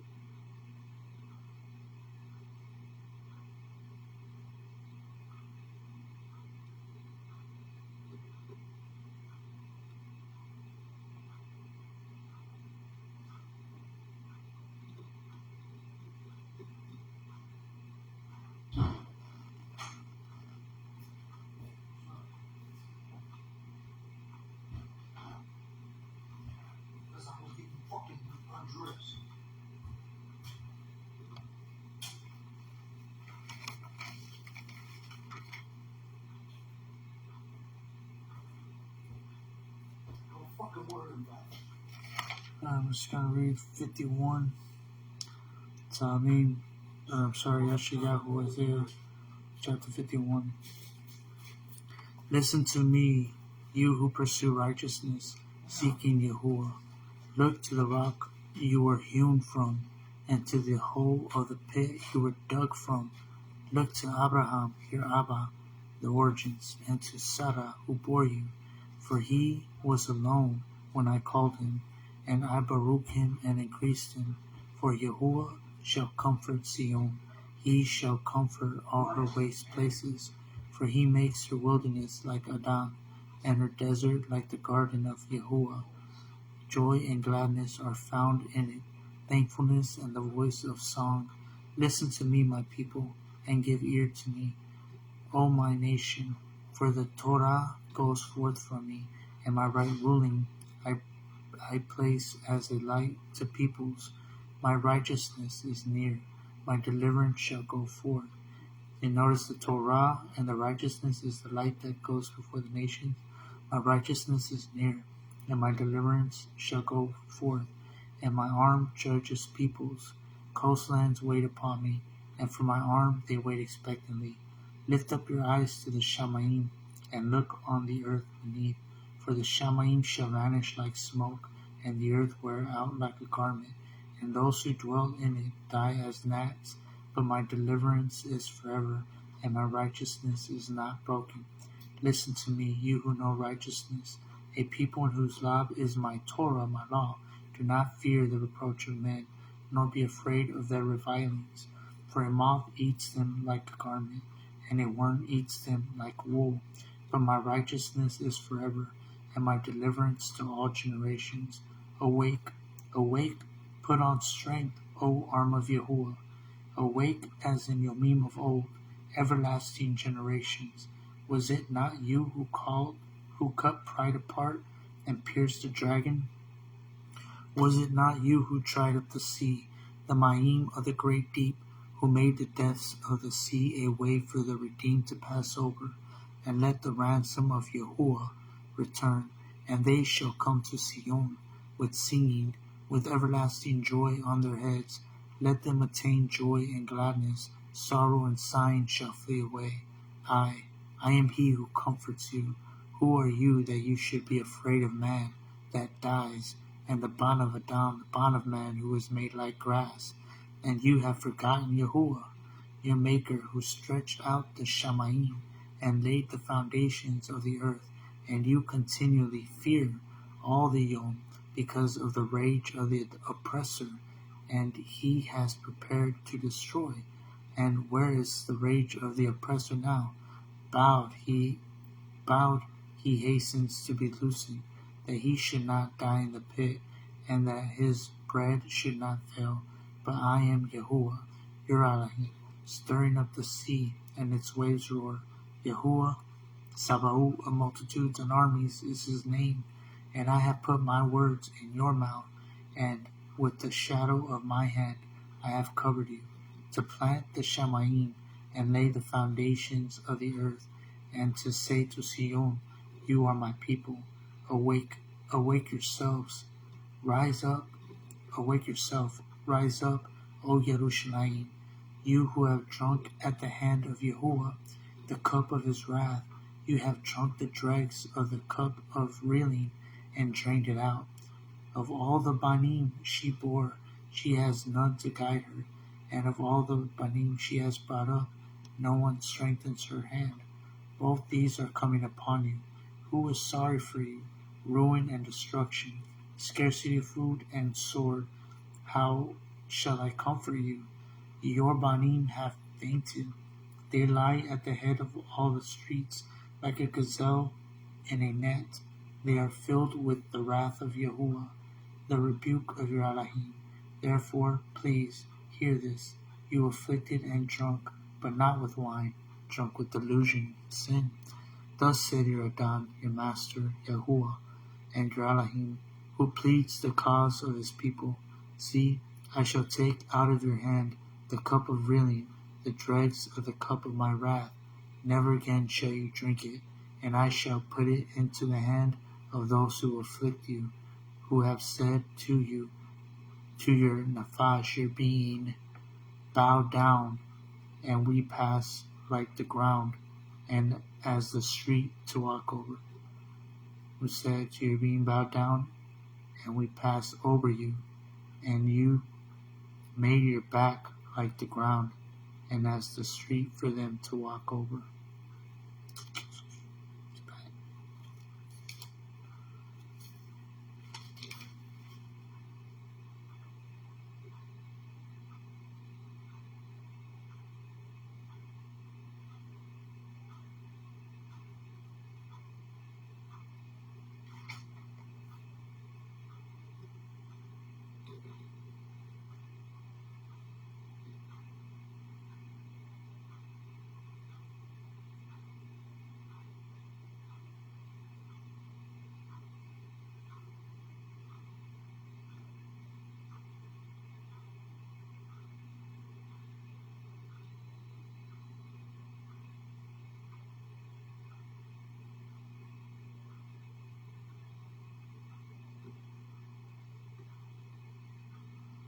Oh man, I think this translation takes out the sprinkling thing.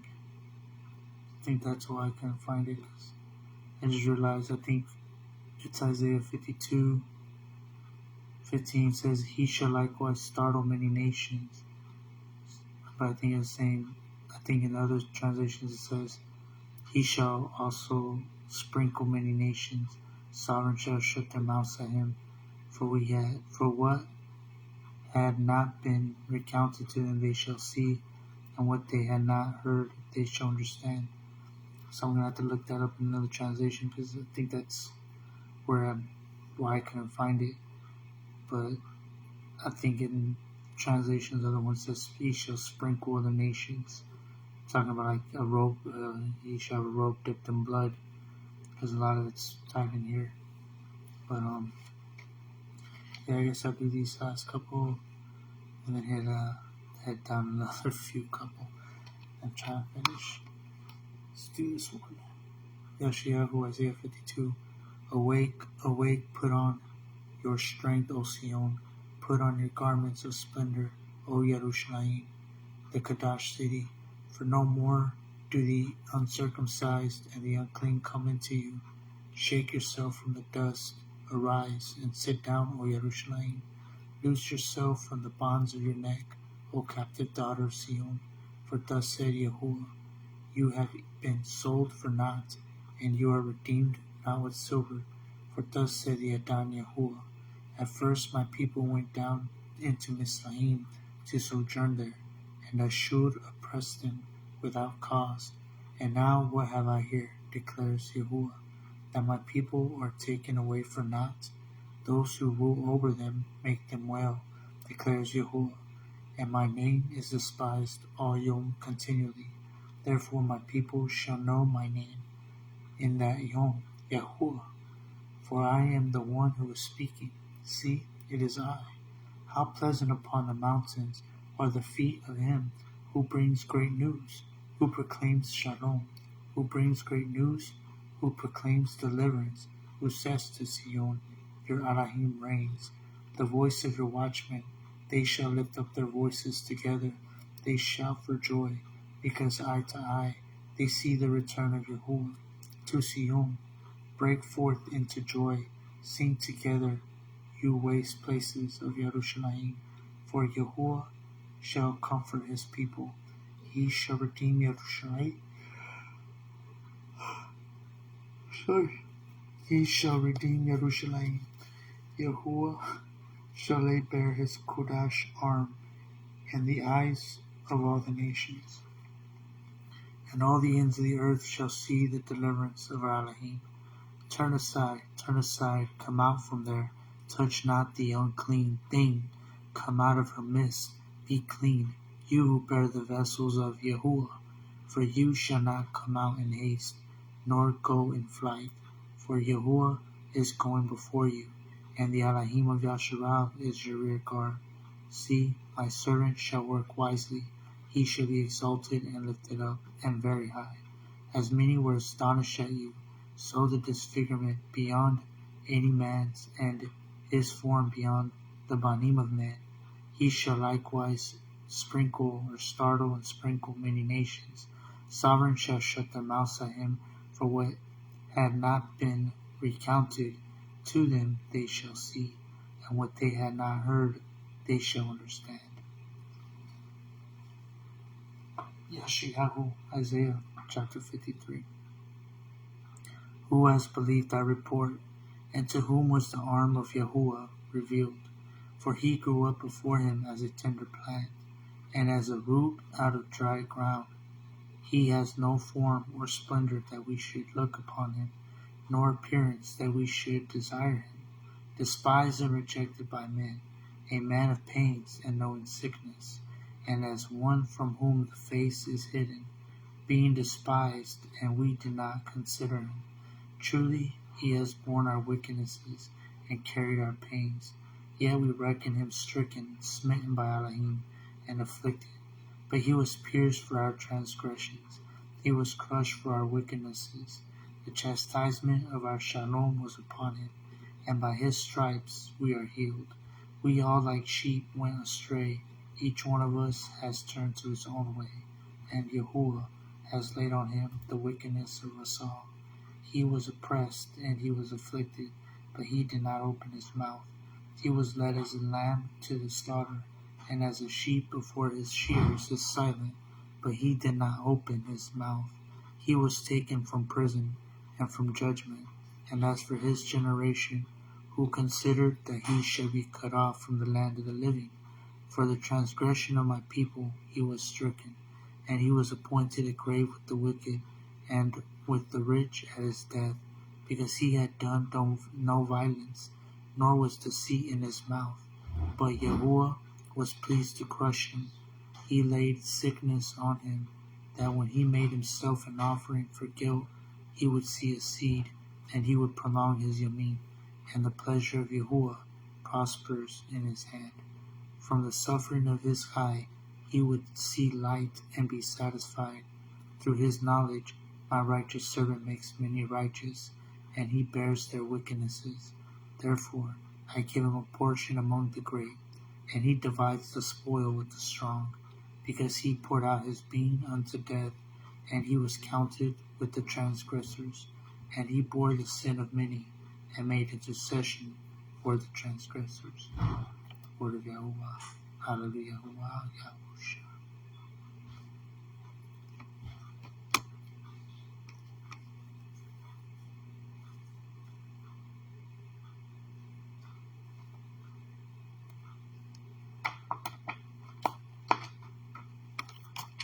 Real quick, YAHUAH, John chapter 7:37.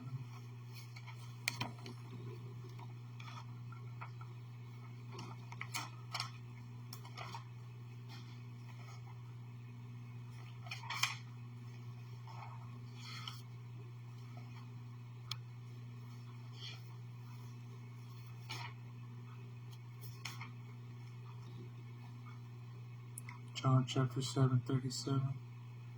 And on the last great Yom of the festival, YAHUSHA stood and cried out, saying, If anyone thirsts, let him come to me, and let him who believes, trusts, and obeys me drink. As the scripture said, out of his innermost shall flow rivers of living Ma'im.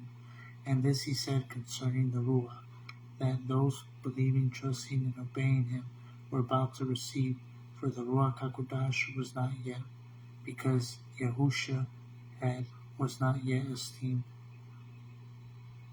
And many from the crowd, when they heard the word, then said, This truly is the Nab. Others said, This is HaMashiach. Hallelujah.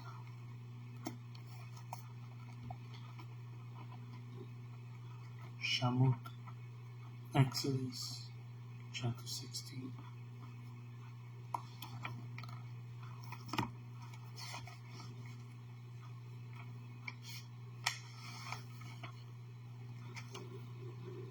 Verse 2. And all the congregation of the children of Yasharah grumbled against Masha and Aharon in the wilderness. And the children of Yasharah said to them, If only we had died by the hand of YAHUAH in the land of Natsarym, when we ate by the pots of meat, and when we ate bread to satisfaction.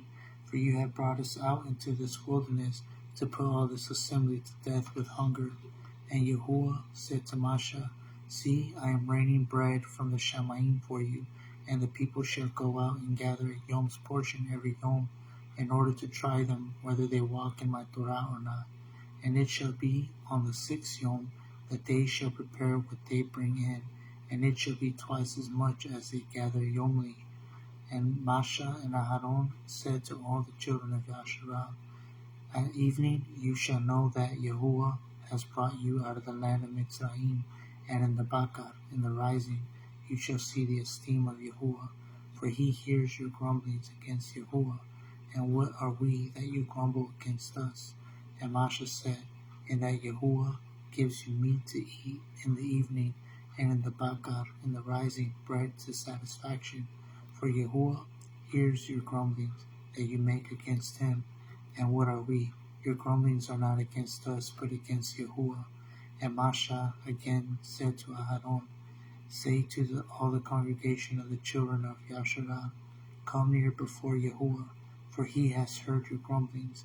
And it came to be, as Aharon spoke to all the congregation of the children of Yasharah, that they looked toward the wilderness, and see, the esteem of YAHUAH appeared in the cloud.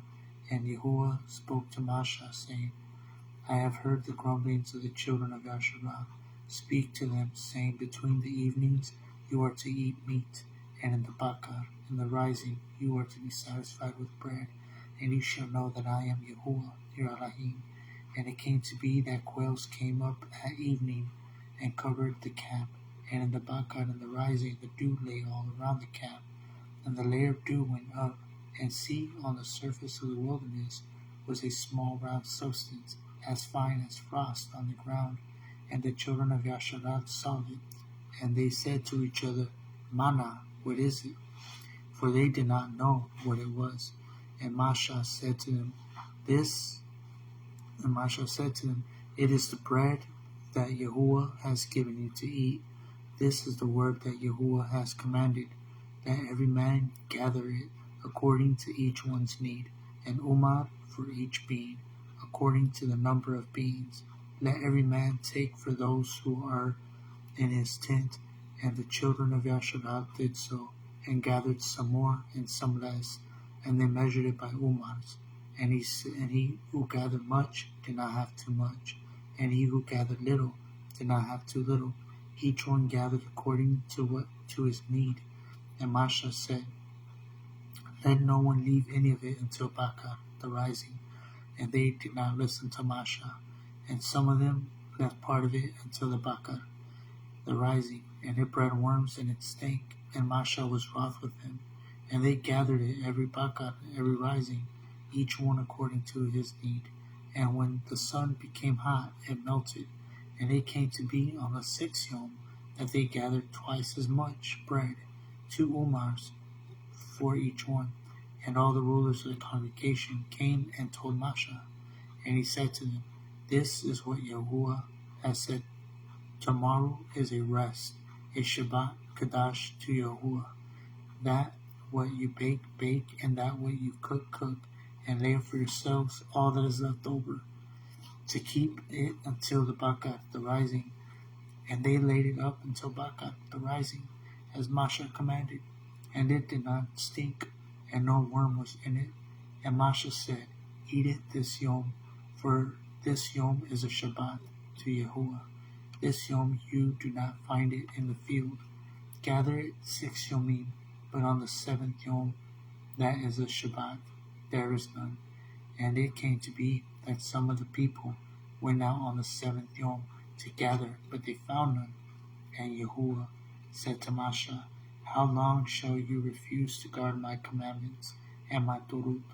See, because YAHUAH has given you the Shabbat, therefore he has given you bread for 2 Yomim, and the 6th Yom. On the 6th Yom, let each one stay in his place. And he has given you bread to eat for 2 Yomim on the 6th Yom. Let each one stay in his place. Do not let anyone go out of his place on the 7th Yom. So the people rested on the 7th Yom. And the house of Yasharal called its name Manna, and it was like white coriander seed, and the taste of it was like thin cakes made with honey. And Masha said, This is the word that YAHUAH has commanded. Fill an umar with it to keep for your generations, so that they see the bread with where I fed you in the wilderness, when I brought you out of the land of Natsarym. And Masha said to Aharon, Take a pot and put an umar or manna in it, and put it down before YAHUAH to keep for your generations. As YAHUAH commanded Masha, so Aharon put it down before the witness to keep. And the children of Yasharal ate manna 40 years, until they came to an inhabited land. They ate manna until they came to the border of the land of Canaan, and an umar is 1/10 of an ephah.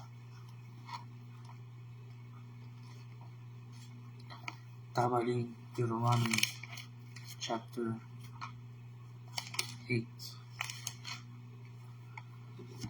Guard to do every command that I command you this Yom, that you might live, and shall increase and go in, and shall possess the land of where YAHUAH swore to your having.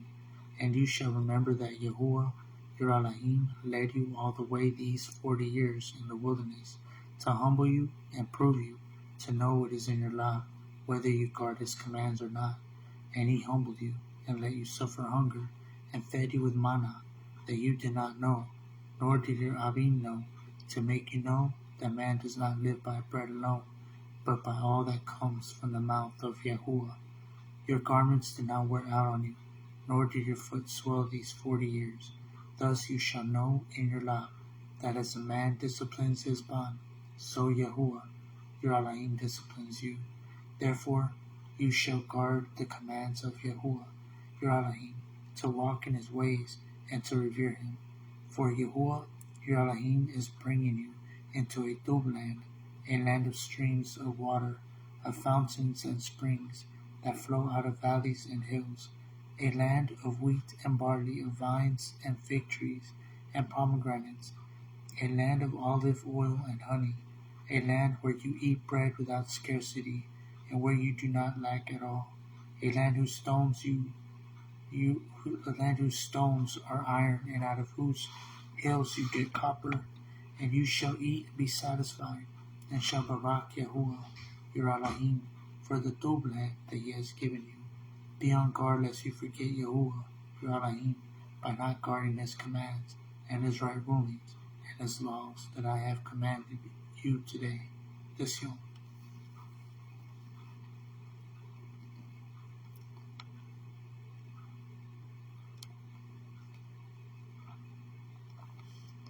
Second Shamuel, chapter 6,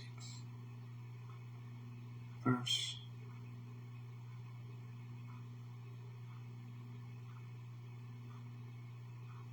14. And Dawood danced before Yahuwah with all his might, and Dawood was wearing a linen shoulder garment. Thus Dawood and all the house of Yasharal brought up the ark of Yahuwah with shouting, and with the sound of the ram's horn, Salah. And it came to be, when the ark of Yahuwah came into the city of Dawood, that Michal, daughter of Shab, looked through a window and saw sovereign Dawood leaping and dancing before Yahuwah, and she despised him in her lap. So they brought the ark of Yahuwah in and put it in its place in the midst of the tent that Dawood had pitched for it. And Dawood brought burnt offerings before Yahuwah and shalom offerings. And when Dawood had finished bringing burnt offerings and shalom offerings, he Baruch the people in the name, power, and authority of Yahuwah, Sabaoth of multitudes and armies. And he apportioned to all the people, to all the crowd of Yasharal, from man even to women, to each one a loaf of bread, and a measure, and a cake of raisins, and all the people left each one to his house.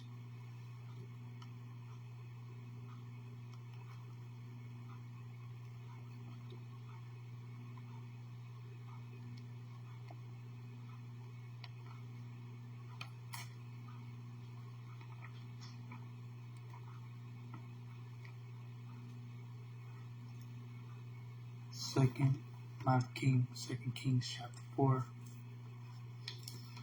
verse 42.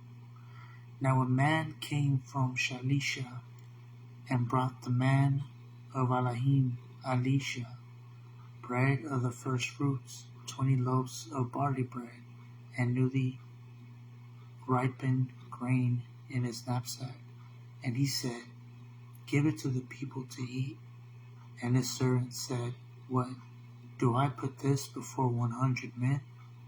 And again Elisha said, Give it to the people to eat.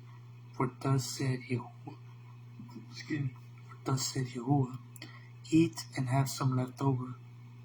And so he put it before them, and they ate and had some left over, according to the word of Yahuwah.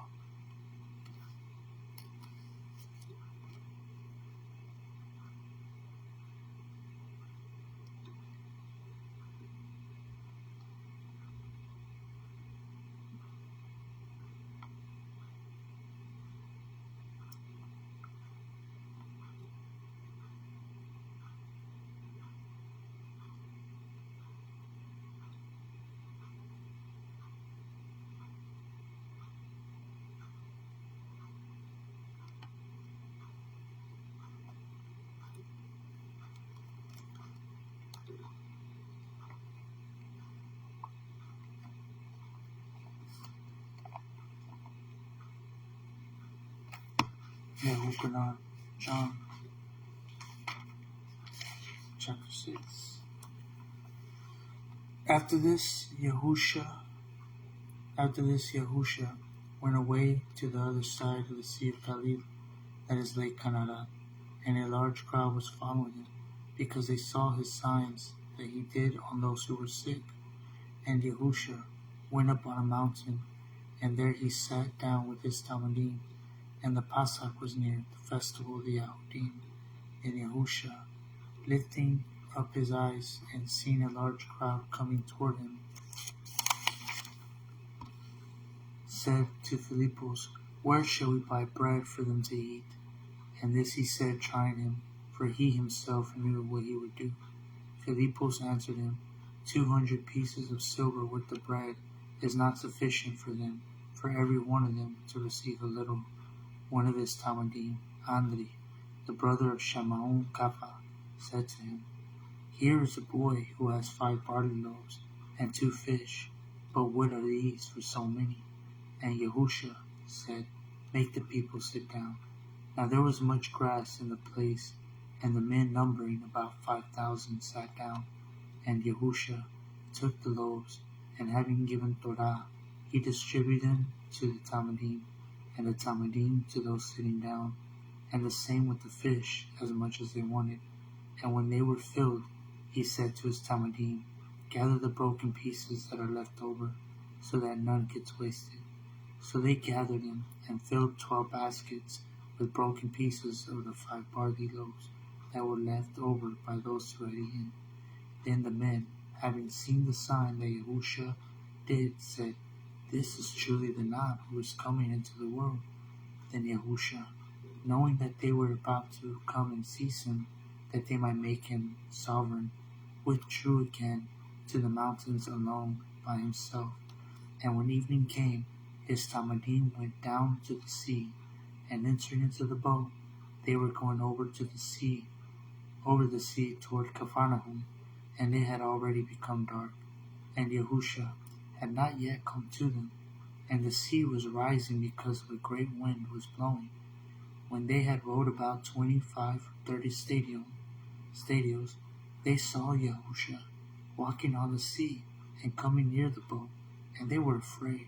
And he said to them, It is I, do not be afraid. They determined therefore to take him into the boat, and at once the boat was at the land where they were going. On the next Yom, the crowd that was standing on the other side of the sea saw that there was no other boat there except the one into where his Talmudim had entered, and that Yahusha had not entered the boat with his Talmudim, but his Talmudim went away alone. But other boats that came from Canada, near the place where they ate bread after the Adon had given Torah, thanks. Therefore, when the crowd saw that Yahusha was not there, nor his Talmudim, they themselves also entered into the boats, and came to Capernaum, seeking Yahusha. And having found him on the other side of the sea, they asked him, Rabbi, when did you come here? Yahusha answered them and said, Truly I say to you, you seek me not because you saw signs, but because you ate of the loaves and were satisfied. Do not labor for the food that is perishing, but for the food that is remaining to everlasting life, that the bond of Adam shall give you, for the Abba Elohim has put his seal on him. So they said to him, What shall we do to do the works of Elohim? And Yahusha answered and said to them, This is the work of Elohim, that you Shema, hear, believe, and trust him whom he sent. So they said to him, What sign then would you do, so that we see and trust you? What would you do?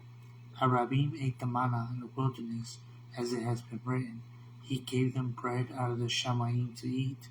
Therefore Yahusha said to them, Truly, truly, I say to you, Masha did not give you the bread out of the Shamayim.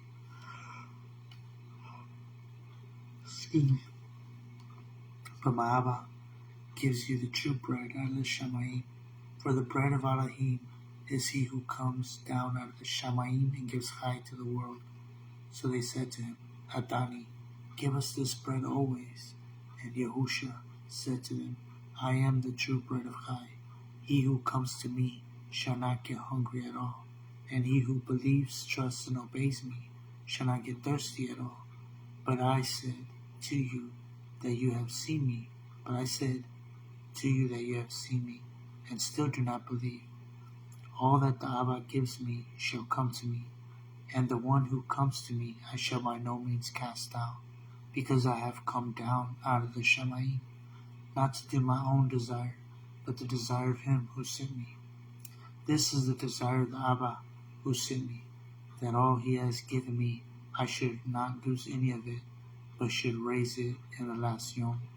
And this is the desire of him who sent me, that everyone who sees the Ban and Shemas, hears, believes, trusts, and obeys him, should possess everlasting Chai, and I shall raise him up in the last yom.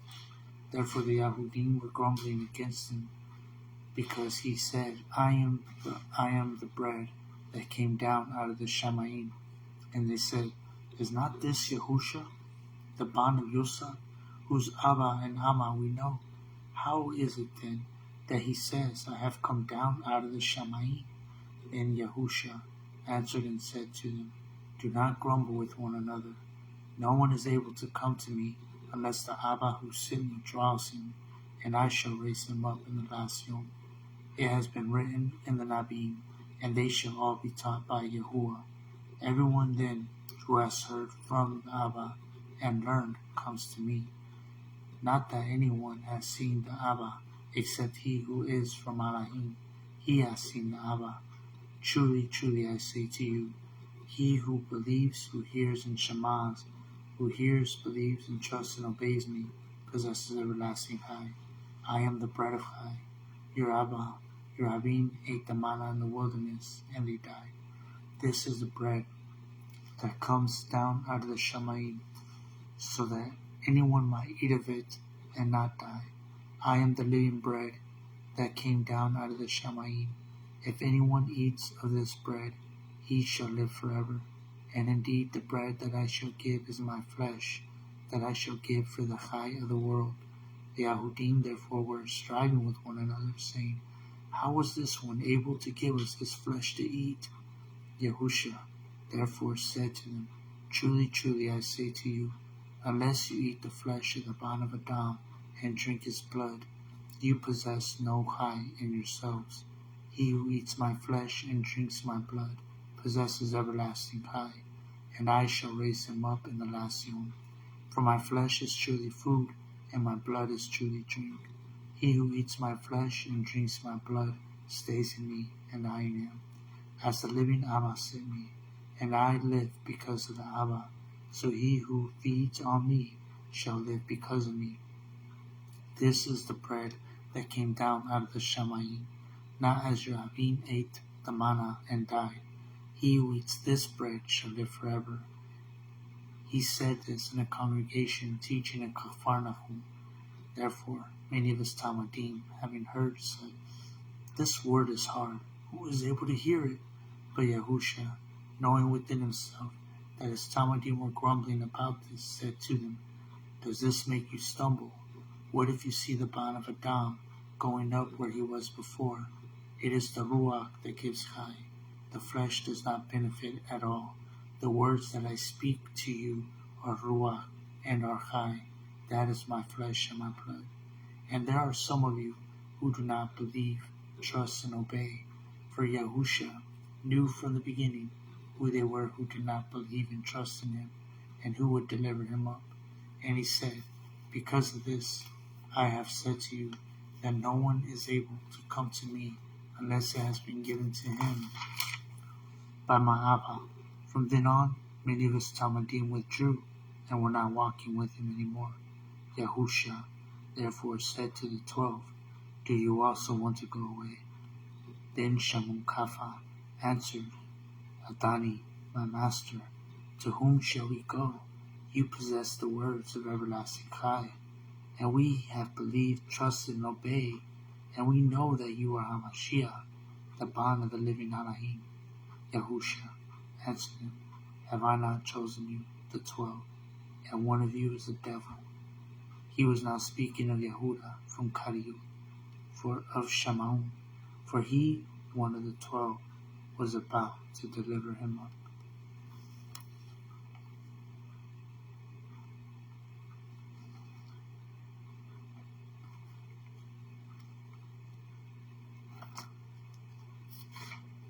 Matthew chapter 26, verse 19. And the Talmudim did as YAHUSHA had ordered them, and prepared the Passover.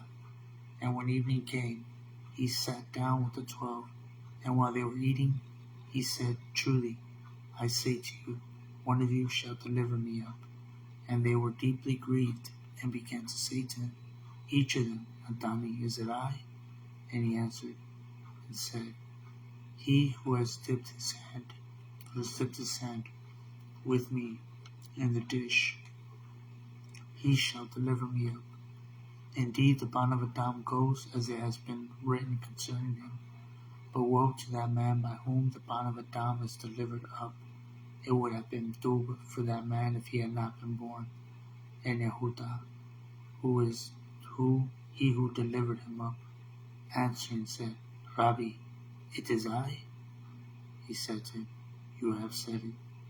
And as they were eating, YAHUSHA took bread, and having Baruch, broke and gave Torah, and gave to the Talmudim, and said, Take, eat, this is my body.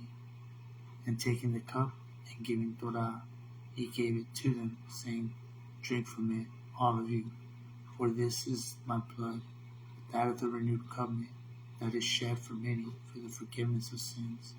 But I say to you, I shall certainly not drink of this fruit of the vine from now on, till the yom, when I drink it anew with you in the reign of my Abba.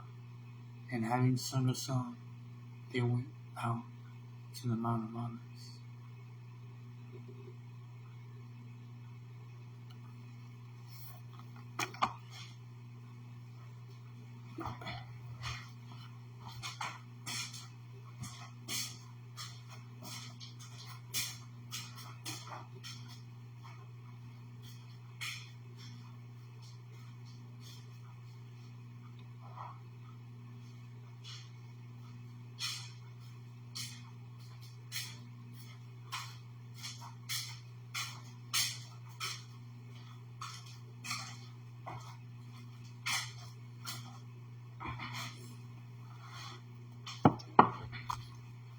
In the night, our Master, hold on a second.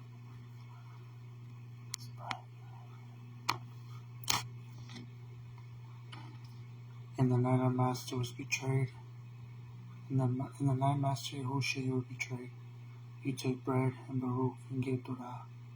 Baruch atah YAHUAH ala leon makalam. Creator Shemaim and Eretz. Kodash be your name. Brings forth the bread of the earth. Kodash be your name. Turu, turu, turu. Aman, Oman, Oman. Halal YAHUAH, YAHUSHA. And he Baruch and broke after giving Torah, and gave to Talmudim, and said, Take, eat, for this is my body, broken for you on your behalf. As often as you eat of it, do it in remembrance of me. We do this now, Mark YAHUSHA, Adonai Nualahainu, to your remembrance. Aman, Aman, Aman. Halal YAHUAH, YAHUSHA. Hallelujah. Hallelujah. Word of YAHUAH, YAHUSHA.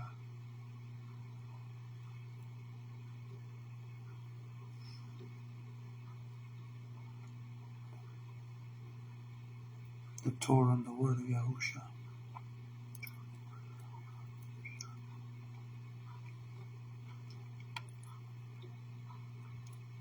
In the same way, you took the cup and Baruch and gave Torah.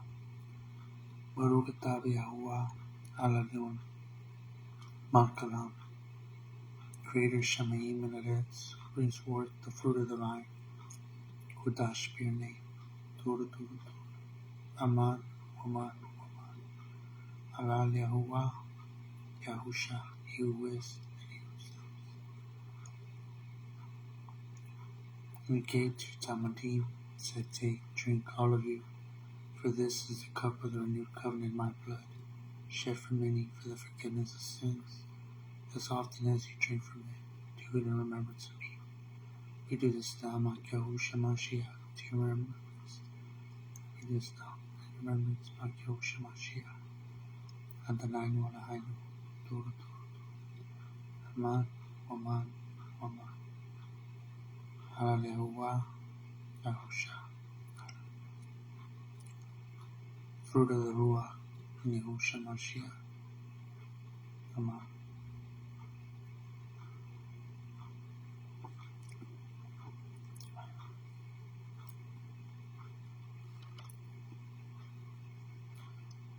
For Barakah YAHUAH, Al-Elyon, Makalam, and YAHUSHA Mashiach. That means for Barakah, most awesome and exalted of YAHUAH, Al-Elyon, that's the Most High, Makalam, sovereign of the universe, and YAHUSHA Mashiach, creator, Shamayim, and Eretz.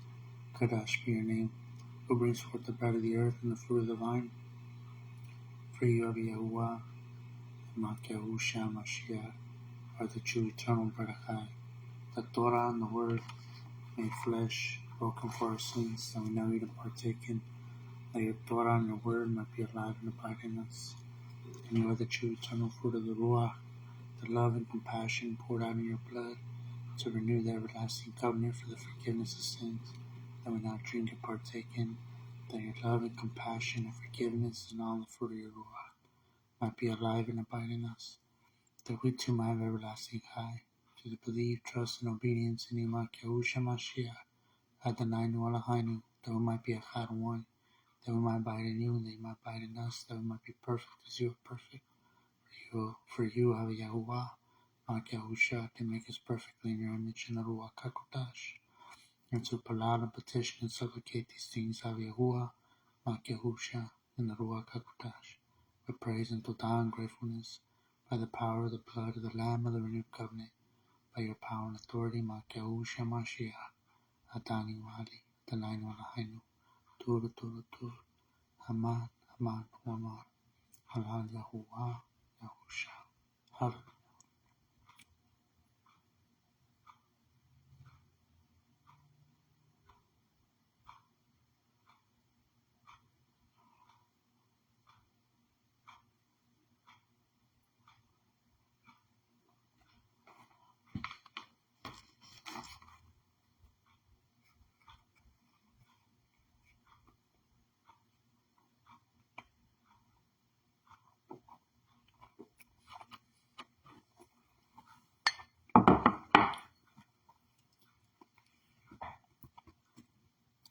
There's no one greater than you, Yah.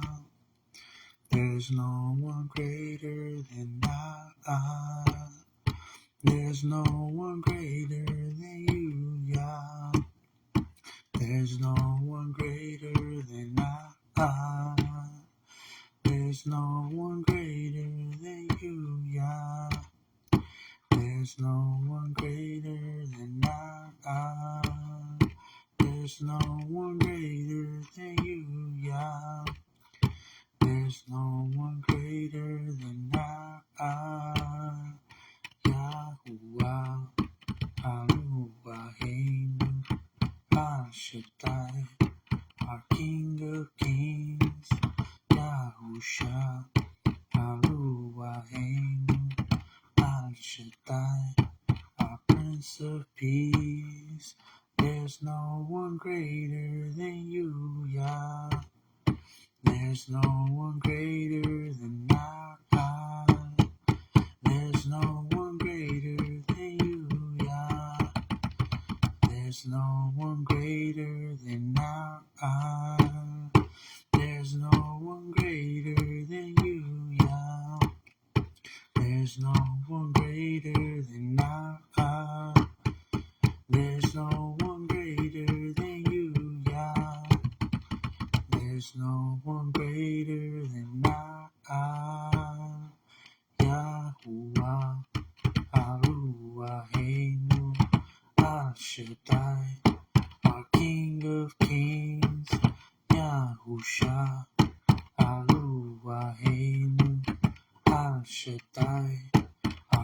Prince of Peace, YAHUAH, Eloheinu, Al Shaddai, our King of Kings, YAHUSHA, Eloheinu, Al Shaddai, our Prince of Peace.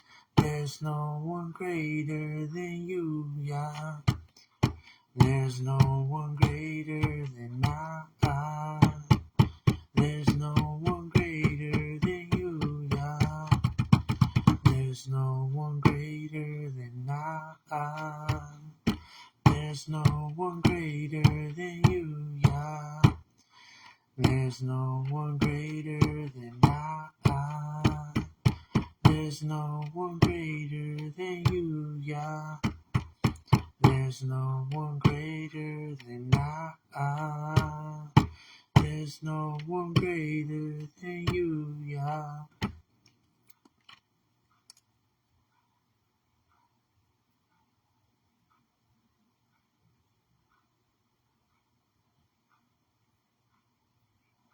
We offer up of YAHUAH, YAHUSHA, and the Ruach HaKodesh, the slaughter offering of praise and exaltation before your throne, that it might be a most sweet-smelling, fragrant, aromatic offering before your throne of YAHUAH, YAHUSHA, that you might delight in it, rejoice in it, forever and ever, of YAHUAH, YAHUSHA. And we pull out and petition and supplicate that you do receive it in the Ruach HaKodesh, by the power of the blood of the Lamb of the renewed covenant, by your power and authority, YAHUSHA Mashiach, Adonai Eloheinu, Tur, forever and ever and ever. Aman, Aman, Aman. Halal Yahuwah, Yahusha. Hallelujah, Yahuwah, Yahusha.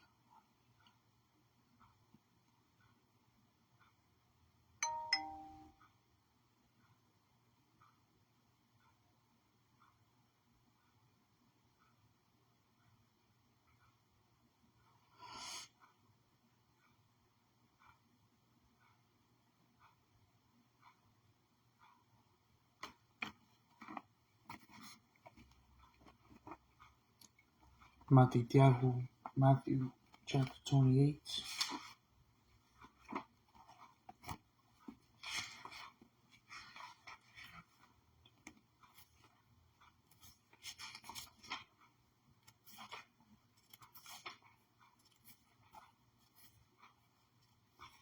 Matthew chapter 28, verse 18.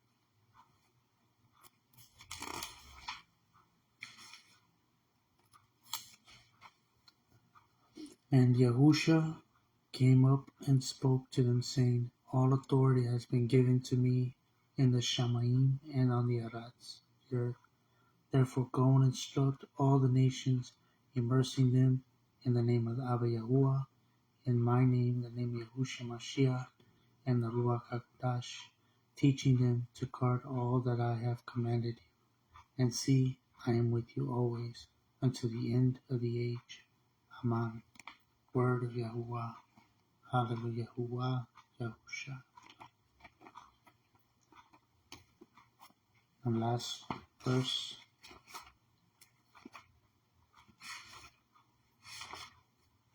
the last one, Jeremiah, Yarmayahu, Jeremiah chapter 15, verse 15. You yourself know, O Yahuwah, remember me and visit me, and take vengeance for me on these who persecute me. In your patience, do not take me away. Know that for you I have suffered reproach. Your words were found, and I fed on them. And your word was to me the joy and rejoicing of my life. For your name is called on me, O Yahuwah, Elohim, Sabaoth, of multitudes and armies. I have not sat in the company of mockers, nor do I exult. I have sat alone because of your hand, for you have filled me with displeasure. Why is my pain without end, and my wound incurable, that refuses to be healed? Are you to me like a failing stream, as waters not steadfast? Therefore, thus said Yahuwah, If you turn back, then I shall bring you back. Before me you shall stand. And if you take out the precious from the worthless, you shall become as my mouth. Let them return to you, but do not return to them. And I shall make you to this people a strong bronze wall, and they shall fight against you, but not overcome. They shall not overcome you, for I am with you to save you and to deliver you, declares YAHUAH. And I shall deliver you from the hand of evildoers, and I shall ransom you from the grip of the ruthless.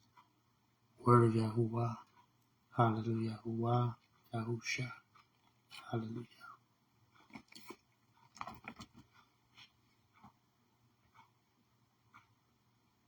And that concludes the third part of the Shabbat ceremony, the Barakah of the renewed covenant meal, to observe it. And that concludes the entire Shabbat ceremony. So with that, we say Shabbat Shalom. Shabbat Shalom. Have a most awesome week. Shabuah Tov. Great week.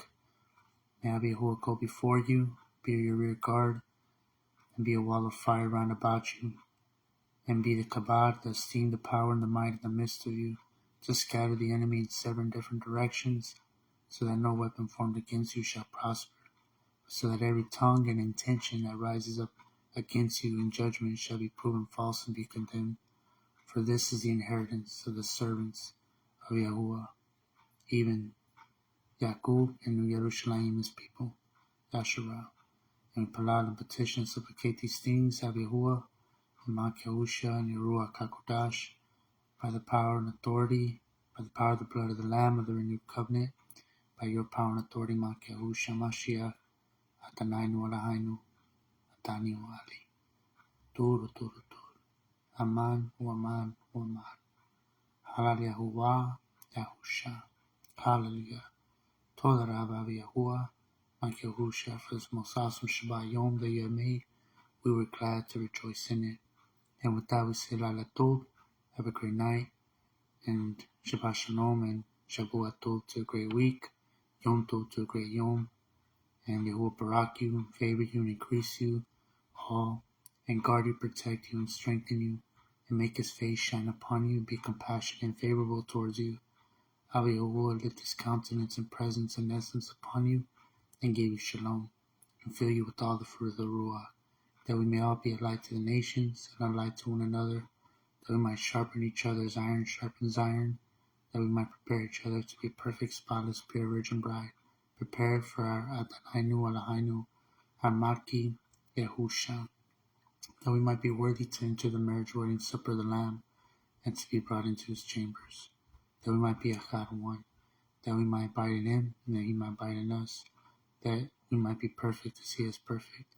For you have YAHUAH and YAHUSHA, to make us perfectly in your image in the Ruach HaKodesh. And so we palal and petition and supplicate these things of YAHUAH, YAHUSHA, and the Ruach HaKodesh, with praise and todah and gratefulness, by the power of the blood of the Lamb of the renewed covenant, by your power and authority, YAHUSHA Mashiach, Adonai Eloheinu, Atani Ali, Tur, Tur, Tur, forever and ever. Aman, Aman, Aman. Halal YAHUAH, YAHUSHA. Hallelujah, YAHUSHA. With that, say Shabbat Shalom, Shabuah Tov, and Shalom Shalom Yasharal, Shalom Shalom Ashpaka, Shalom Shalom Ahabata. Love you. Shalom.